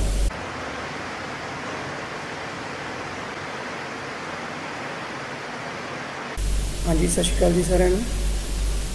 ਮੈਂ ਪੁਸ਼ਪਿੰਦਰ ਸਿੰਘ। ਜਿਵੇਂ ਕਿ ਤੁਹਾਨੂੰ ਸਾਰਿਆਂ ਨੂੰ ਪਤਾ ਹੀ ਹੈ, ਪੂਰੀ ਦੁਨੀਆ ਭਰ ਵਿੱਚ ਕੋਵਿਡ-19 ਨਾਮ ਦੀ ਇਹ ਮਹਾਮਾਰੀ ਫੈਲੀ ਹੋਈ ਹੈ। ਇਸ ਮਹਾਮਾਰੀ ਨੂੰ ਧਿਆਨ ਵਿੱਚ ਰੱਖਦਿਆਂ ਹੋਇਆ ਭਾਰਤ ਸਰਕਾਰ ਅਤੇ ਪੰਜਾਬ ਸਰਕਾਰ ਨੇ ਪੂਰੇ ਦੇਸ਼ ਵਿੱਚ ਸਕੂਲ, ਕਾਲਜ, ਇੰਸਟੀਚਿਊਟ ਆਦਿ ਵਿੱਚ ਆਨਲਾਈਨ ਕਲਾਸਿਸ ਲਾਉਣ ਦਾ ਫੈਸਲਾ ਲਿਆ ਹੈ। ਇਸ ਤਰ੍ਹਾਂ ਆਪਾਂ ਅੱਜ ਸਰਕਾਰ ਦੀਆਂ ਹਦਾਇਤਾਂ ਦੀ ਇਨ-ਬਿਨ ਪਾਲਣਾ ਕਰਦਿਆਂ ਹੋਇਆ ਆਨਲਾਈਨ ਰਿਫਰੈਸ਼ਰ ਕੋਰਸ ਦੀ ਕਲਾਸ ਲਾਉਣ ਜਾ ਰਹੇ ਹਾਂ। ਇਸ ਕੋਰਸ ਵਿੱਚ ਜਿਹੜੇ ਅੱਜ ਦੇ ਆਪਣੇ ਟੌਪਿਕ ਨੇ ਉਹ ਨੇ ਤੁਸੀਂ ਦੇਖ ਰਹੇ ਹੋ। ਸਭ ਤੋਂ ਪਹਿਲਾਂ ਸੜਕ ਸੰਕੇਤ, ਸੜਕਾਂ ਉੱਪਰ ਲੱਗੇ ਹੋਏ ਨਿਸ਼ਾਨ, ਰੋਡ ਸਾਈਨ। ਸੈਕਿੰਡ, ਸੜਕਾਂ ਦੀਆਂ ਲਾਈਨਾਂ, ਰੋਡ ਲਾਈਨ, ਸੜਕ ਦੇ ਉੱਪਰ ਚਿੱਟੀਆਂ, ਪੀਲੇ ਰੰਗ ਦੀਆਂ ਅਲੱਗ-ਅਲੱਗ ਲਾਈਨਾਂ ਲੱਗਦੀਆਂ ਨੇ, ਉਹਨਾਂ ਬਾਰੇ ਆਪਾਂ ਨੂੰ ਜਾਣਕਾਰੀ ਹੋਣੀ ਚਾਹੀਦੀ ਹੈ। ਉਸ ਤੋਂ ਬਾਅਦ ਤੁਸੀਂ ਦੇਖ ਰਹੇ ਹੋ ਰੋਡ ਰਿਫਲੈਕਟਰ, ਸੜਕ ਦੇ ਉੱਪਰ ਰਿਫਲੈਕਟਰ, ਇਹਨਾਂ ਬਾਰੇ ਆਪਾਂ ਨੂੰ ਜਾਣਕਾਰੀ ਹੋਣੀ ਚਾਹੀਦੀ ਹੈ। ਇਹ ਤਿੰਨਾਂ ਟੌਪਿਕ ਬਾਰੇ ਆਪਾਂ ਅੱਜ ਗੱਲ ਕਰਾਂਗੇ। ਸੜਕ ਸੰਕੇਤ, ਸਭ ਤੋਂ ਪਹਿਲਾਂ ਸੜਕ ਸੰਕੇਤ ਨੇ। ਸੜਕ ਸੰਕੇਤ ਡਰਾਈਵਿੰਗ ਟ੍ਰੇਨਿੰਗ ਦਾ ਬੁਨਿਆਦੀ ਪਹਿਲੂ ਹੈ, ਜਿਸ ਬਾਰੇ ਸੜਕ ਉੱਪਰ ਚੱਲਣ ਤੋਂ ਪਹਿਲਾਂ ਆਪਾਂ ਨੂੰ ਜਾਣਕਾਰੀ ਹੋਣੀ ਬਹੁਤ ਜ਼ਰੂਰੀ ਹੈ ਅਤੇ ਇਸ ਨੂੰ ਹਮੇਸ਼ਾ ਗੰਭੀਰਤਾ ਦੇ ਨਾਲ ਲੈਣਾ ਚਾਹੀਦਾ ਹੈ। ਸੜਕ ਉੱਪਰ ਚੱਲਦੇ ਸਮੇਂ ਇਹਨਾਂ ਰੋਡ ਚਿੰਨ੍ਹਾਂ ਦੀ ਪਾਲਣਾ ਬਹੁਤ ਜ਼ਰੂਰੀ ਹੈ। ਸੜਕ ਉੱਪਰ ਸੁਰੱਖਿਆ ਆਵਾਜਾਈ ਬਣਾਈ ਰੱਖਣ ਲਈ ਨਿਸ਼ਾਨ, ਲਾਈਟਾਂ, ਰਿਫਲੈਕਟਰ ਅਤੇ ਅਲੱਗ-ਅਲੱਗ ਰੰਗ ਦੀਆਂ ਵਰਤੋਂ ਕੀਤੀ ਗਈ ਹੈ। ਜੇਕਰ ਸਾਰੇ ਸਾਧਨ ਚਾਲਕਾਂ ਨੂੰ ਇਹਨਾਂ ਬਾਰੇ ਜਾਣਕਾਰੀ ਹੋਊਗੀ ਤਾਂ ਬਹੁਤ ਸਾਰੀਆਂ ਦੁਰਘਟਨਾਵਾਂ ਜਿਹੜੀਆਂ ਹੈਗੀਆਂ ਨੇ ਉਹਨਾਂ ਨੂੰ ਟਾਲਿਆ ਜਾ ਸਕਦਾ ਹੈ। ਇਹ ਸਾਰਾ ਸਿਸਟਮ ਇੱਕ ਤਰ੍ਹਾਂ ਦੀ ਭਾਸ਼ਾ ਹੈ ਜੋ ਹਮੇਸ਼ਾ ਸਾਨੂੰ ਸੜਕਾਂ ਉੱਪਰ ਸੁਰੱਖਿਅਤ ਰੱਖਦਾ ਹੈ ਅਤੇ ਸੜਕ ਉੱਪਰ ਚੱਲਦੇ ਸਮੇਂ ਐਕਸੀਡੈਂਟ ਘੱਟ ਕਰਨ ਵਿੱਚ ਸਾਨੂੰ ਸਹਾਈ ਹੁੰਦੇ ਹਨ। ਇਹ ਸੜਕਾਂ ਦੇ ਰੋਡ ਸਾਈਨ, ਇਹ ਸੜਕਾਂ ਦੇ ਹਮੇਸ਼ਾ ਖੱਬੇ ਹੱਥ ਲੱਗਦੇ ਹਨ। ਇਸ ਤੋਂ ਅੱਗੇ ਦੇਖ ਰਹੇ ਹੋ ਤੁਸੀਂ ਰੋਡ ਸਾਈਨ ਨੇ ਜਿਹੜੇ 3 ਪ੍ਰਕਾਰ ਦੇ ਹੁੰਦੇ ਨੇ। ਸਭ ਤੋਂ ਪਹਿਲਾਂ ਜਾਣਕਾਰੀ ਵਾਲੇ, ਜਿਹੜੇ ਆਪਾਂ ਨੂੰ ਜਾਣਕਾਰੀ ਦਿੰਦੇ ਨੇ ਰੋਡ ਦੇ ਉੱਪਰ। ਉਸ ਤੋਂ ਅੱਗੇ ਚੇਤਾਵਨੀ, ਉਸ ਤੋਂ ਅੱਗੇ ਆਦੇਸ਼ਮਿਕ ਸਾਈਨ। ਇਹ 3 ਪ੍ਰਕਾਰ ਦੇ ਹੁੰਦੇ ਹਨ ਰੋਡ ਸਾਈਨ। ਤੁਸੀਂ ਜਿਹੜੀ ਮਰਜ਼ੀ ਕੰਟਰੀ ਵਿੱਚ ਚਲੀ ਜਾਓ, ਆਪਣੀ ਰਹਿਣੀ ਬਹਿਣੀ ਬਦਲ ਜੂ, ਪਹਿਰਾਵਾ ਬਦਲ ਜੂ, ਖਾਣ ਪੀਣ ਬਦਲ ਜੂ, ਪਰ ਜਿਹੜੇ ਰੋਡ ਸਾਈਨ ਨੇ ਨਾ ਇਹ ਹਮੇਸ਼ਾ ਸੇਮ ਰਹਿਣਗੇ। ਇਹ 3 ਪ੍ਰਕਾਰ ਦੇ ਨੇ। ਜਿਵੇਂ ਤੁਸੀਂ ਦੇਖ ਰਹੇ ਹੋ ਰੋਡ ਸਾਈਨ, ਇਹਨਾਂ ਦੇ ਅਲੱਗ-ਅਲੱਗ ਆਕਾਰ ਨੇ। ਸਭ ਤੋਂ ਪਹਿਲਾਂ ਤੁਸੀਂ ਦੇਖ ਰਹੇ ਹੋ ਜਿਹੜੇ ਚੌਰਸ ਨੇ ਉਹ ਆਪਾਂ ਨੂੰ ਜਾਣਕਾਰੀ ਦਿੰਦੇ ਨੇ, ਜਿਹੜੇ ਟ੍ਰਾਇੰਗਲ ਨੇ ਉਹ ਆਪਾਂ ਨੂੰ ਚੇਤਾਵਨੀ ਦਿੰਦੇ ਨੇ। ਉਸ ਤੋਂ ਬਾਅਦ ਜਿਹੜੇ ਤੁਸੀਂ ਦੇਖ ਰਹੇ ਹੋ ਗੋਲ ਨੇ, ਇਹ ਆਪਾਂ ਨੂੰ ਆਰਡਰ, ਹੁਕਮ ਦਿੰਦੇ ਨੇ। ਅੱਗੇ ਵਿਸਤਾਰਪੂਰਵਕ ਆਪਾਂ ਇਹਨਾਂ ਬਾਰੇ ਪੜ੍ਹਾਂਗੇ। ਸਭ ਤੋਂ ਪਹਿਲਾਂ ਆਪਾਂ ਗੱਲ ਕਰਾਂਗੇ ਜਿਹੜੇ ਆਪਾਂ ਨੂੰ ਜਾਣਕਾਰੀ ਦਿੰਦੇ ਨੇ ਰੋਡ ਸਾਈਨ। ਇਹ ਚੌਰਸ ਹੁੰਦੇ ਨੇ। ਇਹ ਸੜਕ ਦੇ ਜਾਣਕਾਰੀ ਦੇਣ ਵਾਲੇ ਚਿੰਨ੍ਹ ਨੇ। ਇਹ ਸੰਕੇਤ ਉਪਭੋਗਤਾ ਨੂੰ ਉਹਦੀ ਦਿਸ਼ਾ, ਮੰਜ਼ਿਲ, ਸੜਕ ਦੇ ਕਿਨਾਰਿਆਂ 'ਤੇ ਮਿਲਣ ਵਾਲੀਆਂ ਸਹੂਲਤਾਂ ਬਾਰੇ ਜਾਣਕਾਰੀ ਪ੍ਰਦਾਨ ਕਰਦੇ ਨੇ। ਜਾਣਕਾਰੀ ਦੇਣ ਵਾਲੇ ਚਿੰਨ੍ਹਾਂ ਦੀ ਪਾਲਣਾ ਕਰਨ ਨਾਲ ਡਰਾਈਵਰ ਨੂੰ ਸਮੇਂ ਦੀ ਬਚਤ ਹੁੰਦੀ ਹੈ ਅਤੇ ਬਿਨਾਂ ਰਸਤਾ ਭਟਕਿਆ ਹੋਇਆ ਉਹ ਆਪਣੀ ਮੰਜ਼ਿਲ ਤੱਕ ਜਿਹੜਾ ਹੈਗਾ ਪਹੁੰਚ ਸਕਦਾ ਹੈ। ਅਤੇ ਇਹ ਚਿੰਨ੍ਹ ਆਮ ਤੌਰ 'ਤੇ ਡਰਾਈਵਰ ਲਈ ਸਹੂਲਤਾਂ ਦੇਣ ਵਾਲੇ ਹੁੰਦੇ ਹਨ। ਇਹ ਸੰਕੇਤ, ਇਹ ਚਿੰਨ੍ਹ 2 ਰੰਗਾਂ ਵਿੱਚ ਹੁੰਦੇ ਹਨ, ਹਰੇ ਅਤੇ ਨੀਲੇ ਰੰਗ 'ਚ। ਜਿਹੜੇ ਰੋਡ ਸਾਈਨ ਹਰੇ ਰੰਗ ਦੇ ਹੁੰਦੇ ਹਨ ਉਹ ਡਰਾਈਵਰ ਨੂੰ ਰੋਡ ਉੱਪਰ ਉਸਦੀ ਮੰਜ਼ਿਲ ਤੱਕ ਪਹੁੰਚਾਉਣ ਵਿੱਚ ਸਹਾਈ ਹੁੰਦੇ ਹਨ ਜਾਂ ਉਹਦੀ ਦਿਸ਼ਾ ਬਾਰੇ ਦੱਸਦੇ ਹਨ, ਅਤੇ ਜਿਹੜੇ ਨੀਲੇ ਰੰਗ 'ਚ ਹੁੰਦੇ ਹਨ ਉਹ ਡਰਾਈਵਰ ਨੂੰ ਰੋਡ ਉੱਪਰ ਮਿਲਣ ਵਾਲੀਆਂ ਸੁਵਿਧਾ, ਉਹਨੂੰ ਫੈਸਿਲਿਟੀਜ਼ ਬਾਰੇ ਦੱਸਦੇ ਹਨ। ਹੁਣ ਆਪਾਂ ਵਿਸਤਾਰਪੂਰਵਕ ਇਹਨਾਂ ਬਾਰੇ ਪੜ੍ਹਾਂਗੇ। ਸਭ ਤੋਂ ਪਹਿਲਾਂ ਅਗਰ ਆਪਾਂ ਨੂੰ ਰੋਡ ਦੇ ਉੱਪਰ ਇਹ ਵਾਲਾ ਸਾਈਨ, ਟੈਲੀਫੋਨ ਬੂਥ ਦਾ ਸਾਈਨ ਦੇਖਣ ਨੂੰ ਮਿਲਦਾ ਹੈ, ਤੁਸੀਂ ਦੇਖ ਰਹੇ ਹੋ ਇਹਦੇ ਵਿੱਚ ਟੈਲੀਫੋਨ ਬਣਿਆ ਹੋਇਆ ਹੈ ਤੇ ਆਪਾਂ ਨੂੰ ਦੱਸ ਰਿਹਾ ਹੈ ਅੱਗੇ ਟੈਲੀਫੋਨ ਬੂਥ ਹੈ, ਅੱਗੇ ਫਿਊਲ ਸਟੇਸ਼ਨ, ਉਸ ਤੋਂ ਅੱਗੇ ਹਸਪੀਟਲ। ਅਗਰ ਰੋਡ ਦੇ ਉੱਪਰ ਚੱਲਦੇ ਸਮੇਂ ਕਿਸੇ ਪ੍ਰਕਾਰ ਦੀ ਕੋਈ ਘਟਨਾ ਵਾਪਰਦੀ ਹੈ ਤਾਂ ਆਪਾਂ ਜ਼ਖਮੀ ਨੂੰ ਜਾਂ ਆਪਾਂ ਕਹਿ ਦਈਏ ਫੱਟੜ ਹੋਏ ਇਨਸਾਨ ਨੂੰ ਹਸਪੀਟਲ ਵਗੈਰਾ ਵਿੱਚ ਐਡਮਿਟ ਕਰਾ ਸਕਦੇ ਹਾਂ, ਉੱਥੇ ਉਹਦਾ ਆਪਰੇਟ ਕਰਾ ਸਕਦੇ ਹਾਂ। ਉਸ ਤੋਂ ਬਾਅਦ ਫਾਸਟ ਐਡ, ਰੈੱਡ ਕਰਾਸ ਮੁੱਢਲੀ ਸਹਾਇਤਾ, ਸਿਰਫ ਇੱਥੇ ਆਪਾਂ ਫਾਸਟ ਐਡ ਮੁੱਢਲੀ ਸਹਾਇਤਾ ਦੇ ਸਕਦੇ ਹਾਂ, ਮਲਮ ਪੱਟੀ ਵਗੈਰਾ ਕਰ ਸਕਦੇ ਹਾਂ, ਅਦਰਵਾਈਜ਼ ਹੋਰ ਆਪਰੇਟ ਵਗੈਰਾ ਨਹੀਂ ਕਰ ਸਕਦੇ। ਉਸ ਤੋਂ ਅੱਗੇ ਹੋਟਲ, ਢਾਬਾ, ਰੈਸਟੋਰੈਂਟ ਜਾਂ ਈਟਿੰਗ ਪੁਆਇੰਟ। ਅੱਗੇ ਲਾਈਟ ਫਿਸ਼ਮੈਂਟ, ਹਲਕਾ ਫੁਲਕਾ ਜਿਹੜਾ ਖਾਣਾ ਆਪਾਂ ਖਾ ਸਕਦੇ ਹਾਂ। ਇਹ ਦੇਖੋ ਬੈੱਡ ਬਣਿਆ ਹੋਇਆ ਹੈ, ਰੈਸਟ ਹਾਊਸ, ਆਰਾਮ ਕਰਨ ਦੀ ਥਾਂ। ਅੱਗੇ ਰੋਡ ਬੰਦ ਹੈ, ਦੇਖੋ ਰੋਡ ਜਾ ਰਿਹਾ, ਅੱਗੇ ਲਾਲ ਰੰਗ ਦਾ ਨਿਸ਼ਾਨ ਬਣਿਆ ਹੋਇਆ, ਮਤਲਬ ਰਸਤਾ ਜਿਹੜਾ ਅੱਗੇ ਬਲੌਕ ਹੈ, ਰੋਡ ਬੰਦ। ਉਸ ਤੋਂ ਅੱਗੇ ਰੋਡ ਜਾ ਰਿਹਾ ਹੈ, ਖੱਬੇ ਹੱਥ ਰੋਡ ਨਿਕਲ ਰਿਹਾ ਹੈ ਤੋਂ ਅੱਗੇ ਰੈੱਡ ਕਲਰ ਦਾ ਨਿਸ਼ਾਨ ਬਣਿਆ, ਮਤਲਬ ਖੱਬੇ ਹੱਥ ਜਿਹੜਾ ਰਸਤਾ ਜਾ ਰਿਹਾ ਉਹ ਬੰਦ।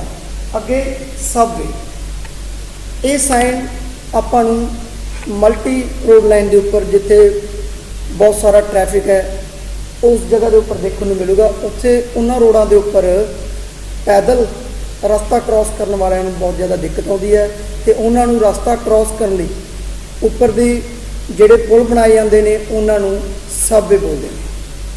ਉਸ ਤੋਂ ਅੱਗੇ ਏਅਰਪੋਰਟ, ਵਰਕਸ਼ਾਪ, ਰੋਡ ਦੇ ਉੱਪਰ ਚੱਲ ਰਹੇ ਹੋ, ਅਗਰ ਤੁਹਾਡੀ ਗੱਡੀ 'ਚ ਕਿਸੇ ਪ੍ਰਕਾਰ ਦਾ ਕੋਈ ਮਕੈਨੀਕਲ ਫਾਲਟ ਹੈ ਜਾਂ ਕੋਈ ਵੀ ਪ੍ਰੋਬਲਮ ਹੈ ਤਾਂ ਤੁਹਾਨੂੰ ਇਹ ਸਾਈਨ ਦੇਖਣ ਸਾਰ ਪਤਾ ਹੋਣਾ ਚਾਹੀਦਾ ਹੈ ਵੀ ਅੱਗੇ ਵਰਕਸ਼ਾਪ ਹੈ, ਆਪਣੀ ਗੱਡੀ ਦੀ ਜਿਹੜੀ ਕਿਸੇ ਪ੍ਰਕਾਰ ਦੀ ਕੋਈ ਪ੍ਰੋਬਲਮ ਹੈ ਉਹ ਆਪਾਂ ਇੱਥੋਂ ਠੀਕ ਕਰਾ ਸਕਦੇ। ਅੱਗੇ ਪੁਲਿਸ ਸਟੇਸ਼ਨ,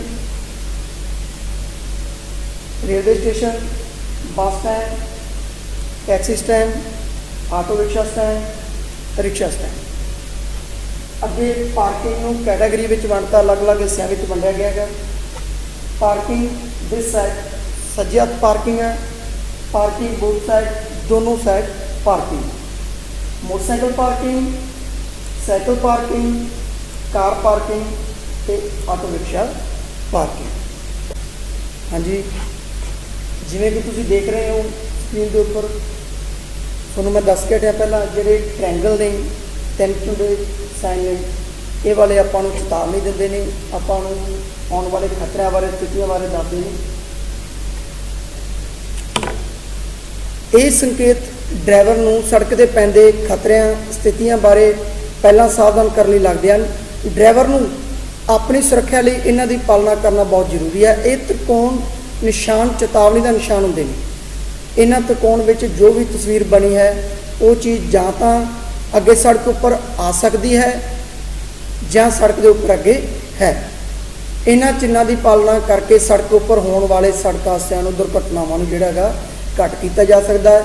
ਅਤੇ ਰੋਡ ਦੇ ਉੱਪਰ ਇਹਨਾਂ ਸਾਈਨਾਂ ਨੂੰ ਦੇਖਣ ਸਾਰ ਤੁਹਾਡੇ ਮਨ ਵਿੱਚ ਆਉਣਾ ਚਾਹੀਦਾ ਹੈ ਆਪਣੀ ਗੱਡੀ ਦੀ ਸਪੀਡ ਜਿਹੜੀ ਹੈ ਇਹ ਸਾਈਨ ਨੂੰ ਦੇਖਣ ਸਾਰ ਤੁਸੀਂ ਕੰਟਰੋਲ ਕਰਨੀ ਹੈ, ਸਪੀਡ ਘਟਾਉਣੀ ਹੈ ਅਤੇ ਗੱਡੀ ਨੂੰ ਜਿਹੜਾ ਹੈਗਾ ਕੰਟਰੋਲ ਕਰਨਾ ਹੈ ਤਾਂ ਜੋ ਕਿਸੇ ਪ੍ਰਕਾਰ ਦਾ ਕੋਈ ਵੱਡਾ ਸੜਕ ਹਾਦਸਾ ਜਿਹੜਾ ਦੁਰਘਟਨਾ ਜਾਂ ਸੜਕ ਹਾਦਸਾ ਕੋਈ ਨਾ ਵਾਪਰੇ।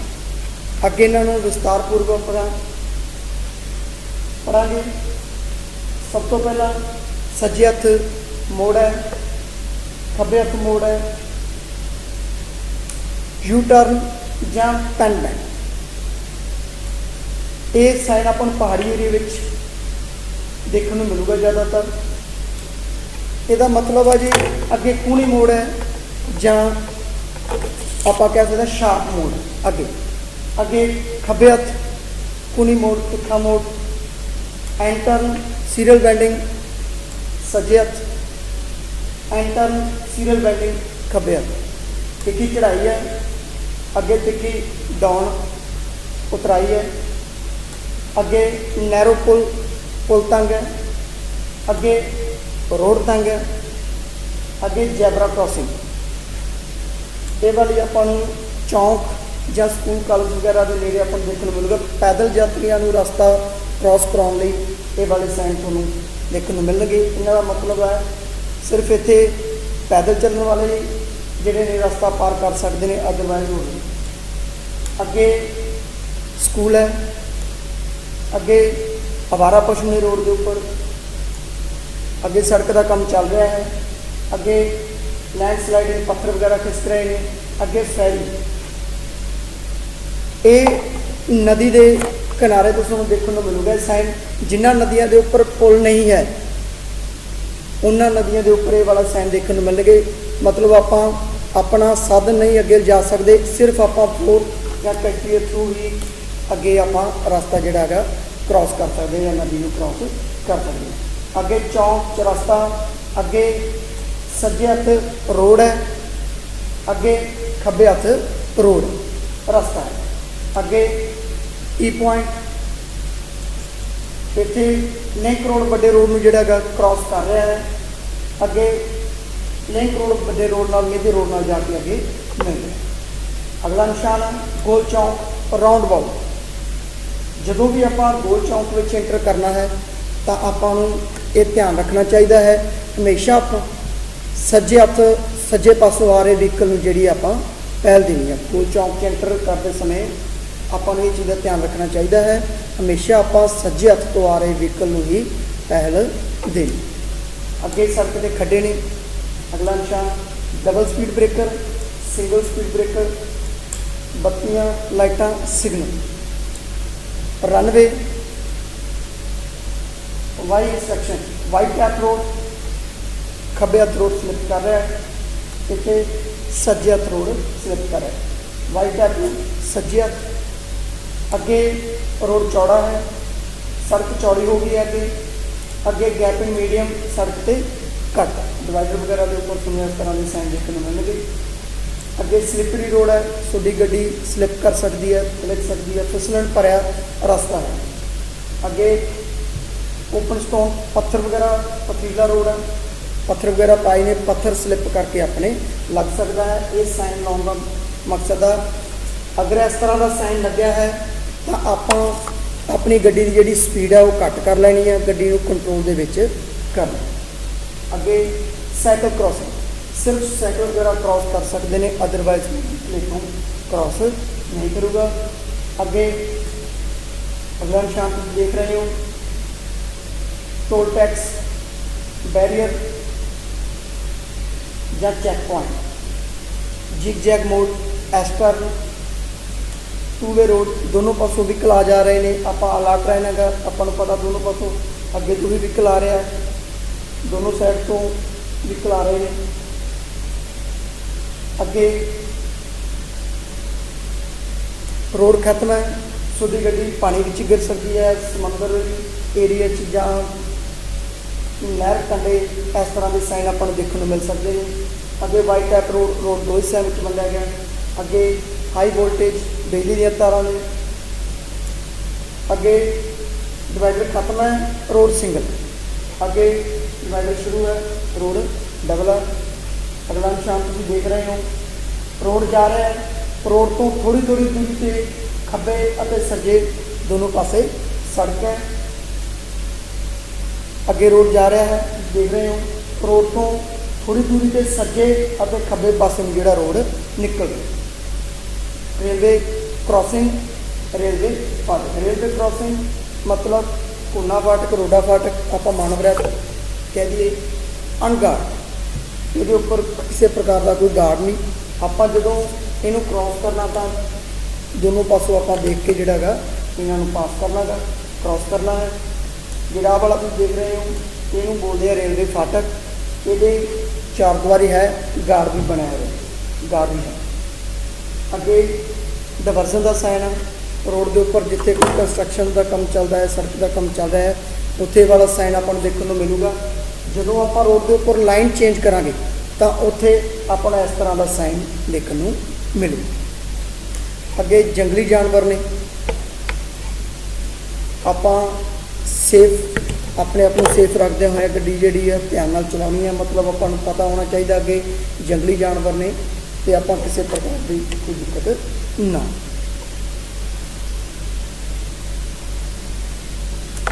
ਅੱਗੇ ਤੁਸੀਂ ਦੇਖ ਰਹੇ ਹੋ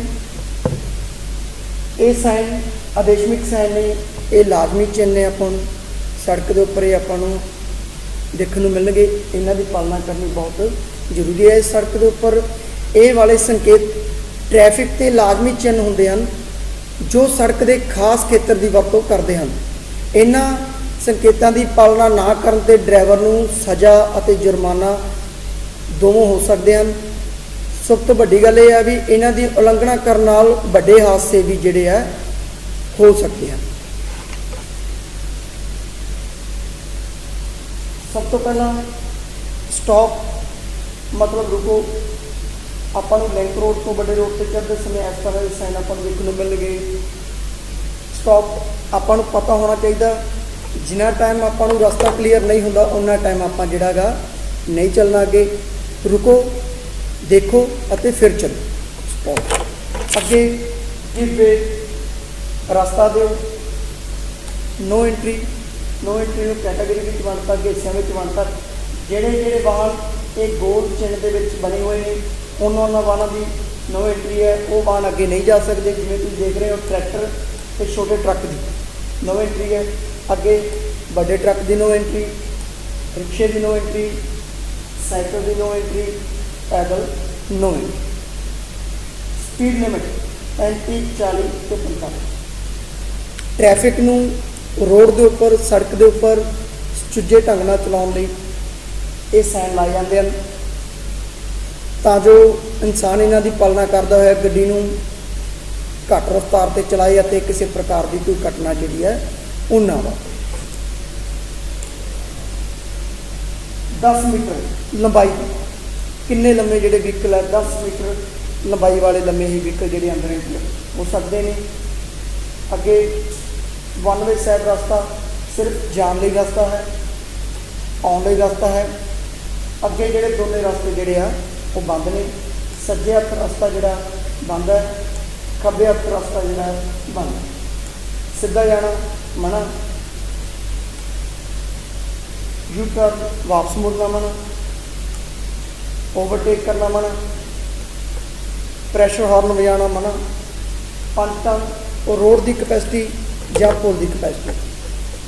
ਇਹਨਾਂ ਰੋਡਾਂ ਦੇ ਉੱਪਰ 5 ਟਨ ਤੋਂ ਜ਼ਿਆਦਾ ਲੋਡ ਵਾਲੇ ਵਹੀਕਲ ਆ ਜਿਹੜੇ ਨਹੀਂ ਚੱਲ ਸਕਣਗੇ। ਰੋਡ ਦੀ ਜਿਹੜੀ ਲੋਡ ਕਪੈਸਿਟੀ ਹੈ ਉਹ 5 ਟਨ ਹੈ ਅਤੇ ਵਹੀਕਲ ਦੇ ਵਿੱਚ ਲੋਡ ਜਿਹੜਾ ਹੈਗਾ 5 ਟਨ ਤੋਂ ਉੱਪਰ ਨਹੀਂ ਹੋਣਾ ਚਾਹੀਦਾ। 4 ਟਨ ਐਕਸਲ ਲੋਡ ਪਰ ਐਕਸਲ 4 ਟਨ। ਇੱਕ ਐਕਸਲ ਦੇ ਉੱਪਰ ਸਿਰਫ 4 ਟਨ ਦਾ ਜਿਹੜਾ ਲੋਡ ਹੋਣਾ ਚਾਹੀਦਾ ਹੈ। 2 ਮੀਟਰ ਚੌੜਾਈ ਵਹੀਕਲ ਦੀ, ਕਿੰਨੇ ਚੌੜੇ ਵਹੀਕਲ ਅੰਦਰ ਐਂਟਰ ਹੋ ਸਕਦੇ ਨੇ। 3.5 ਮੀਟਰ ਉਚਾਈ, height. No parking and no stop. ਇਹ ਨੀਲੇ ਰੰਗ ਦੇ ਸਾਈਨ ਨੇ। ਖੱਬੇ ਹੱਥ ਮੁੜਨਾ ਜ਼ਰੂਰੀ ਹੈ, ਸਿੱਧਾ ਜਾਣਾ ਜ਼ਰੂਰੀ ਹੈ। ਸਿੱਧਾ ਜਾ ਸਕਦੇ ਹੋ ਜਾਂ ਸੱਜੇ ਜਾ ਸਕਦੇ ਹੋ, ਸਿੱਧਾ ਜਾ ਸਕਦੇ ਹੋ ਜਾਂ ਖੱਬੇ ਜਾ ਸਕਦੇ ਹੋ। ਕੀਪ ਲੈਫਟ, ਖੱਬੇ ਹੱਥ ਰਹਿਣਾ ਜ਼ਰੂਰੀ ਹੈ। ਇਹ ਸਾਈਨ ਆਪਾਂ ਨੂੰ ਜ਼ਿਆਦਾਤਰ ਡਿਵਾਈਡਰ ਵਗੈਰਾ ਦੇ ਨਾਲ ਦੇਖਣ ਨੂੰ ਮਿਲੂਗਾ। ਅੱਗੇ ਹਾਰਨ ਵਜਾਉਣਾ ਜ਼ਰੂਰੀ ਹੈ, ਕੰਪਲਸਰੀ ਹੈ। ਪਹਾੜੀ ਏਰੀਏ ਵਿੱਚ ਇਹ ਵਾਲਾ ਸਾਈਨ ਆਪਾਂ ਨੂੰ ਦੇਖਣ ਨੂੰ ਮਿਲੂਗਾ ਜਿੱਥੇ ਇੱਕ ਡਰਾਈਵਰ ਨੂੰ ਦੂਸਰਾ ਡਰਾਈਵਰ ਨਹੀਂ ਦਿਸ ਰਿਹਾ, ਮਤਲਬ ਇੱਕ ਡਰਾਈਵਰ ਨੂੰ ਦੂਸਰੀ ਗੱਡੀ ਜਿਹੜੀ ਹੈ ਨਹੀਂ ਦਿਸ ਰਹੀ। ਉਹਨਾਂ ਜਗ੍ਹਾ ਦੇ ਉੱਪਰ ਇਸ ਤਰ੍ਹਾਂ ਦੇ ਸਾਈਨ ਆਪਾਂ ਨੂੰ ਦੇਖਣ ਨੂੰ ਮਿਲਣਗੇ। ਉੱਥੇ ਹਾਰਨ ਮਾਰਨਾ ਕੰਪਲਸਰੀ ਜਿਹੜਾ ਗਾ ਕਰ ਦਿੱਤਾ ਹੈ। ਅੱਗੇ ਸਾਈਕਲ ਟਰੈਕ, ਇਹ ਸਾਈਨ ਦਾ ਮਤਲਬ ਹੈ ਸਿਰਫ ਸਾਈਕਲ ਹੀ ਚੱਲ ਸਕਦੇ ਨੇ, ਅਦਰਵਾਈਜ਼ ਹੋਰ ਵਹੀਕਲ ਇਸ ਟਰੈਕ ਦੇ ਉੱਪਰ ਨਹੀਂ ਚੱਲਦੇ। ਉਸ ਤੋਂ ਅੱਗੇ ਜਿਹੜਾ ਆਪਣਾ ਅਗਲਾ ਟੌਪਿਕ ਹੈ ਉਹ ਹੈਗਾ ਸੜਕ ਦੀਆਂ ਲਾਈਨਾਂ। ਸੜਕ ਦੇ ਉੱਪਰ ਲੱਗੀਆਂ ਹੋਈਆਂ ਲਾਈਨਾਂ ਟ੍ਰੈਫਿਕ ਨੂੰ, ਆਵਾਜਾਈ ਨੂੰ ਸੁਚੱਜੇ ਢੰਗ ਨਾਲ ਚਲਾਉਣ ਲਈ, ਐਕਸੀਡੈਂਟ ਨੂੰ ਕੰਟਰੋਲ ਕਰਨ ਦੇ ਲਈ ਜਿਹੜਾ ਗਾ ਸਰਕਾਰ ਨੇ ਰੋਡ ਦੇ ਉੱਪਰ ਅਲੱਗ-ਅਲੱਗ ਰੰਗ ਦੀਆਂ ਜਿਹੜੀਆਂ ਲਾਈਨਾਂ ਲਾਈਆਂ ਨੇ। ਕੁਝ ਪੀਲੇ ਰੰਗ ਦੀਆਂ, ਕੁਝ ਚਿੱਟੇ ਰੰਗ ਦੀਆਂ ਜਾਂ ਕੁਝ ਸਿੱਧੀਆਂ ਨੇ, ਬਿਲਕੁਲ ਪੈਰਲਰ ਨੇ। ਜਾਂ ਕੁਝ ਕੱਟ ਕੇ ਲਾਈਆਂ ਹੋਈਆਂ, ਕੱਟੇ ਟੁੱਟੀਆਂ ਹੋਈਆਂ ਨੇ। ਹੁਣ ਇਹਨਾਂ ਦਾ ਕੀ ਮਤਲਬ ਹੈ, ਇਸ ਬਾਰੇ ਆਪਾਂ ਜਾਣਕਾਰੀ ਸਾਂਝੀ ਕਰਾਂਗੇ। ਸਭ ਤੋਂ ਪਹਿਲਾਂ ਜਿਵੇਂ ਤੁਸੀਂ ਸਕਰੀਨ ਤੇ ਦੇਖ ਰਹੇ ਹੋ, ਟੁੱਟੀ ਚਿੱਟੀ ਲਾਈਨ। ਇਹ ਟੁੱਟੀ ਚਿੱਟੀ ਲਾਈਨ ਭਾਰਤ ਵਿੱਚ ਤੁਹਾਨੂੰ ਸਭ ਤੋਂ ਵੱਧ ਮਿਲੂਗੀ ਅਤੇ ਇਹ ਲਾਈਨ ਤੁਹਾਨੂੰ ਦੱਸਦੀ ਹੈ ਤੁਸੀਂ ਲਾਈਨ ਬਦਲ ਸਕਦੇ ਹੋ, ਤੁਸੀਂ ਆਪਣਾ ਜਿਹੜਾ ਟਰੈਕ ਆ ਉਹ ਚੇਂਜ ਕਰ ਸਕਦੇ ਹੋ ਅਤੇ ਵਹੀਕਲ ਨੂੰ ਓਵਰਟੇਕ ਕਰ ਸਕਦੇ ਹੋ। ਅੱਗੇ ਪਿੱਛੇ ਵਹੀਕਲ ਨੂੰ ਦੇਖਦੇ ਹੋਇਆਂ ਜਿਹੜਾ ਵਹੀਕਲ ਆ ਤੁਸੀਂ ਓਵਰਟੇਕ ਕਰ ਸਕਦੇ ਹੋ ਸਾਵਧਾਨੀ ਨਾਲ ਅਤੇ ਯੂ ਟਰਨ ਵੀ ਲੈ ਸਕਦੇ ਹੋ। ਜਿੱਥੇ ਤੁਹਾਨੂੰ ਕੱਟ ਵਾਲੀ ਪੱਟੀ ਮਿਲਦੀ ਹੈ ਤਾਂ ਉੱਥੇ ਤੁਸੀਂ ਆਪਦੀ ਲਾਈਨ ਚੇਂਜ ਕਰ ਸਕਦੇ ਹੋ ਅਤੇ ਓਵਰਟੇਕ ਵੀ ਕਰ ਸਕਦੇ ਹੋ, ਪਰ ਸਾਵਧਾਨੀ ਨਾਲ। ਉਸ ਤੋਂ ਅੱਗੇ ਹੈ ਸੋਲਿਡ ਵਾਈਟ ਲਾਈਨ, ਬਿਲਕੁਲ ਸਿੱਧੀ ਪੱਟੀ। ਸੜਕ ਉੱਪਰ ਜੇਕਰ ਇਹ ਸੋਲਿਡ ਵਾਈਟ ਲਾਈਨ ਮੌਜੂਦ ਹੈ ਤਾਂ ਤੁਹਾਨੂੰ ਲੇਨ ਨਹੀਂ ਬਦਲਣੀ। ਤੁਹਾਨੂੰ ਪਤਾ ਹੋਣਾ ਚਾਹੀਦਾ ਜੇ ਸੜਕ ਦੇ ਉੱਪਰ ਬਿਲਕੁਲ ਸਿੱਧੀਆਂ ਪੱਟੀਆਂ ਲੱਗੀਆਂ ਹੋਈਆਂ ਤਾਂ ਤੁਸੀਂ ਆਪਣਾ ਜਿਹੜਾ ਟਰੈਕ, ਆਪਣੀ ਲਾਈਨ ਆ ਉਹ ਨਹੀਂ ਬਦਲੋਗੇ ਅਤੇ ਆਪਣੀ ਹੀ ਲਾਈਨ ਵਿੱਚ ਰਹੋਗੇ। ਇਹ ਲਾਈਨ ਤੁਹਾਨੂੰ ਕਹਿ ਰਹੀ ਹੈ ਨਾ ਤਾਂ ਤੁਸੀਂ ਲਾਈਨ ਚੇਂਜ ਕਰ ਸਕਦੇ ਹੋ ਤੇ ਨਾ ਹੀ ਓਵਰਟੇਕ ਜਿਹੜਾ ਗਾ ਕਰ ਸਕਦੇ ਹੋ। ਇਸ ਨੂੰ ਪਾਰ ਕਰਨ ਦੀ ਜਿਹੜੀ ਹੈ ਸਖਤ ਮਨਾਹੀ ਹੈ, ਇਸ ਨੂੰ ਓਵਰਟੇਕ ਆਪਾਂ ਨਹੀਂ ਕਰਨਾ। ਅੱਗੇ ਠੋਸ ਪੀਲੀ ਲਾਈਨ। ਇਹ ਠੋਸ ਪੀਲੀ ਲਾਈਨ ਉਹਨਾਂ ਖੇਤਰਾਂ ਵਿੱਚ ਜਾਂ ਉਹਨਾਂ ਜਗ੍ਹਾ ਤੇ ਲੱਗਦੀ ਹੈ ਜਿੱਥੇ ਦੇਖਣ ਦੀ ਜਿਹੜੀ ਸਮਰੱਥਾ ਹੈ ਉਹ ਘੱਟ ਹੁੰਦੀ ਹੈ। ਇਸ ਦਾ ਅਰਥ ਹੈ ਇਹ ਠੋਸ ਪੀਲੀ ਲਾਈਨ ਦਾ ਮਤਲਬ ਹੈ ਕਿ ਤੁਸੀਂ ਕਿਸੇ ਵਾਹਨ ਨੂੰ ਓਵਰਟੇਕ ਨਹੀਂ ਕਰ ਸਕਦੇ ਅਤੇ ਤੁਹਾਨੂੰ ਆਪਣੀ ਹੀ ਲਾਈਨ ਵਿੱਚ ਵਹੀਕਲ ਜਿਹੜਾ ਹੈਗਾ ਚਲਾਉਣਾ ਚਾਹੀਦਾ ਹੈ। ਉਸ ਤੋਂ ਅੱਗੇ ਜਿਹੜੀਆਂ ਤੁਸੀਂ ਦੇਖ ਰਹੇ ਹੋ ਡਬਲ ਸੋਲਿਡ ਯੈਲੋ ਲਾਈਨ, ਪੀਲੇ ਰੰਗ ਦੀਆਂ ਦੋ ਲਾਈਨਾਂ ਜਾ ਰਹੀਆਂ ਨੇ, ਤੁਸੀਂ ਦੇਖ ਰਹੇ ਹੋ। ਹੁਣ ਇਹ ਡਬਲ ਸੋਲਿਡ ਯੈਲੋ ਲਾਈਨ ਆਮ ਤੌਰ ਤੇ ਖਤਰਨਾਕ ਸੜਕਾਂ ਜਾਂ ਮਲਟੀ ਰੋਡ ਲਾਈਨਾਂ ਦੇ ਉੱਪਰ ਲੱਗਦੀ ਹੈ। ਇਸ ਡਬਲ ਰੋਡ ਲਾਈਨ ਤੋਂ ਭਾਵ ਹੈ ਕਿ ਦੋਨੋਂ ਪਾਸਿਆਂ ਦਾ ਵਹੀਕਲ ਜਿਹੜੇ ਹੈ ਉਹ ਇਸ ਲਾਈਨ ਨੂੰ ਪਾਰ ਨਹੀਂ ਕਰਨਗੇ ਅਤੇ ਨਾ ਹੀ ਕੋਈ ਵਾਹਨ ਜਿਹੜਾ ਹੈਗਾ ਯੂ ਟਰਨ ਲੈ ਸਕਦਾ ਹੈ, ਨਾ ਹੀ ਕੋਈ ਆਪਣੀ ਲਾਈਨ ਜਿਹੜੀ ਹੈ ਚੇਂਜ ਕਰ ਸਕਦਾ ਹੈ। ਇਸ ਡਬਲ ਸੋਲਿਡ ਲਾਈਨ ਦਾ ਮਤਲਬ ਹੈ ਦੋਨੋਂ ਪਾਸੇ ਦੇ ਵਹੀਕਲਾਂ ਨੂੰ ਲਾਈਨ ਪਾਰ ਕਰਨ ਦੀ ਜਿਹੜੀ ਹੈ ਸਖਤ ਮਨਾਹੀ ਹੈ। Stop line. ਇਸ ਲਾਈਨ ਨੂੰ ਜ਼ੈਬਰਾ ਕ੍ਰਾਸਿੰਗ ਤੋਂ ਪਹਿਲਾਂ ਲਾਇਆ ਜਾਂਦਾ ਹੈ, ਮਾਰਕ ਕੀਤਾ ਜਾਂਦਾ ਹੈ ਅਤੇ ਇਸ ਲਾਈਨ ਨੂੰ ਡੈਡ ਲਾਈਨ ਤੈਅ ਕੀਤਾ ਜਾਂਦਾ ਹੈ ਤਾਂ ਜੋ ਜਿੱਥੇ ਵਾਹਨ ਨੂੰ ਟ੍ਰੈਫਿਕ ਸਿਗਨਲ ਤੋਂ ਪਹਿਲਾਂ ਰੋਕਿਆ ਜਾਵੇ। ਜਿੱਥੇ ਵਾਹਨ ਨੂੰ ਟ੍ਰੈਫਿਕ ਸਿਗਨਲ ਤੋਂ ਪਹਿਲਾਂ ਰੋਕਣਾ ਹੁੰਦਾ ਹੈ ਉੱਥੇ ਇਹ ਸਟਾਪ ਲਾਈਨ ਜਿਹੜੀ ਹੈ ਲਾਈ ਜਾਂਦੀ। ਇਸ ਤੋਂ ਅਗਲਾ ਜਿਹੜਾ ਆਪਣਾ ਟੌਪਿਕ ਹੈ ਰੋਡ ਰਿਫਲੈਕਟਰ, ਸੜਕਾਂ ਉੱਪਰ ਲੱਗੇ ਹੋਏ ਰਿਫਲੈਕਟਰ। ਤੁਸੀਂ ਰਾਤ ਨੂੰ ਸੜਕਾਂ ਉੱਪਰ ਚੱਲਦੇ ਹੋ ਤਾਂ ਤੁਹਾਨੂੰ ਸੜਕਾਂ ਦੇ ਉੱਪਰ ਲਾਲ, ਪੀਲੇ, ਚਿੱਟੇ, ਹਰੇ ਅਤੇ ਨੀਲੇ ਰੰਗ ਦੇ ਰਿਫਲੈਕਟਰ ਜਿਹੜੇ ਆ ਸੜਕ ਦੇ ਉੱਪਰ ਦੇਖਣ ਨੂੰ ਮਿਲਣਗੇ। ਸੜਕ ਦੇ ਕਿਨਾਰਿਆਂ ਦੇ, ਸੜਕ ਦੇ ਵਿਚਾਲੇ ਤੁਹਾਨੂੰ ਅਲੱਗ-ਅਲੱਗ ਪ੍ਰਕਾਰ ਦੇ ਜਿਹੜੇ ਰਿਫਲੈਕਟਰ ਦੇਖਣ ਨੂੰ ਮਿਲਣਗੇ। ਜਿਵੇਂ ਸਭ ਤੋਂ ਪਹਿਲਾਂ ਤੁਸੀਂ ਸਕਰੀਨ ਤੇ ਦੇਖ ਰਹੇ ਹੋ ਲਾਲ ਰਿਫਲੈਕਟਰ, ਰੈੱਡ ਰਿਫਲੈਕਟਰ। ਜਿਹੜਾ ਲਾਲ ਰਿਫਲੈਕਟਰ ਹੈ, ਲਾਲ ਰੰਗ ਦਾ ਰਿਫਲੈਕਟਰ, ਸਭ ਤੋਂ ਪਹਿਲਾਂ ਤੁਹਾਨੂੰ ਇਹ ਪਤਾ ਹੋਣਾ ਚਾਹੀਦਾ ਲਾਲ ਰੰਗ ਜਿਹੜਾ ਹੈਗਾ ਗਾ ਰੋਡ ਅਤੇ ਰੇਲਵੇ ਲਈ ਇਹ ਖਤਰੇ ਦਾ ਨਿਸ਼ਾਨ ਮੰਨਿਆ ਗਿਆ ਹੈ। ਹੁਣ ਇਸ ਰੰਗ ਤੋਂ ਆਪਾਂ ਨੂੰ ਇਹ ਪਤਾ ਲੱਗਦਾ ਹੈ ਕਿ ਰੋਡ ਦੇ ਉੱਪਰ ਅਗਰ ਲਾਲ ਰੰਗ ਦਾ ਰਿਫਲੈਕਟਰ ਲੱਗਿਆ ਹੈ ਤਾਂ ਉਸ ਕਿਨਾਰੇ ਨੂੰ ਆਪਾਂ ਜਿਹੜਾ ਪਾਰ ਨਹੀਂ ਕਰਨਾ ਹੈ। ਲਾਲ ਰੰਗ ਦੇ ਰਿਫਲੈਕਟਰ ਸੜਕ ਦਾ ਉਹ ਬਾਹਰੀ ਹਿੱਸੇ ਦੇ ਉੱਪਰ ਲੱਗਦੇ ਨੇ ਜਾਂ ਸੜਕ ਦੇ ਬਾਹਰੀ ਹਿੱਸੇ ਨੂੰ ਦਿਖਾਉਣ ਲਈ ਲੱਗਦੇ ਨੇ, ਭਾਵ ਇਹਨਾਂ ਰਿਫਲੈਕਟਰਾਂ ਤੋਂ ਪਾਰ ਜਾਣ 'ਤੇ ਆਪਾਂ ਨੂੰ ਖਤਰਾ ਹੈ। ਇਹ ਲਾਲ ਰਿਫਲੈਕਟਰਾਂ ਨੂੰ ਆਪਾਂ ਜਿਹੜਾ ਹੈਗਾ ਪਾਰ ਨਹੀਂ ਕਰਨਾ। ਪੀਲਾ ਰੰਗ ਜਿਵੇਂ ਆਪਾਂ ਕਹਿ ਕੇ ਹਟੇ ਹਾਂ ਰੋਡ ਸੇਫਟੀ ਲਈ ਜਾਂ ਰੋਡ ਲਈ, ਜਾਂ ਆਪਾਂ ਗੱਲ ਕਰੀਏ ਰੇਲਵੇ ਲਈ, ਪੀਲੇ ਰੰਗ ਦਾ ਜਿਹੜਾ ਹੈਗਾ ਮਤਲਬ ਹੈ ਉਹ ਹੈਗਾ ਗਾ ਸਾਵਧਾਨੀ। ਪੀਲੇ ਰੰਗ ਸਾਵਧਾਨੀ ਰੱਖੋ, ਧਿਆਨ ਦਿਓ ਅਤੇ ਸੜਕ ਦੇ ਸਭ ਤੋਂ ਸੱਜੇ ਹਿੱਸੇ ਨੂੰ ਦਰਸਾਉਣ ਲਈ ਵਰਤੇ ਜਾਂਦੇ ਹਨ, ਪਰ ਇਹ ਸੜਕ ਦੇ ਉੱਪਰ ਸਾਵਧਾਨੀ ਰੱਖਣ ਵਾਲੀ ਜਗ੍ਹਾ ਦੇ ਉੱਪਰ ਹੀ ਲੱਗਦੇ ਨੇ ਜਿਵੇਂ ਵੀ ਪੀਲੇ ਰੰਗ ਦਾ ਰਿਫਲੈਕਟਰ ਤੁਹਾਨੂੰ ਸੜਕ ਦੇ ਉੱਪਰ ਦੇਖਣ ਨੂੰ ਮਿਲੂਗਾ ਤਾਂ ਤੁਹਾਨੂੰ ਪਤਾ ਹੋਣਾ ਚਾਹੀਦਾ ਹੈ ਵੀ ਇੱਥੇ ਆਪਾਂ ਜਿਹੜਾ ਗਾ ਸਾਵਧਾਨ ਰਹਿ ਕੇ ਗੱਡੀ, ਸਤਰਕ ਰਹਿ ਕੇ ਆਪਾਂ ਗੱਡੀ ਜਿਹੜੀ ਚਲਾਉਣੀ ਹੈ। ਪੀਲੇ ਰੰਗ ਦਾ ਰਿਫਲੈਕਟਰ ਜਾਂ ਪੀਲੇ ਰੰਗ ਦੀ ਬੱਤੀ ਲਾਈਟ ਆਪਾਂ ਨੂੰ ਦੇਖਣ ਨੂੰ ਮਿਲਦੀ ਹੈ ਤਾਂ ਆਪਣੇ ਦਿਮਾਗ 'ਚ ਇੱਕਦਮ ਇਹ ਖਿਆਲ ਹੋਣਾ ਚਾਹੀਦਾ ਹੈ ਵੀ ਇੱਥੇ ਕੋਈ ਕਿਸੇ ਪ੍ਰਕਾਰ ਦਾ ਜਿਹੜਾ ਗਾ ਕੋਈ ਖਤਰਾ ਹੋ ਸਕਦਾ ਹੈ। ਆਪਾਂ ਜਿਹੜੀ ਗੱਡੀ ਹੈ ਸਾਵਧਾਨੀ ਦੇ ਨਾਲ ਚਲਾਉਣੀ ਅਤੇ ਸੁਚੇਤ ਰਹਿ ਕੇ ਅੱਗੇ ਵਧਣਾ ਹੈ। ਅੱਗੇ ਜਿਵੇਂ ਕਿ ਤੁਸੀਂ ਦੇਖ ਰਹੇ ਹੋ ਚਿੱਟੇ ਰੰਗ ਦੇ ਰਿਫਲੈਕਟਰ, ਇਹ ਚਿੱਟੇ ਰੰਗ ਦੇ ਰਿਫਲੈਕਟਰ ਜ਼ਿਆਦਾਤਰ ਇੱਕੋ ਪਾਸੇ ਹੀ ਜਾਣ ਵਾਲੀਆਂ ਲਾਈਨਾਂ ਨੂੰ ਅਲੱਗ-ਅਲੱਗ ਦਿਖਾਉਣ ਵਾਸਤੇ ਵਰਤੇ ਜਾਂਦੇ ਹਨ ਅਤੇ ਇਹ ਮਲਟੀ ਰੋਡ ਲਾਈਨਾਂ ਦੇ ਉੱਪਰ ਵਰਤੇ ਜਾਂਦੇ ਹਨ।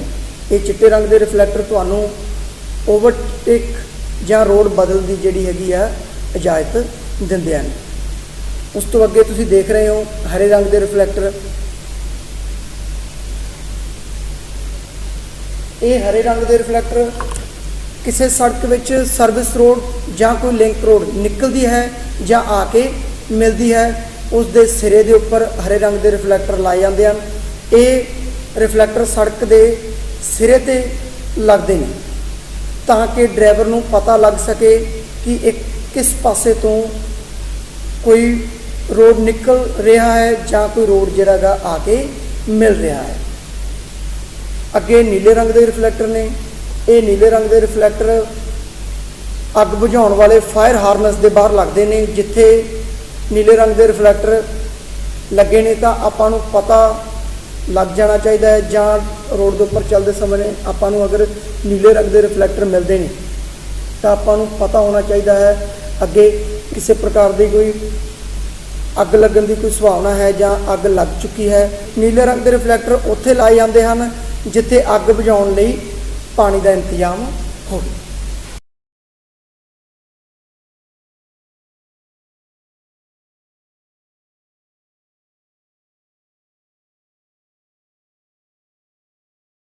ਜਿਸ ਤਰ੍ਹਾਂ ਤੁਸੀਂ ਦੇਖਿਆ ਕਿ ਇਹ ਜਿਹੜੀ ਫਸਟ ਜਿਹੜੀ ਟ੍ਰੇਨਿੰਗ ਆ, ਰੀਅਲ ਵੀਡੀਓ, ਇਹ ਰੀਅਲ ਟ੍ਰੇਨਿੰਗ ਹੈ। ਰੀਅਲ ਟ੍ਰੇਨਿੰਗ ਦੀ ਇਸ ਵੀਡੀਓ ਸੀ ਅੱਜ ਤੁਸੀਂ ਸਾਰੀ ਦੇਖੀ ਹੈ।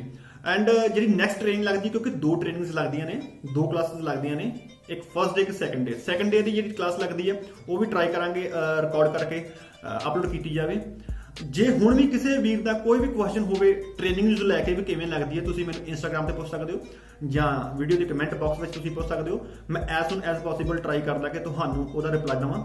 ਸੋ ਹੋਪ ਹੈ ਕਿ ਤੁਹਾਨੂੰ ਵੀਡੀਓ ਚੰਗੀ ਲੱਗੀ ਹੈ। ਮਿਲਦੇ ਕਿਸੇ ਨਵੀਂ ਵੀਡੀਓ ਵਿੱਚ ਨਵੀਂ ਇਨਫੋਰਮੇਸ਼ਨ ਦੇ ਨਾਲ। ਰੱਬ ਰਾਖਾ, ਜਿਉਂਦੇ ਵਾਸਤੇ ਰਹੋ।